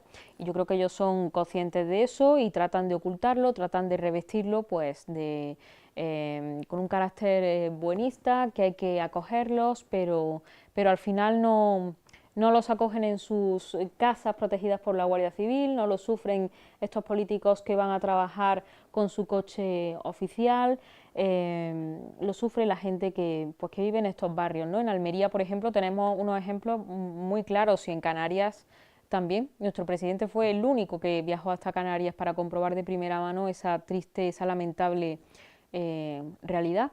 En la isla del Hierro, por ejemplo, una isla que tiene 11.000 habitantes, entraron cerca de 7.500 personas procedentes de estos países de forma ilegal.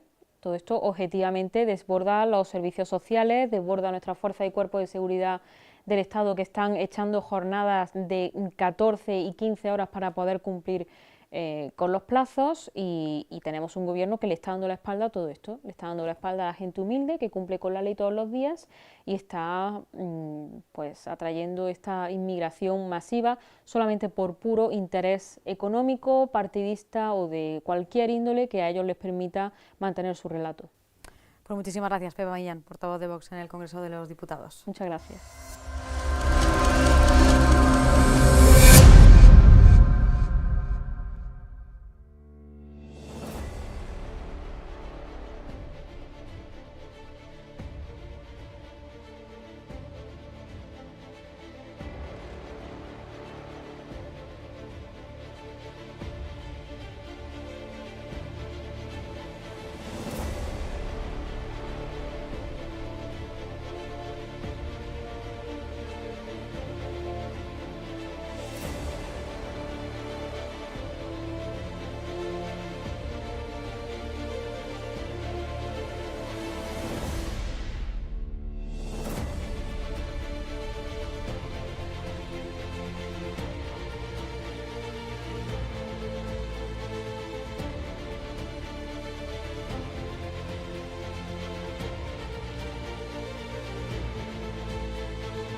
So we're continuing this afternoon and after the lunch break for this third meeting of Frontera Sur. And so, as I said, we're going to take, we have 3 more panels and many more subjects to discuss regarding illegal immigration and the consequences. So thank you very much for joining us on the YouTube channel of Vox España and the ECR party that is part of the European network. We have slightly more than 2 hours for this afternoon session. We'll have the General Secretary of Vox, Ignacio Garriga, and also the Secretary of Vox, Santiago Abascal. Now we're going to begin a new panel. We'll be discussing the zones of Europe, the areas of Europe that are most highly affected by this illegal immigration. For example, Barcelona, Paris, and Brussels. The problem that large European cities are having with security regard to this. And now to introduce you, Santiago Mucio, and Director of ASEP. Thank you, Garcia. Thank you for the invitation. So you're here with us in Barcelona. You're from here. Barcelona might not be in the same state that maybe Brussels or Paris are, but what are the similarities that you see between how these cities are suffering from illegal immigration? Well, there's a very strong resemblance between these 3 large European cities because they gave up on what made Europe great in its day. For example, Christianity, the idea of a civilization, to launch all 3 of them in a way of or an attitude of saying that we have to be the cities that receive all of the immigration from all over the world.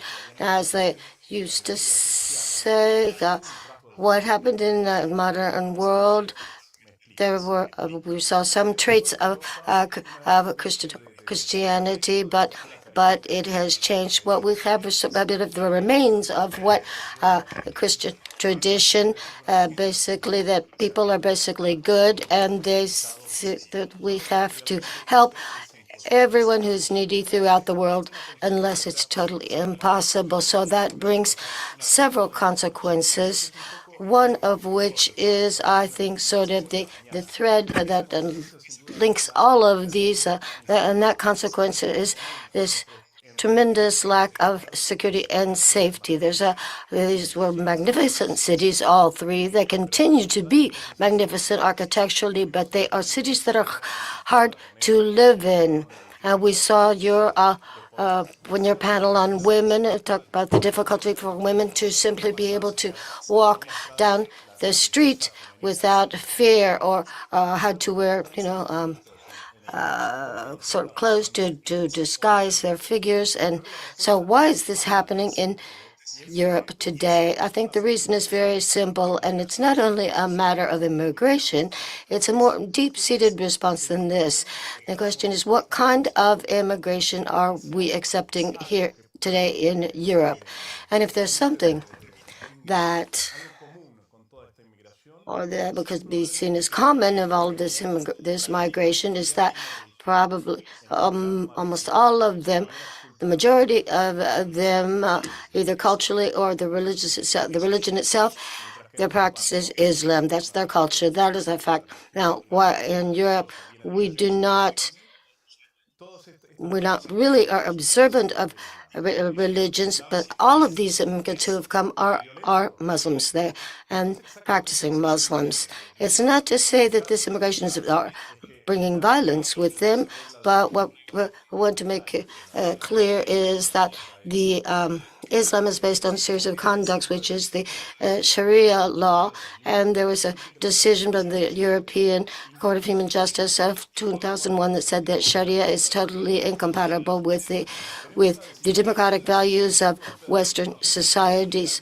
So we have an actual sentence, ruling on this that says this, and there are other opposite rulings that are basically opening up our borders to bring to us this entire population whose common culture is a religious culture, religious-based culture, because what really moves man in general is necessarily religion. Or the hate of a given religion, but it's based on something religious. It has to do with religion. So these people who are arriving to Europe who do not practice our religion or our customs, observe our customs, but not only that, they do not accept them. And not only do they not accept our customs, they want to impose their customs. It was something that is totally astonishing that is happening, and increasingly so. At least in France, we're seeing it repeat itself over these last times. What I was going to say is sexual aggressions, rape. Now, there's one specific phenomenon that is the instance of the rape of older women. I'm talking about elderly women of 80, 90 years of age. And that reminds me what is said when it took control of a population in Iran, that rape is an act of war. To say that, we are the invading country, we've invaded you, and we can do this. So, basically what they've done is accept that these cities are filled up with these migrants in such a flagrant way that not only it's us saying it here in Frontera Sur on this YouTube cast, Macron repeated this and said, at the very least, probably 50% of the crimes committed in Paris are committed by persons who are either undocumented or who have applied for a visa to stay in France. Now, their Ministry of Interior says the majority of these crimes in large cities are they give some figures. There are no official statistics on this in France because it's not allowed. But basically, they said that the foreign populations in France accounts for about 10% of large cities, and the majority of the crimes committed in large cities are committed by foreigners. So this is something that's so evident, so shocking, and we see it down in the street. When you walk outside on the street, you see it. Eva mentioned it this morning. If a woman sees a group of Europeans or a group of foreigners, the woman would walk on the side of the street where the national or the Europeans are. Now, we were talking about this first of all to issues type of communication on this subject. But if we think about the case of France, Macron's government is the one who actually opened the valve or open the door to the entry of all of these foreigners. So, and this is a symptom of abandonment of our own culture, due to be either feeling ashamed or of what the culture was in the past, or what led Europe to build these beautiful buildings or cathedrals, of abandoning the intellectual strength also of Europe, these great thinkers and writers. No, you can't read Shakespeare or Cervantes in schools anymore. So what they've allowed is for their world to shrink because we are losing this knowledge of our culture. And at the same time, we're receiving waves of immigrants who are staying to live in those cities, who do not accept any type of the social behavior imposed by those cities, because their behavior is dictated by the law of God. Now, in my practice, professionally, I had to go before court in France.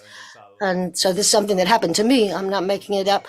I had to be present in a court waiting for my hearing and see the one prior to mine. The accused in this stood up and shouted at the judge, said, in my neighborhood, this law is not accepted. And he was speaking about the law of the land of France. So So the judge, didn't even ask him, what is the law that is accepted in your neighborhood? So we get very angry about the decisions made by our current politicians who have brought us to this chaotic situation by opening our borders. And something else that is different is if you're going to, if you don't open the borders of your country and allow everyone in, you're not serving your country. You're basically telling these foreigners to not do it, or your citizens, making their world smaller. So to get out of this situation of low safety and security, we need more secure, we need more police. The police try to do what they can, but when these people are arrested, they go to the judge and they're immediately released. They take them to court and they're immediately released. So we're creating a civilization that before our very eyes is crumbling, and not only crumbling, because in a certain way committing suicide, because it's something that is unseen in the history of humanity. Is that it's the first time that European countries are paying to open their doors to the invaders, people who are invading us.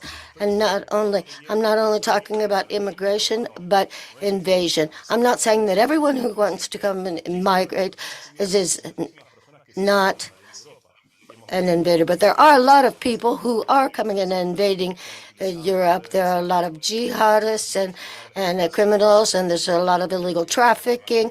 We've seen that ISIS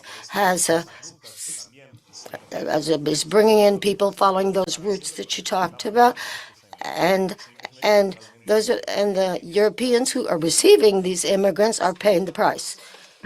You said that these people are coming to Europe, to European nations, with no intention of assimilating or becoming a part of the culture. They bring their own culture and own religion and impose it on us. So countries like ours, there are people who do join the melting pot, as it were, and there are women who are actually converting to Islam, European women. And this has happened we've seen this in Brussels and also Paris. And on the other hand, how does all this affect people's intent to vote, or the candidates they will vote for? There are so many illegal immigrants who have been in the country for decades. They are already second and third generation citizens, and they can vote. Is that affecting the results of our elections? Yes. There are two questions here. One of them has to do with the conversion from one faith to another. We have to bear in mind that the Muslim woman never, generally in principle, gives up their religious practices or their religion. If a Muslim should convert to another religion, they immediately become an apostate, and that is punishable by death. So the majority of Muslims do not convert to another religion, but there's a minority of Muslims who do convert to Catholicism, for example. Many say they just do it for appearances, or for the vision that they have, or even because of the figure of Maria, of the Virgin Mary, that doesn't exist in the Islam world because it impacted them. So in Paris, the only churches that have a security code to enter is one that were converted, Muslims who have converted to Christianity, practice Christianity, because they are the most endangered, the most under threat. Now, and this other question, and this is applicable to any social class, and not just women who are from traditionally Catholic families or upper class families. Why would women convert to Muslim? Because we're in a society living in a world where everything is relative, where Europeans have given up on the right of totally on the fact that there is one truth and it's worth sacrificing your life for. There's no more than one truth. I am the truth. So and we're also living in a world where families are broken, divided, and there are divisions due to divorce and many, many other issues that families are become totally destructured as a result of these.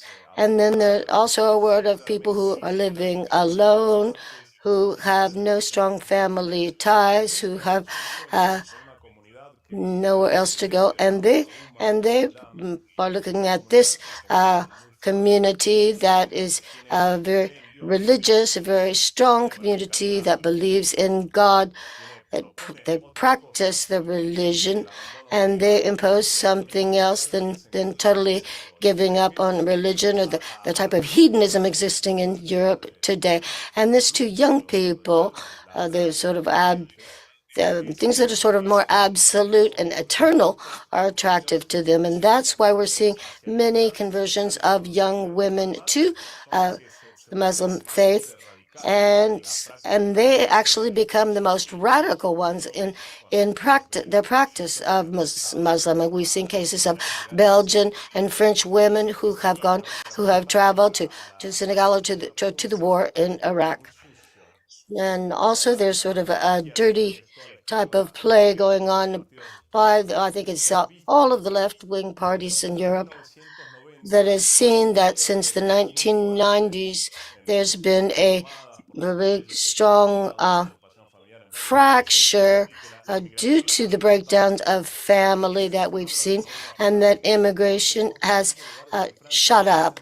Now we're seeing places in France like Saint-Denis where 30% of the inhabitants are immigrants who are considered to be immigrants of the first-generation immigrants. So in other words, these are foreigners born in foreign countries. That's the official data. Plus, we have all of the illegal immigrants that are not registered. Now, so if you walk around that city, you would not should not be surprised to run into people who do not call themselves French citizens, even though they live in France. And so anyway, there's this is a population that has, first of all, much higher birth rates in their families, much higher than the European population. And it's also a population, people, as was explained this morning, that is not a population that really requires much. That is has enough if they get some subsidies, some quotas, things like that. But so it's a population that if you go out and seek their vote, they will vote for you, because they're going to vote for a political party that's going to allow them to stay for a longer period in the country, that helps them through all the immigration process, that helps supply them with aid and subsidies, etc. Because they're willing, they're going to hang on to the political parties that represent that. Now, Michel Jousson, which this left-wing politician who spoke directly to this electorate, has a Muslim percentage of 69% vote for him. So 69% of these people voted for him. And he only proposed, many, many measures that were favorable to Islam, one of which was to prohibit deportation of Muslim immigrants. And if you look at the same elections in 1970s, the same population that voted for Mélenchon was of 30 some odd percent. So this gives you an idea of how broad this phenomenon is and how it's growing. So what we're seeing on the one hand, and something that Ulrich mentioned on this is that reality is stranger than truth. Well, thank you very much, Santiago, for spending this time with us. Thank you. So we'll be back in 1 second. We have another panel. We're going to take a very brief pause right now.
Nuestra civilización está en riesgo, la civilización occidental está en riesgo como consecuencia de esta Western world is at risk due to this illegal immigration. Its values, its principles, everything that has to do with the West is under threat with Western society. And we have two guests here in Barcelona with us. We've got Manuel Barrida, who's a member of parliament and a member of parliament of Andalusia, and Juan Coca, who is a vice president of Postmodernism. Thank you very much for being here. We're going to do what we did this morning as well. Each of them will have 10 minutes to speak, and then we will have time for some questions. Would you like to go on? First of all, I'd like to thank Rocio and Melin, the entire team of Fronteras, from Fronteras, for inviting us to take part in this. And I'd also like to take advantage to express our concern and prayers with the family of Alejo Villalquadra. and wish him a speedy recovery. Now, this panel is called In Defense of Western Civilization. Now, I would like to offer up a reflection about, what is Western civilization? It can be from a geographical standpoint or archaeological standpoint, or a place where the sun sets in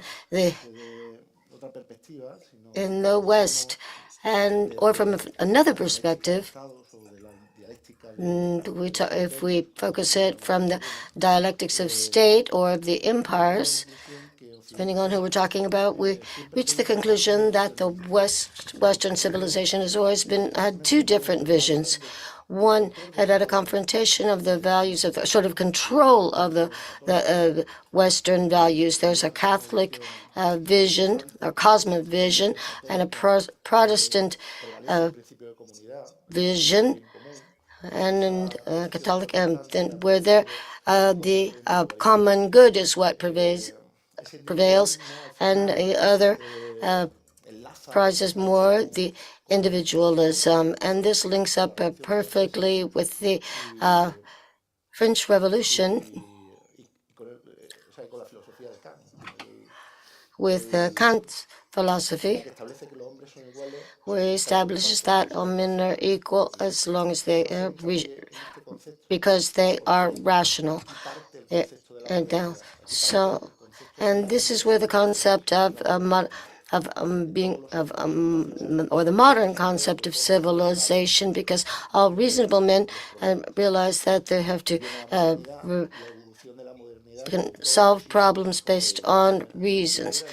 And then these include liberalism, communism, even fascism, demographics. So that sort of heritage or that thread is what is triumphing in the West, in the Western world. And this idea is connected to another one of these isms, which is localism. That's another ideology that has nothing to do with globalization, which is an objective fact. And I'm saying all this because that globalization or globalism means that men give universal solutions to day-to-day problems, and that globalization or globalism has to do with egalitarianism and also multipluralism. It also has to do with the world view or the new world order that determines that policies are actively applied in the same way all over the world. But the only valid argument for globalism says men's the response, anthropological response that men always have, the family, stability, the transcendental view of man. These types of resistances are what sort of always been a confrontation between them and globalism.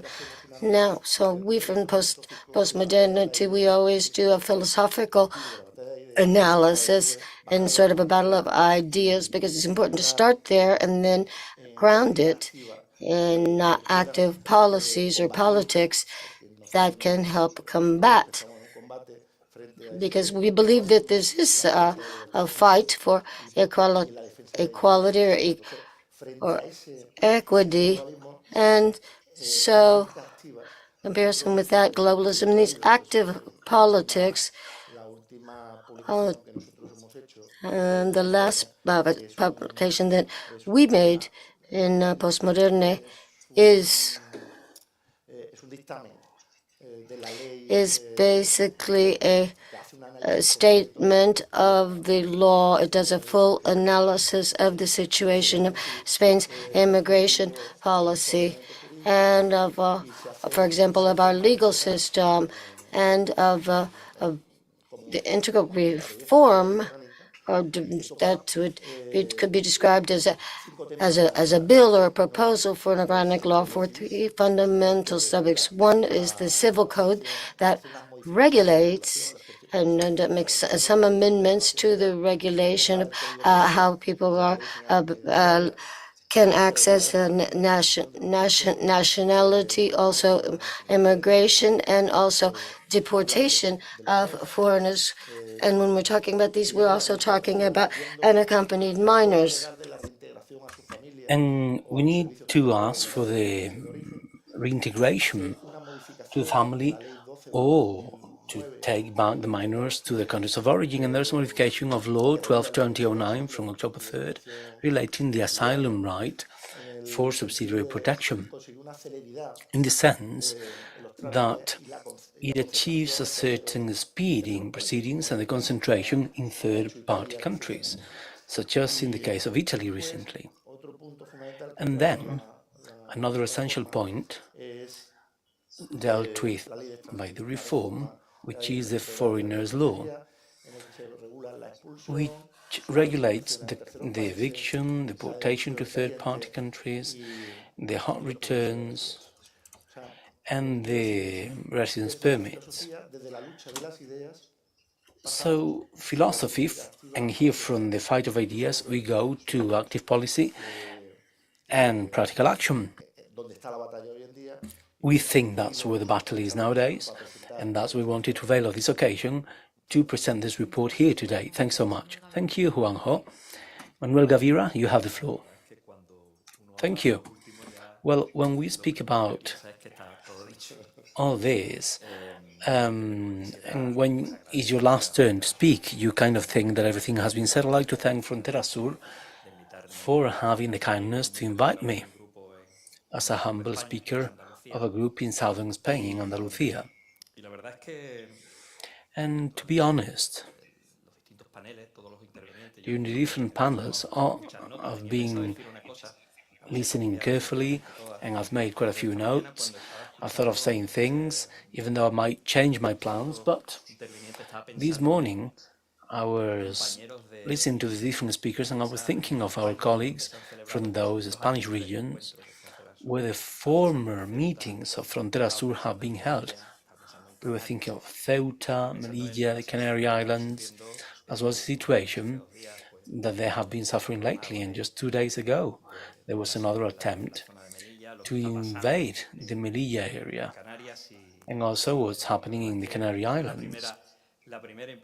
And that was the first feeling I had. I mean, to remember them all, Sergio, Carlos, all our colleagues who are members and deputies of Vox, both regionally as well as at the Congress of Deputies. Having said that, this morning I've heard words that I didn't quite like.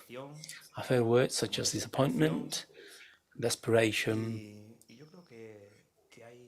and I think that there is hope, but for us to have hope, and this is when I bring this debate to my own field, the political field, but the aim here is to make the right decisions for all institutions, of course, nationally and even regionally, even regarding any European institution. And I'm saying that due to the following. My colleague here, Juanjo, spoke about the foreigners' law that should be applied, also nationally. And who has access to our country, or how?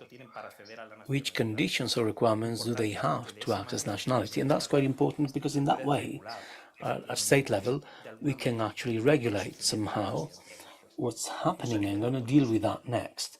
Even regionally, there isn't an administration, and sorry to take that to my land, to Andalusia, but the Andalusian Health Service is an administration with the largest database in Spain, and we have been insisting so that the data of all these migrants that are getting to Andalusia are made available to the institutions, and at European level it's very important. We all know the situation we have nationally, especially in the last few hours, and how concerning that situation is. And next year we have elections to the European Parliament, and that's what we need to focus, just like other European countries are doing, such as Poland and Hungary. They're going in a set direction to combat this attack and this decadence of the Western civilization. And it's very important, and we need, and sorry to take it to my field, but we need to insist with the European institutions, because in a few months we'll have elections, and we should know that much of what's happening in Europe is important for what's happening later in our country and in different parts of the country. Having said that, each Western civilization, each is weak and is out of any question. We are losing our roots, and roots, at the end, are what keeps us rooted to the ground, that part of land that help us nourish. We have the water, the elements, food, for something to become bigger and strong, and that's being attacked. And what's happening is what we should be assessing. Joan Garriga this morning said that we should first of all identify the problem, and that's been done. Now we need to check how we got to that problem and how we can solve it. So, in our opinion, this destruction of humanism that we are experiencing in our society, in the Western society, we have less humanism in schools and on the streets.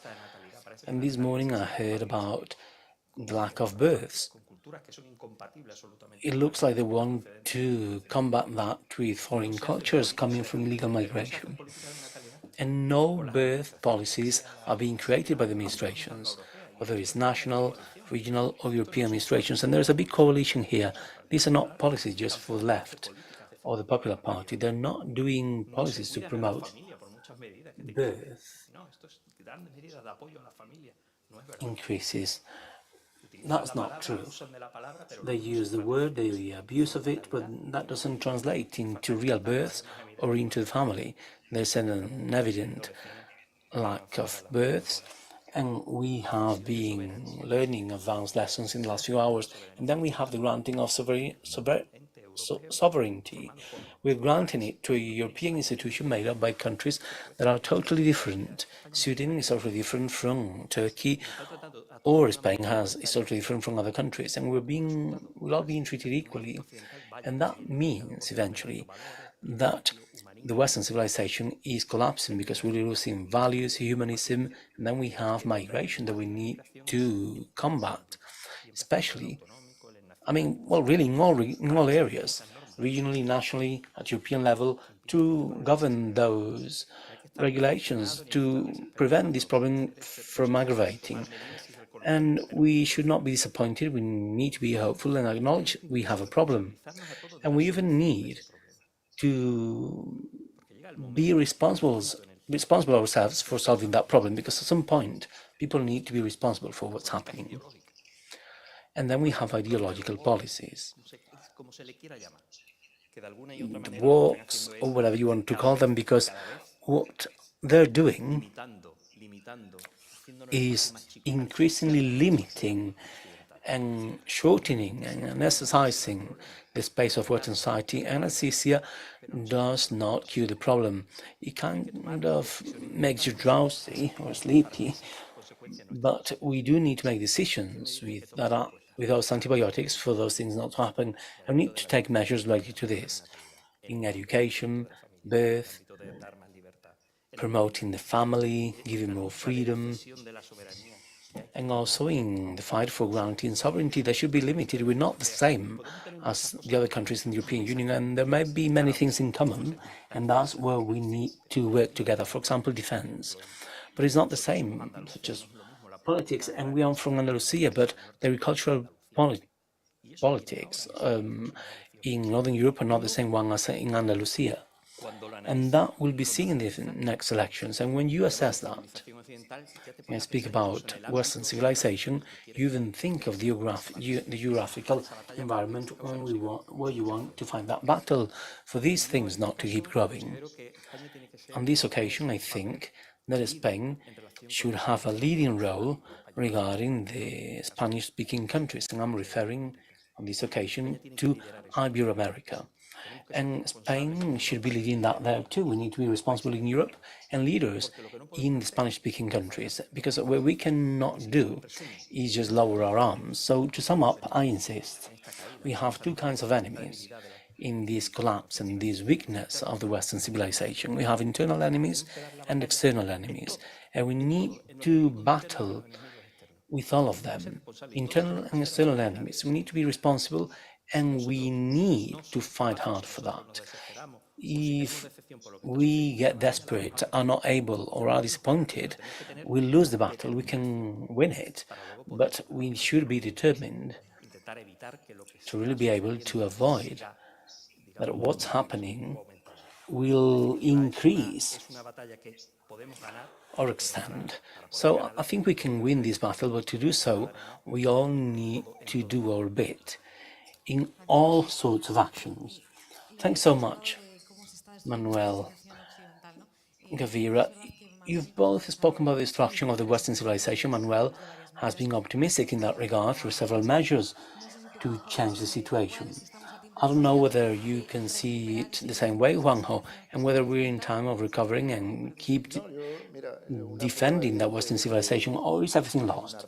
Well, an evident proof of a reaction is that a few years ago Spain had a problem because there was no relationship, and that goes to showing what Manolo was saying about the Andalusian parliament, and then this event and the firm response all over Spain by young people with hope and affection and trying to get things to work. So I really join the optimistic feeling of Manolo, my colleague here, and I think there is a solution, because we can see that reaction in young people, we can see that hope. And earlier I was talking about the battle of ideas, but that battle of ideas, without people like Manolo, would have been impossible, or without people like Jorge Bouchardé at the European Parliament, it would have been impossible, or without people who really take to the political action to the right place. It's important to limit this, but then we have the practical modifications and active policies. They are politicians, and they are the latest link on this fight, and the most important one, because they are the ones who determine, with the legal modifications, the future of society. Thank you. You come from Andalusia, right now we're in Barcelona, and we have spoken about Ceuta and the Canary Islands, places where we have held this meeting before. But Andalusia is also affected by that illegal immigration. What's the situation currently in this region, according to illegal migrants who are being transferred, mainly, sometimes, and many of them from the Canary Islands, and also affecting the welfare and safety of the people in Andalusia? Absolutely, there is that double side you've just mentioned. We, of course, receive many illegal migrants in Almeria and in the Andalusian eastern area, and also the eastern Mediterranean area of Spain. There's a lot of illegal migration. We have Algeciras and my province, Cadiz, and we do get a lot of illegal migration. Of course, there are transferred migrants now who are getting to the coast of the Canary Islands, also in Almeria and Andalusia. This morning, I think it was 200, 250 migrants, according to the news, that got to Chiclana, which is very close to the city of Cadiz. So we're getting migrants from both sides. So when you speak about lack of security, well, there is. That does exist. And I'm speaking in my own personal experience as a member of parliament in Andalusia. When I was being attacked by left-wing parties, and when I refer to the problem of migration safety, it does exist, even though people might think that illegal migration does not exist because the media might cover it, or silence, or disguise it, and then I will tell you what's really happening. I always gave the same example, which is quite simple, and you can all visualize it. And the left in the Andalusian parliament was visualizing it. And I used to say, which are the main locations in Andalusia with problems of illegal migration. Huelva, Lepe, Algeciras. And what's the most voted party in those areas, in those populations, in those locations? Oh, Vox. Funny enough. Why? Because we have been reporting that real problem of those citizens.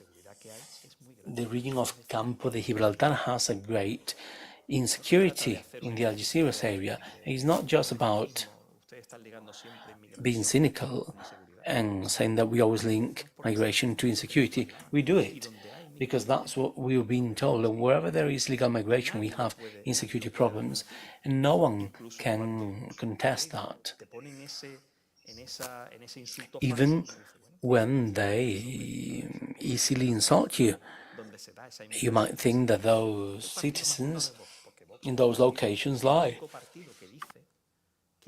But Vox is the most voted party because we're the only ones who say what needs to be done to end up with legal migration. That's why in those locations we're the most acknowledged party.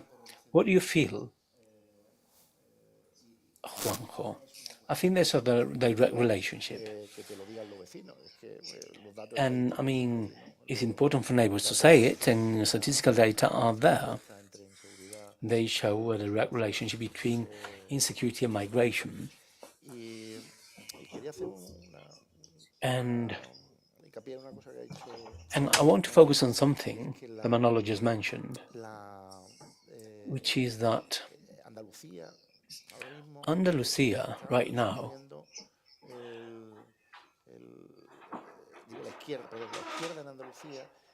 and the left wing in Andalusia is welcoming that illegal migration. They have been sold to the capital, allowing salaries to collapse, and they have sold themselves to the capital, allowing international standardization policies and making the P&L accounts of large companies to grow, and the left has lost the sense of and the meaning of principles and workers' needs. So I fully understand, as Manolo was saying, that in those locations when we have an insecurity problem with a high migration, at the end of the day, neighbors feel identified with another political party, not just with the left. Well, unemployment is important here, and the situation in those locations, these neighborhoods are totally degraded, and neighbors do not even know them. And that's what they tell you. They say, well, I used to live here and now I need to go elsewhere because I cannot no longer live here. And no matter how much we work, and you were talking about the left, even the Popular Party is now leftist because they're not giving you data. And the Andalusian Service of Health has all the data one might need, but no one is transferring the data. They have bought that discourse and they might mask it according to solidarity or human dignity. They're not able to carry out the right actions for law to be applied, because law does exist, but it is not being applied. And that's what we need to focus really.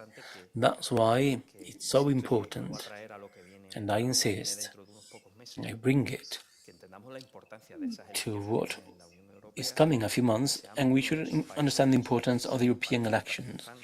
And we should be one of the patriot countries that are trying to defend, first of all, the rights and needs of their fellow nationals, so they can after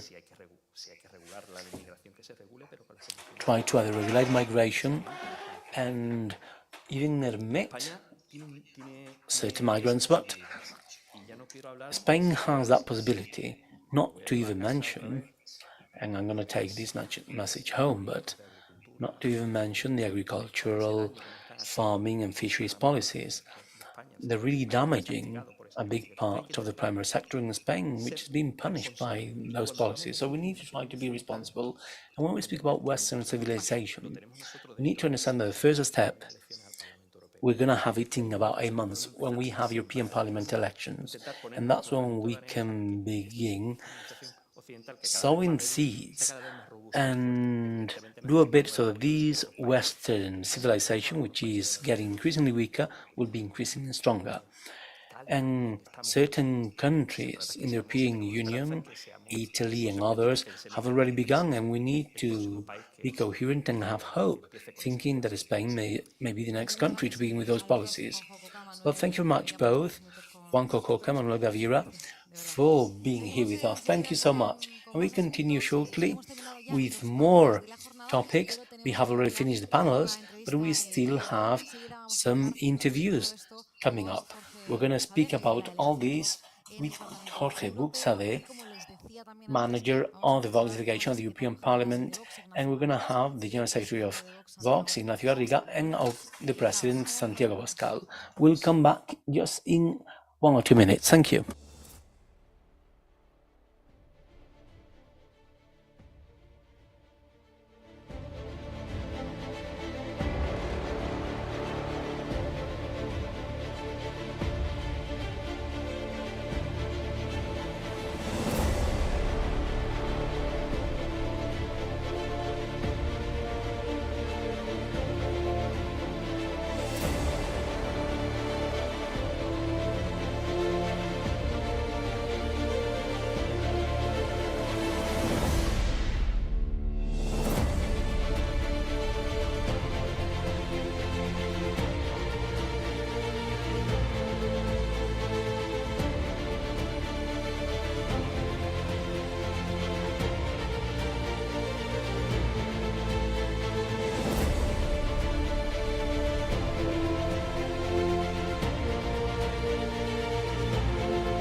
Desde esta mañana hemos comentado la problemática de la inmigración ilegal, we've sus been discussing the problems of illegal immigration and its consequences, and particularly we've analyzed the mistakes that are being made by many European countries, among them ours, Spain.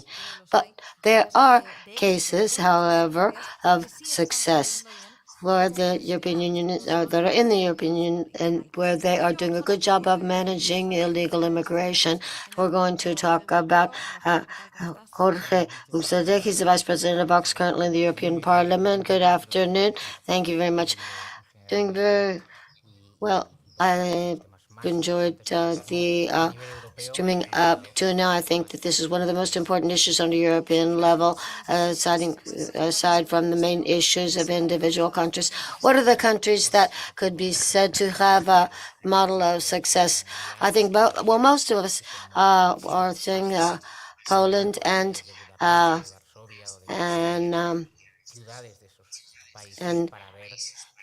Bulgaria. All you have to do is walk down one of the streets of either of those countries. What you see is homogeneity. I don't mean that we all are exactly alike, but I do think that there has to be a certain kind of homogeneity, and so that guarantees that we have something in common. So this is why we have to guarantee the cultures that share values, customs, etc.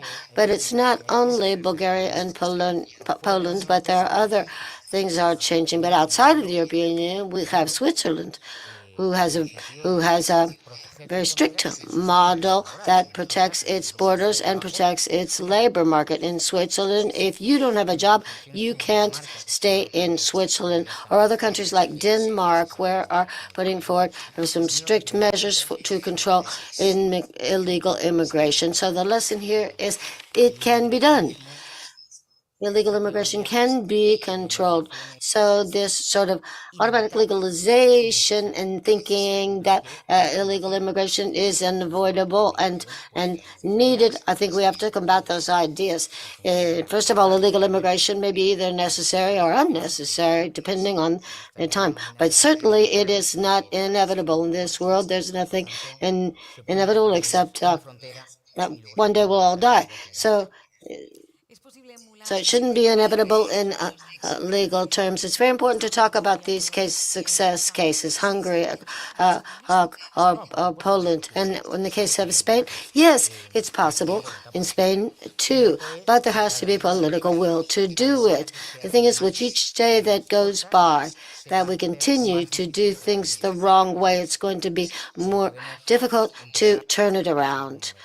But we can first start out by having better border controls, by just doing a good distinction between the and the procedures for immigration. We got asylum for immigrants who just want to move to Europe, but if they don't have a labor contract, if they haven't been invited by a company with a contract.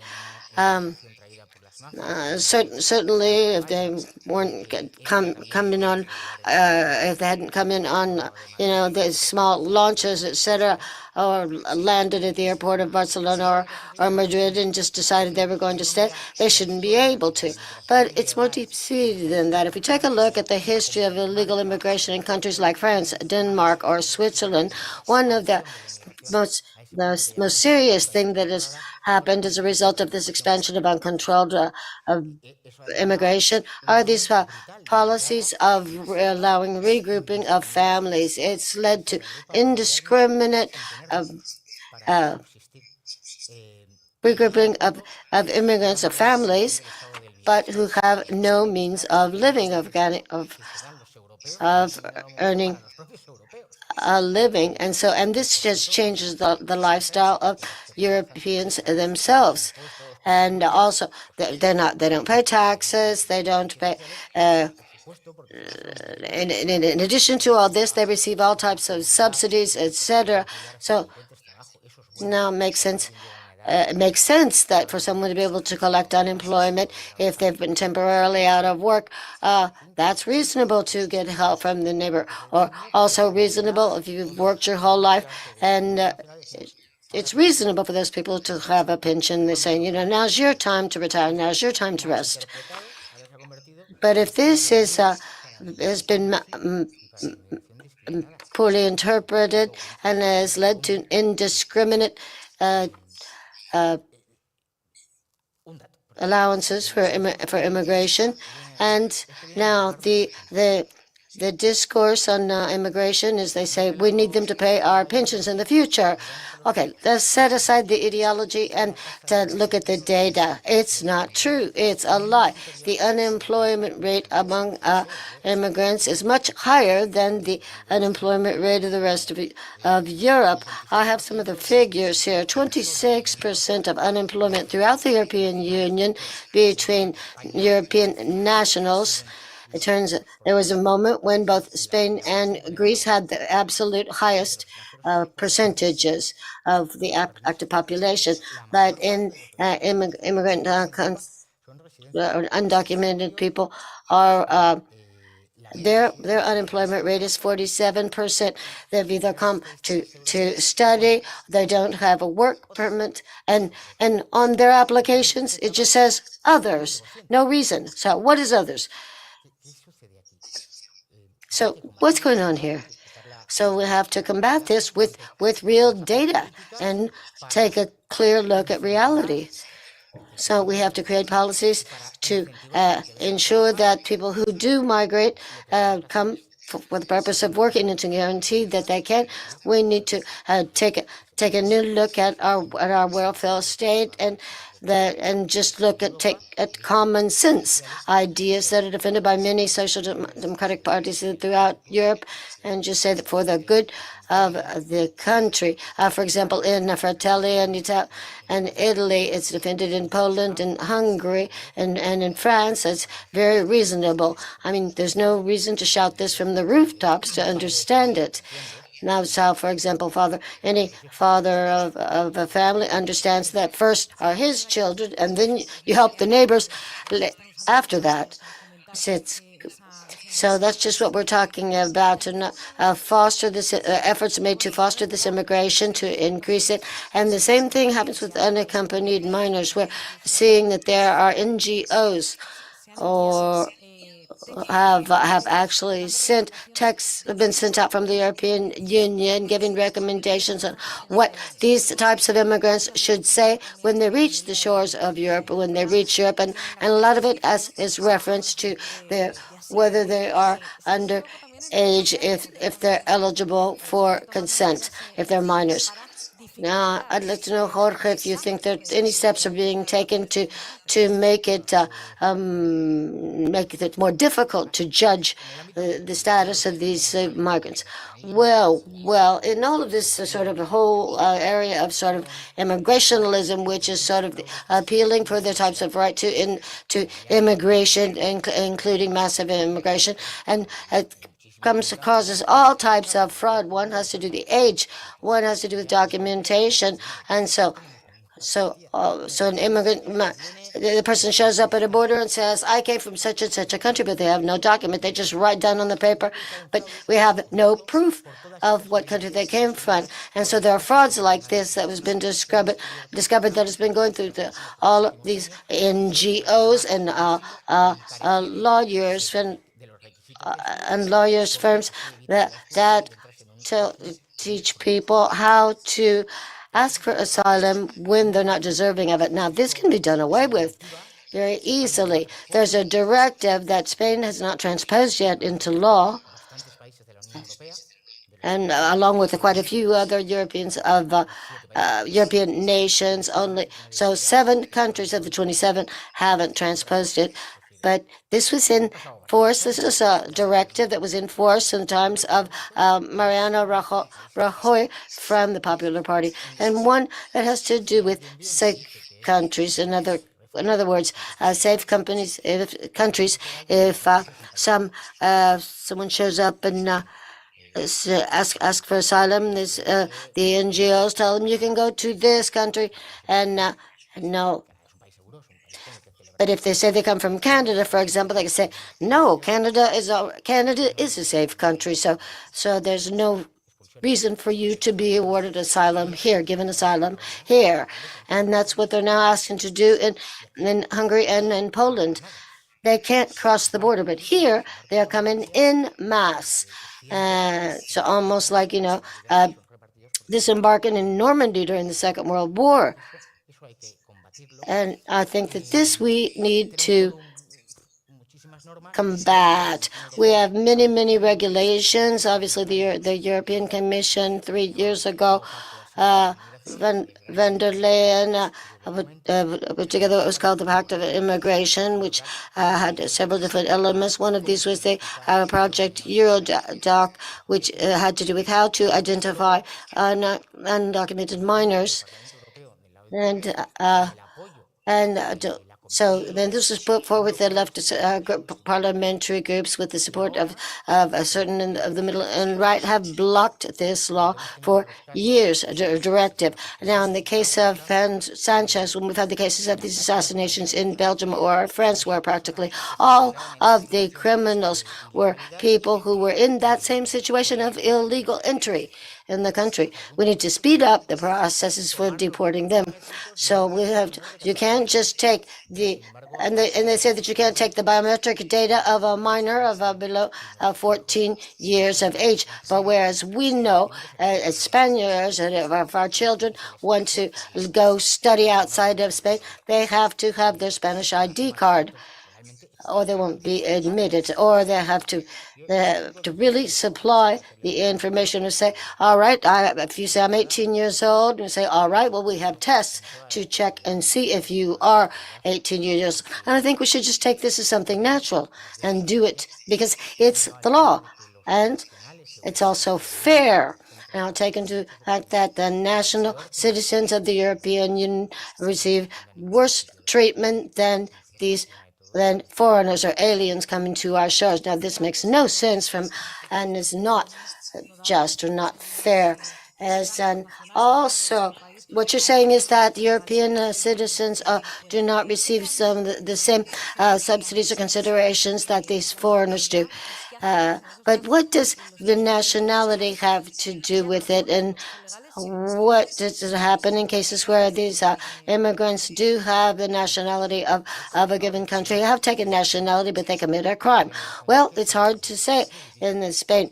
Well, what, for example, it's hard to define, what does it mean to be Spanish or Italian or Polish? Because the big things are hard to define. The important things are hard to define. You say, how do you, to describe a chair? How do you describe or define a chair? So the important things are difficult to define.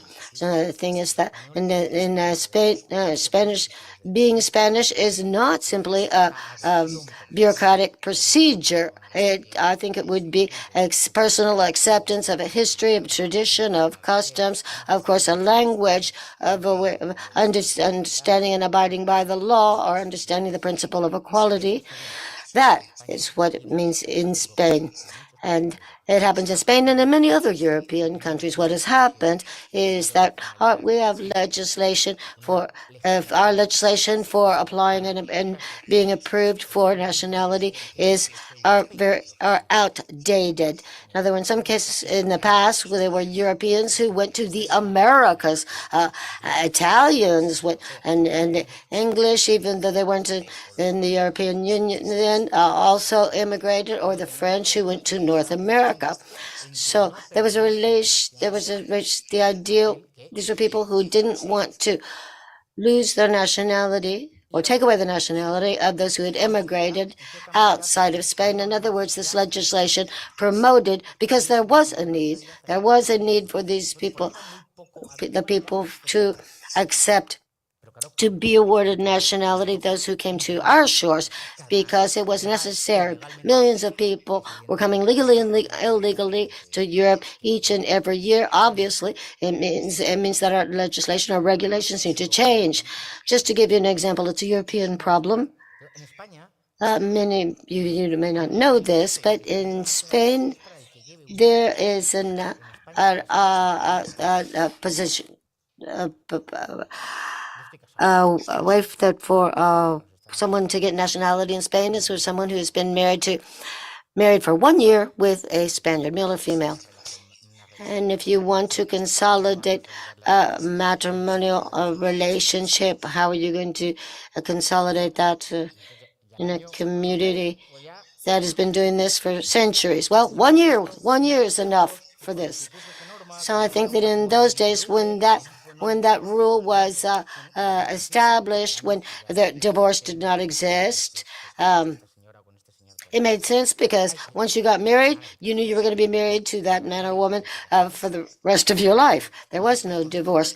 And so you have to think that we have outdated rules that is also changing it's changing the political body, the voters of these countries. So when you obtain nationality, they cannot be deported from the national territory. Their nationality cannot be reversed, and I think that we have to change this, and these are the most important things. It's not a question of making it harsher, but it's simply of adjusting to the reality of the regarding this the procedure for nationalization. Now, Denmark also requires a few years of residency, legal residency, but also during the period for example, residency that you receive no social funding, and you can only get it for 1 year, from 1 year to a maximum of 5. So that's a way to guarantee that if someone who's lived here for several years and wants to become Danish, that's a person who's truly integrated in society.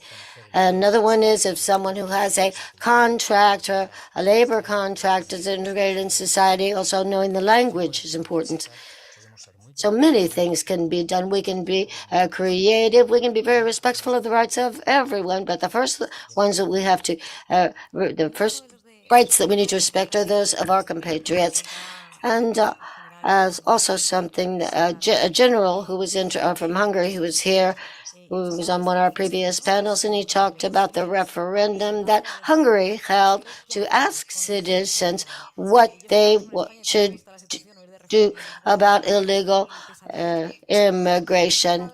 If we held that referendum today in Spain, it would probably be a nightmare. But what do you think? What would you think about holding a referendum on this kind in Spain? How do you think it would be accepted?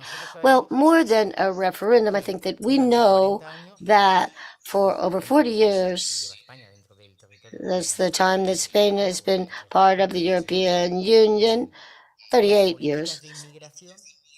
The immigration policies have been decided based on the interests of the elites seated in Brussels and in Madrid, who are making decisions without consulting Spaniards, and things that really affect the Spanish people's lives. So it is important. And it's true on other issues like immigration policy does have an impact on small towns and hamlets, on neighborhoods. It affects the life of the people who lived there before the immigration. I think it would be a good idea to ask them if they like it or not. And we are convinced that there would be some surprises on this referendum, because we could ask people if Spaniards, for example, you as a Spanish citizen, would believe that it's good to have better border controls, or if you think that there needs to be proof of integration and social practices for those that are not national, or if illegal immigrants can sign up with the local municipalities to receive aid, or whether they would have the right to receive national health care. Well, last week in France, it was decided that illegal immigrants only had the right to vital, urgent medical care. And I mean, obviously, if it's life or death, that person, should be treated. But there are a person who may be against your nation, who's there asking for help. Of course, they deserve to receive medical care. And of course, the elderly. I would say we need to also ask other European countries and find out what Europeans want as far as border controls go. what type of change in illegal immigration after the parliamentary elections? What do you think is going to happen? Well, I have a lot of faith in what's going to happen on the 9th of June in 2024.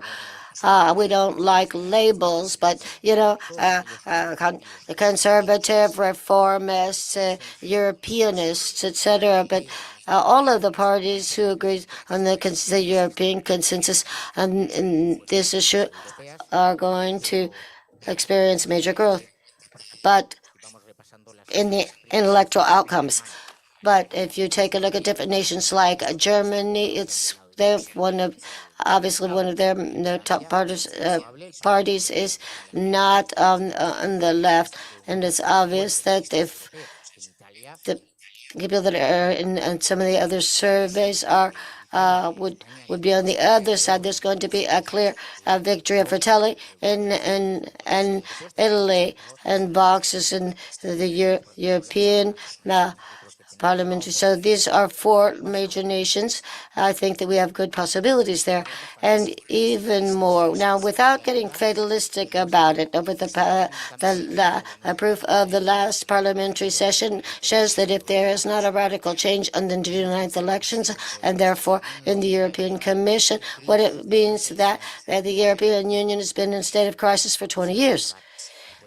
Well, that crisis is only to get worse, leading perhaps to the collapse of Europe on an economic, social, and certainly migratory level. So we have a duty to get out to make sure that there is a change in the makeup of the European Parliament in these votes on June, to really turn around and turn this tide, and certainly on migratory law, it should be that only legal entries should be allowed. So only migrants entering the countries legally should be allowed to cross the border. And these appeals for asylum, the majority of these requests for asylum are from Islamic nations, but we've seen that most of the major nations have said, well, that's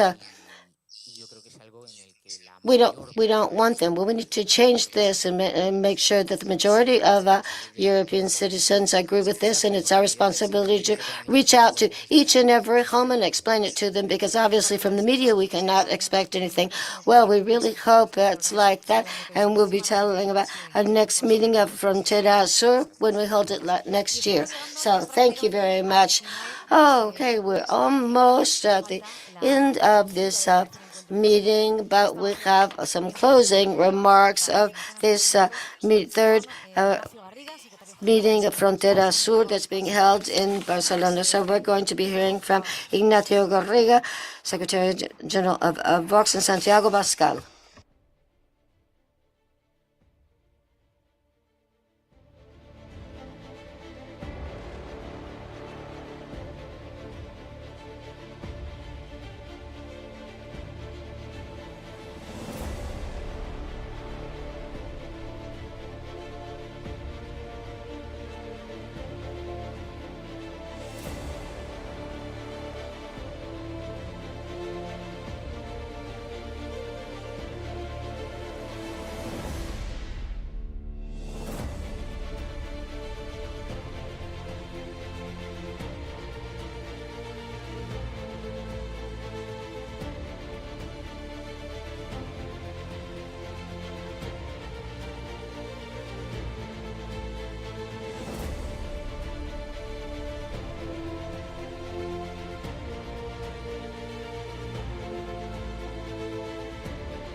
Hemos llegado ya a ese momento de Right, we clausura. have now reached that moment of closing this third meeting, Frontera Sur, that we have held in Barcelona.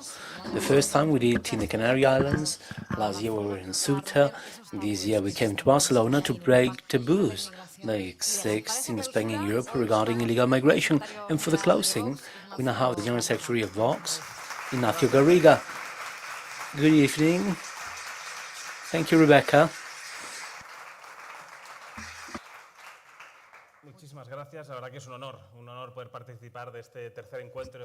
Thanks so much. It's a real honor to be in this third meeting of Frontera Sur in our city, Barcelona, Catalonia, where we'll be able to explain our reality. And we came here for a reason. It's a city and a region especially affected by illegal migration. That's why we want to celebrate this meeting. Why is it important to keep celebrating Frontera Sur as time goes by? Before we begin, I'd like to thank, of course, the ECR party for helping us to set up this event, this important meeting. I'd like to thank the organization, especially with Rocío de Mer and everyone behind. You know, the realization, the cleaners, everyone who had enabled this important event. But as you mentioned throughout the day, we have an urgent issue at hand that we need to put at the center of the political debate. And I'd like to thank you for the opportunity of being here, speaking, as well as many people who came from far away to enrich this great meeting of Frontera Sur. As you were saying, we do share concerns. Normal citizens and others who are on the first political line, such as Vox and the ECR party, who share that concern regarding the big risk that these policies of open borders are leading to. All that goodism regarding illegal migration and that obsession regarding multiculturalism suggested by elites, being quite careful and using euphemisms to hide their real objectives. But the reality is that this is already affecting many neighborhoods and cities, and especially, and if you allow me, I'm going to focus on that, it is mainly affecting this region, this part of Spain, which is Catalonia. And as we have said, throughout the day, we've heard great speakers, and no doubt is one of the main political urgent matters we should have at the center of the political debate. Unfortunately, it's used to different people putting at the political agenda things are far from the reality of people, of ordinary citizens, and thanks to political parties such as Vox and its partners in Europe, we have eventually opened a debate that some people wanted to close. A debate they said we should not have in the public sphere. A debate that, with the collaboration of the powerful and the media, were being silenced, when in fact they were denying the reality of many people in the neighborhoods and the streets, and that silence leads to the Parliament of Catalonia, and I already have 2 warnings for reporting the consequences of the migration policies and the goodism about illegal migration. It got to such a point that that culture of cancellation is causing warnings of parliamentarians representing more than 200,000 Catalonian people. And even if we just one, we still have the right of expressing that. And yesterday, we saw how one regional deputy of Vox was expelled at the Parliament of Catalonia, our dear Alberto Terradas, just for reporting the consequences of Islam on our streets. So we got to these levels. The people who don't want to speak and report the reality of humble people, and those things lead us to get expelled from parliaments, to open up warnings, and we don't know how far they can go, but they forget that we're going to be perseverant in defending and reporting those policies. And that's something I'll mention, but mainly the right we have to defend what we are, the right we have to defend what we aim to be, and to defend our civilization. But obviously, This battle is being held against giant, powerful people in the media as well, and large corporates. And we have mentioned that throughout the day, as well as supranational organizations with very clear agendas to blow up our civilization and the way we understand the world and our life and the way we relate and the way we are. And here in Catalonia, unfortunately, we have had on the one hand separatism and then the old left-wing policies. In this case, in the acronym of the Socialist Party, they have both shared a project for a long time, and no doubt they have decided in Catalonia we should not have political freedom, not just to get away from the consensus, and they decided to subject Catalonians, but also to silence people who want to have an alternative and raise a different flag. Immigration policies and security, they say we don't have the right to dissent. That's why they promote those permanent policies to demonize and change the message. And they even, through public subsidies, use media to silence people who put their finger on it, and who report how devastating are the policies of illegal migration in humble neighborhoods. That's why I think it's essential for these kind of events to not just be limited to being held once a year.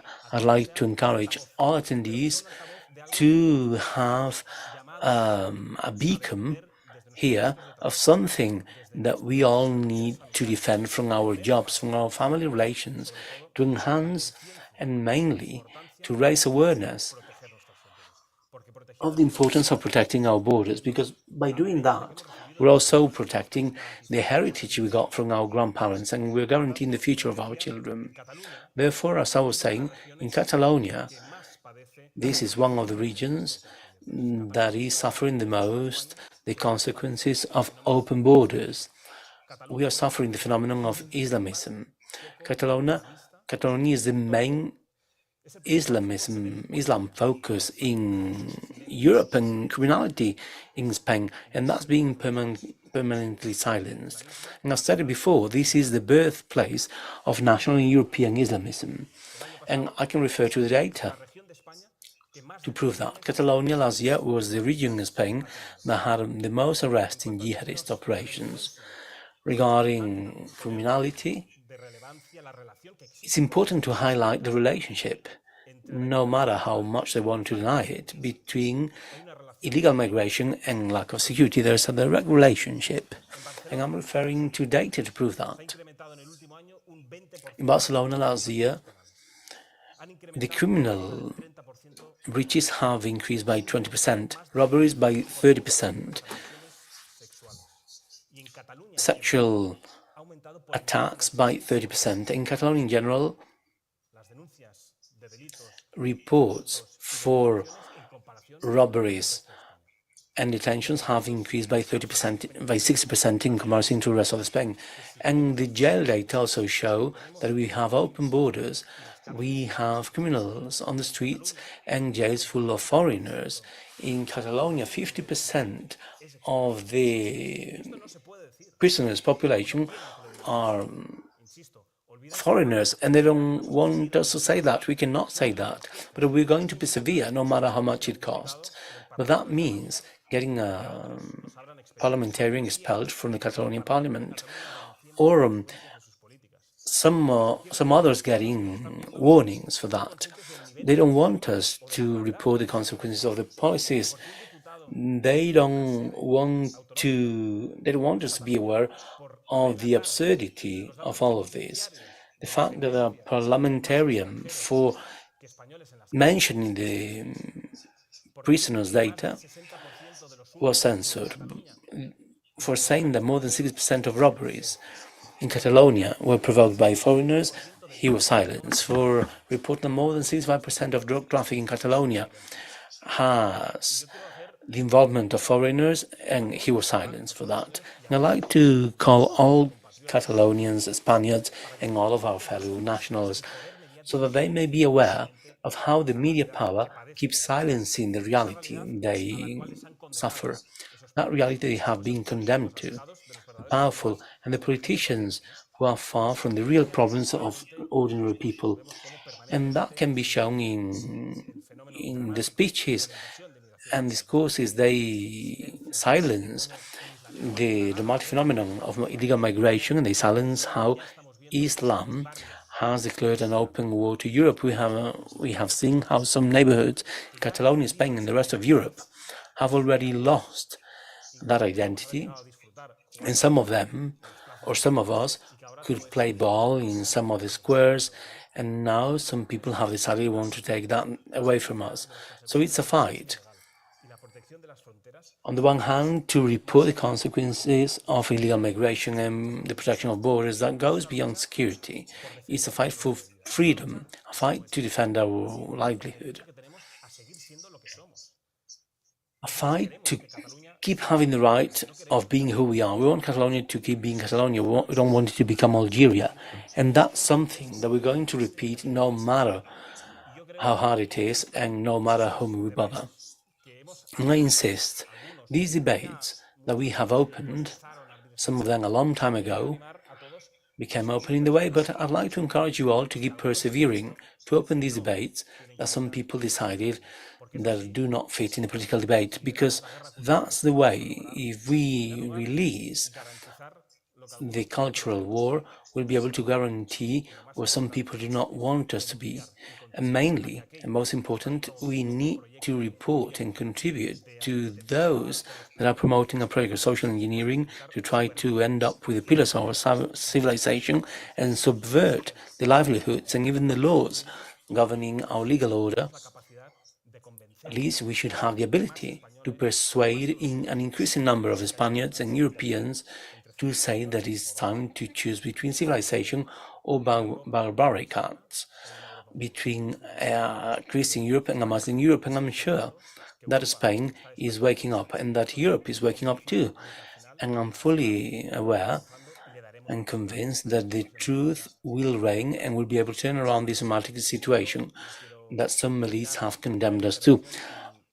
I'll finish my brief intervention by encouraging our viewers to be beacons of these ideas, spokespeople and ambassadors of defending our civilization. So, because there are unchangeable principles that are much higher than some people try to impose, and that the good and the truth needs to be defended at a time when some people try to question absolutely everything. So it's a time to have that cultural battle to guarantee the right to be who we are.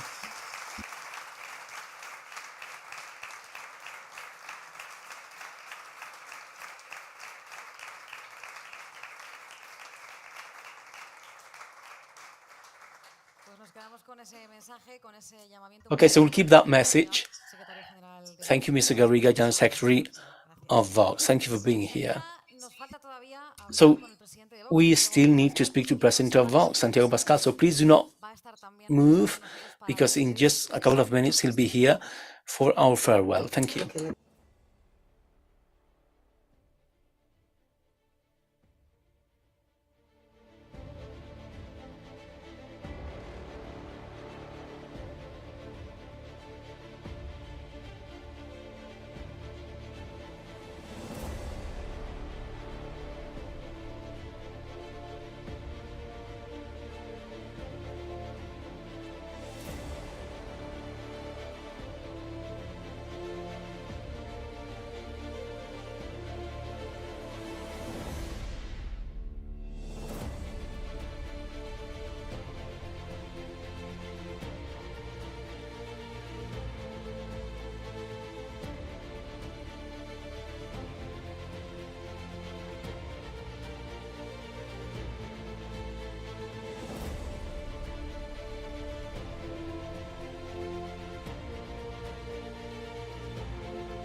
Y cerramos este tercer encuentro Frontera Sur desde Barcelona con el presidente de Vox, Santiago Well, Abascal. we're here with the president of Vox, Santiago Abascal. Muy buenas tardes. Para mí es Thank un you. placer saludar a It's a great pleasure to greet you all in this third Frontera Sur meeting. I'd like to thank you, and especially the promoters, Jorge Buxade and Rocío de Mer, especially for the presence of foreign guests in such an important forum for us that contributes to reporting more strongly one of the main problems of our nation. I cannot speak without sharing with you the shock that we are in due to the attempted murder of our colleague and friend Alejo Vidal Quadras, the former president of Vox. And I need to apologize for not being able to be with you today. I was expected to be there, but I am sure that, as you may understand, you can apologize me due to the moments that Spain is going through. These might require a longer explanation for people who are here from abroad, with whom we share many problems that are quite serious for our societies. Unfortunately, today the Spanish society is facing a much bigger problem than the rest of European societies, because together with the migration problem and the loss of sovereignty and the imposition of foreign agendas, we're all there, but Spain and Spaniards need to fight against a massive treason from our government for the attempt of getting the future president named and appointed by agreeing with the separatism. The situation is such that the state lawyers have reported the abolition of the state of law in Spain. They have spoken in really aggressive terms. All of the judges' stations have hinted to the beginning of the end of democracy in our country and the attack to the division of powers. And that's something that should make us afraid of what we're facing. In the former political term, we had an illegitimate government that accessed the power through lying to voters, lying blatantly on their agreements and intentions. And on this political term, if the acting government gets appointed, we're gonna have an illegal government willing to step on the constitution and destroy its basis and attack the basis of a democracy, which is separation of powers, and including or approving an amnesty law by getting into agreements with the criminals. That doesn't fit with our constitution. That amnesty was excluded from our constitution in the constitutional debate in 1978. So it's totally illegal. Amnesty goes beyond the things that have been forbidden in our constitution. And therefore we need this to be in all of our environment and in all sovereign democracies. And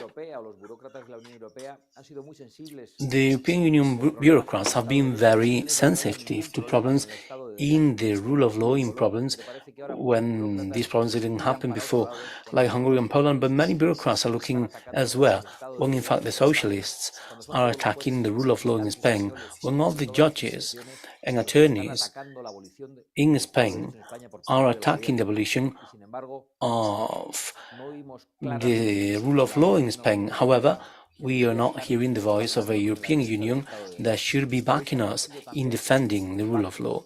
Today, we have gotten to know the agreement of Pedro Sanchez with the National Basque Party, which is saying more privileges and more inequality for Spaniards, with the role of the Social Security too, because they aim to destroy a unit that has been used for a long time, that guarantees Spanish having social citizens. So for 5 years, they have prepared this coup, they have prepared the ground, assaulting the constitutional power and public and private TV stations and public financing, giving legitimacy to the ETA, terrorist band, and taking out legitimacy out of Vox, also taking out legitimacy to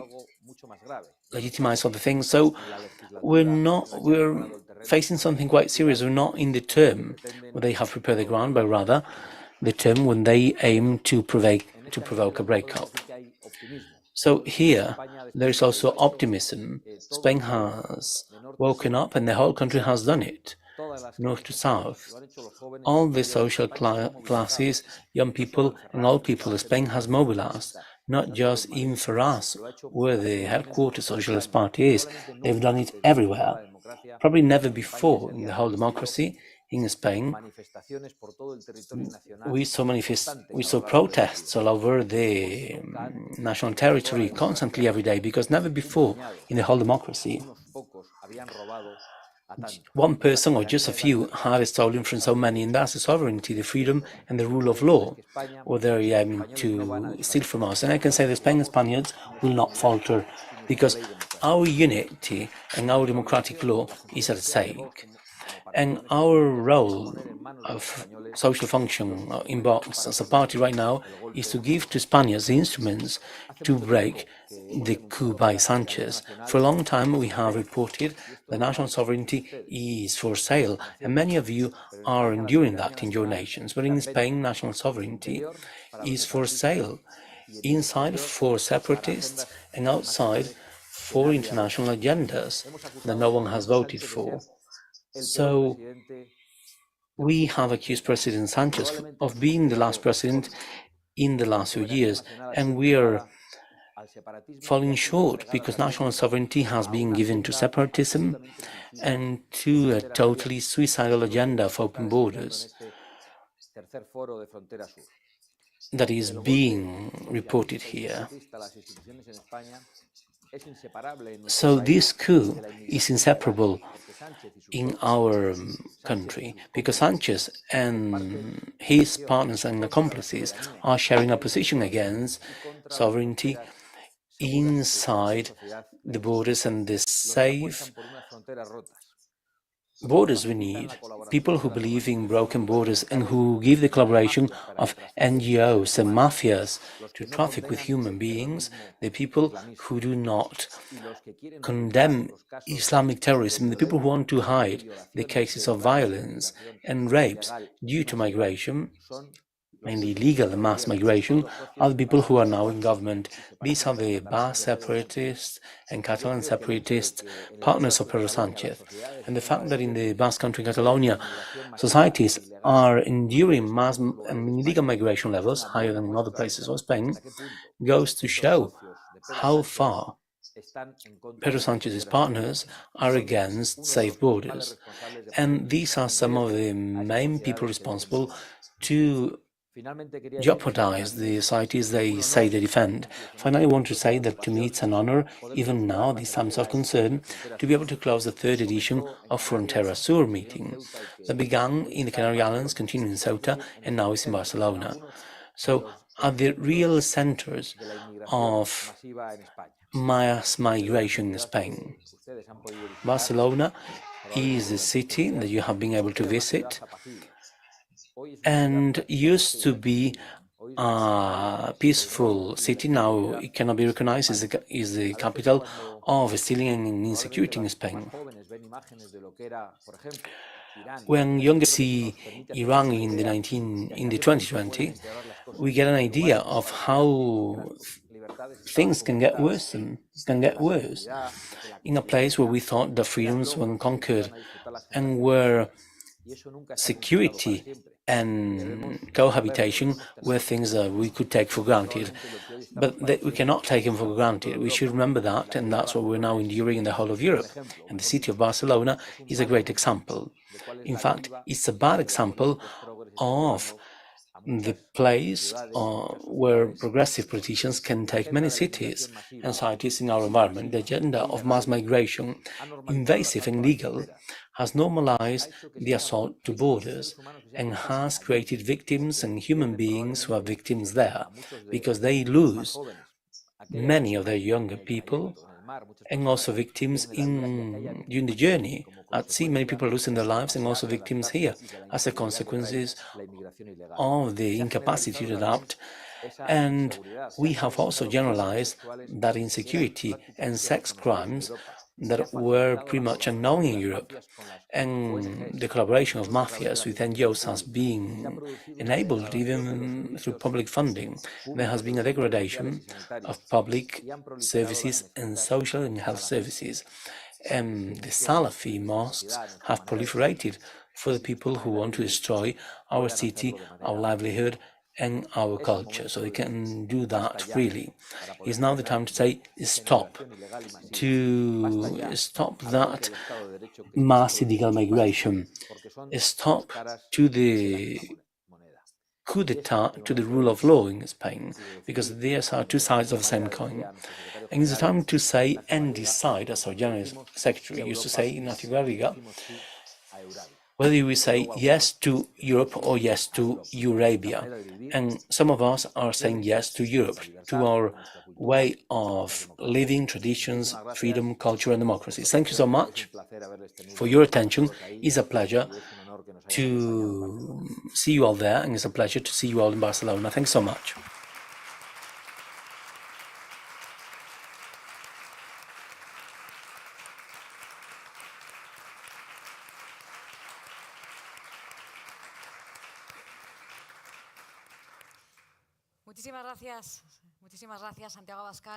Thank you very much, Santiago Abascal, President of Vox. And with this, we are now closing out this very long day where we've talked about illegal immigration and its consequences. We'd like to thank all of the viewers who have followed us on the Vox Europa and also the